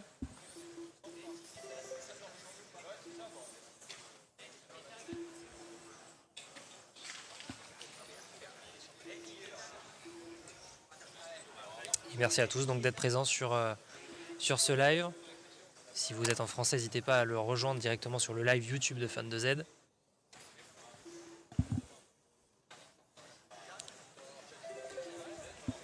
Et autant pour moi, EJ Evans n'avait pas abandonné.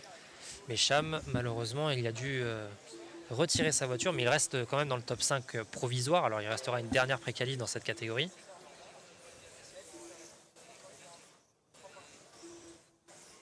Evan still leading us out. Going to be in Reflex Racing Rig. No, he was in the A main last year. EJ Evans? Believe so, yeah, yes. Yeah. 30 seconds left to go here for EJ, coming out from the United States. Champ still going to hold that P2, but going to be off the track, but still breaking into that top 5. Ooh, up to the 3 there for Evans. So Evans speeding it up here, tires warming up a little bit, maybe getting a little bit more grip on that 9.596. So you can see there, close to Jose Martinez's time of a 9.539. So within, would that be about 600ths of a second? So is he able to push here at the end? Evan's gonna shut down his car with issues with that all fast white paint scheme.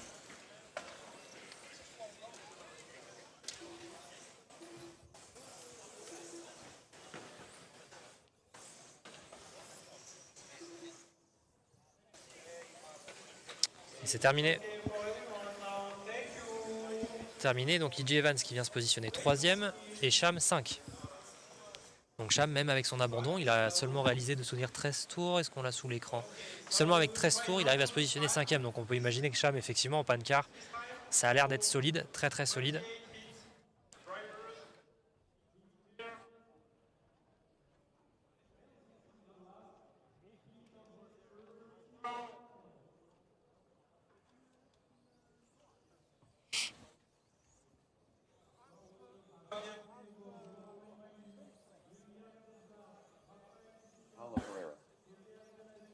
Et allez, la toute dernière séance pancar pour les pré-qualifications.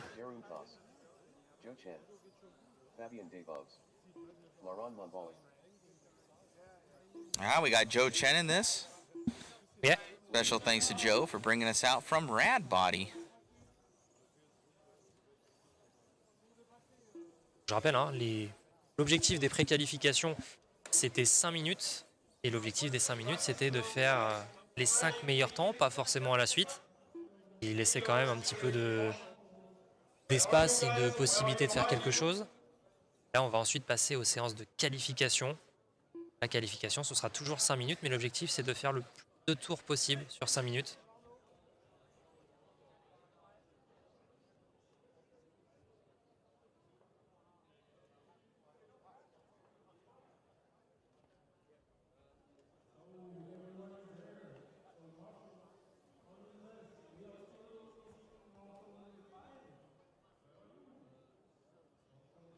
Alors que vous avez la présentation des pilotes en visuel directement sous les yeux.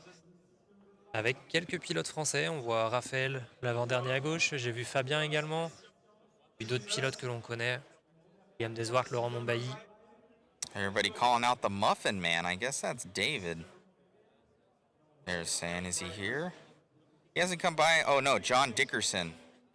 John Dickerson, the chat is calling the Muffin Man. In this one, let me see what John looks like.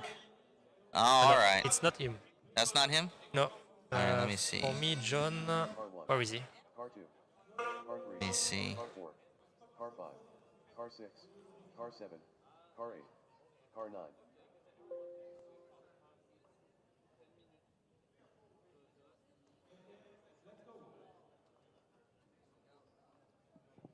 Yeah? Is that Dickerson? I don't think. But, Dixon? Car 3, no, he's car not. 4, car 6, car 7, car 8, car 9. I think that's him. He just has a haircut now. Yeah. I believe that's him in the center there with the gray shirt. Yeah. Glasses on. Just he had a different haircut then. Just looks different. Allez, c'est parti pour cette dernière manche.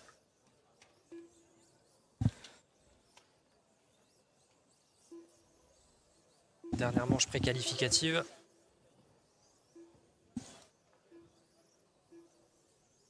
Yeah, all of them saying the Muffin Man.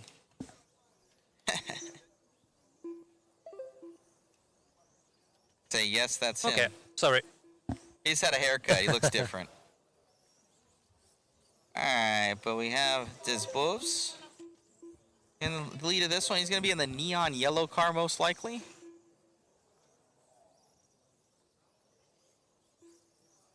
He's coming by. Let's check that out. And John Dixon on the top 5. Dixon now. Now in that top slot.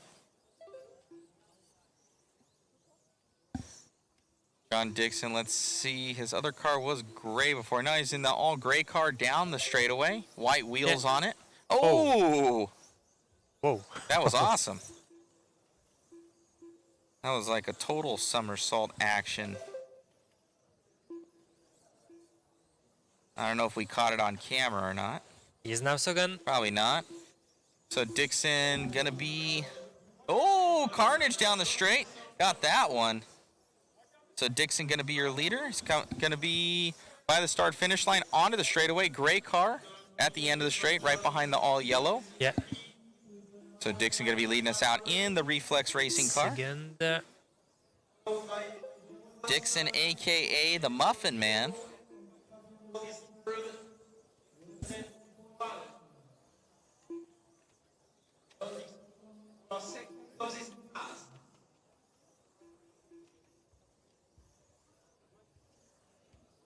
John Dixon, là pour l'instant, ça est parti très très fort. C'était déjà le cas tout à l'heure en 2 roues motrices. Sur une RX28, encore une fois. Il était premier en 2WD mode et là il est deuxième pour l'instant en panne-car. Et pas très très loin de José.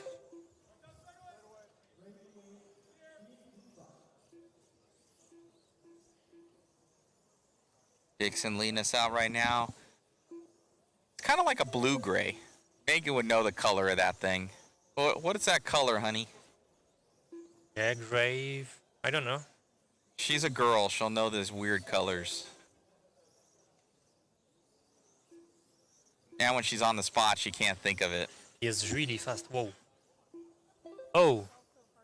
Less than 1/10. 1/10, sorry. 9 secondes 413 pour José. And John Dixon is first. Yeah, He's the Dixon leader. leading this one out. Cutting those corners so close. Là, ça y est, vous avez sous les yeux donc John Dixon, premier. Il est parti pour se positionner dans les premiers de cette catégorie en panne-car pour la grille de départ de la Q1.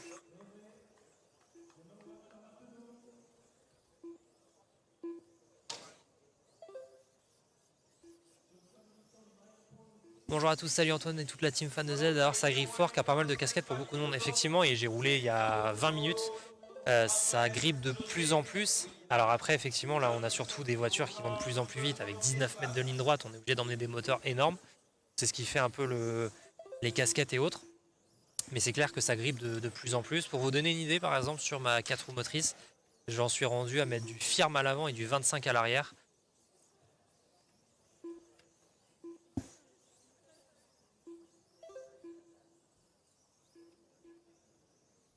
Owen saying smoke gray because he is the smoke. I like that. I like that. Passable. Oh, 9.3. Oh, the Muffin Man getting sideswipe right there. 9.3 pour John Dixon. John still leading us out. And he is on a new TQ run right now here for Dixon. So Dixon looking to take this one with a 9.366. So nobody's going to be able to catch that one. There's no way, not possible.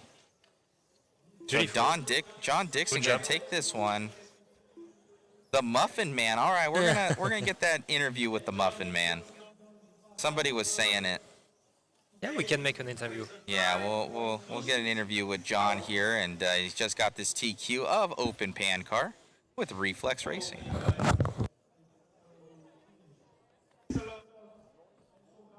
On va essayer de voir pour avoir une interview avec John Dixon. On va voir s'il serait disponible pour venir parler. Alors ce sera en anglais, j'essaierai de faire les traductions pour le français.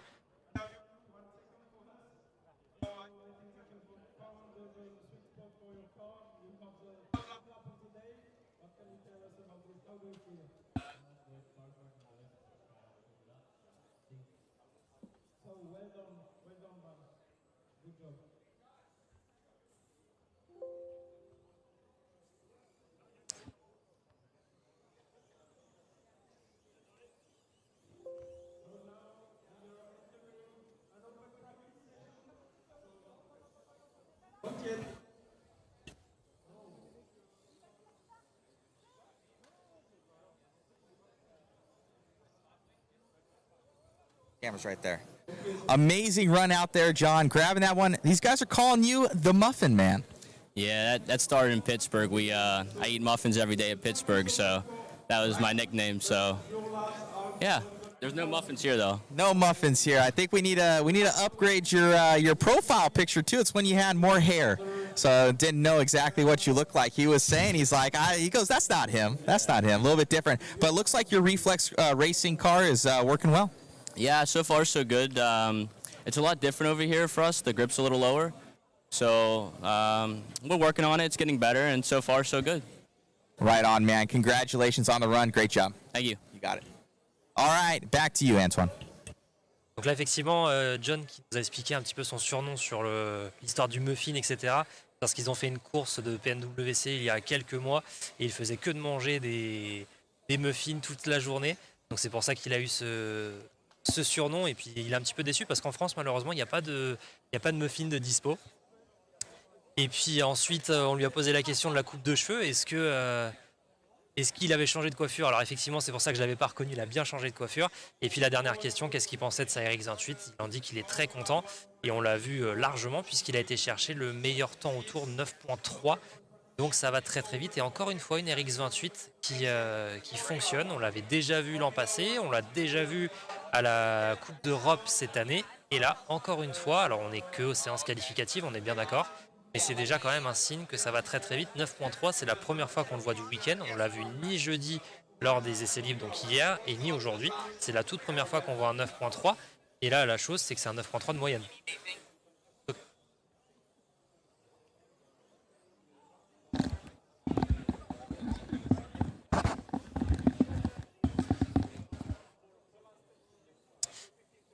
Allez, on va pouvoir du coup regarder un petit peu les open practice. Alors là, pour l'instant, c'est juste des essais libres un petit peu pour tout le monde, etc.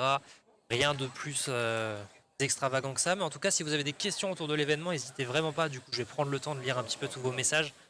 N'hésitez pas à poser des questions. Si vous avez des questions sur l'événement, l'organisation, est-ce qu'on mange bien, est-ce qu'il y a du grip, est-ce que voilà, la moindre question, j'essaie d'y répondre. On va prendre le temps justement avec cette pause d'essai libre pour pouvoir répondre à toutes vos questions et faire en sorte de répondre à la moindre des questions que vous avez. Je vais essayer de pouvoir répondre à tout ça si vous avez des questions. If you have any questions, you can ask on the YouTube chat or the Facebook chat like you want. About the organization of the event, about the grip of the track, about the cars, about the drivers like you want. Ask any questions and I will answer it. And sorry for my English, I'm not really good, but I try.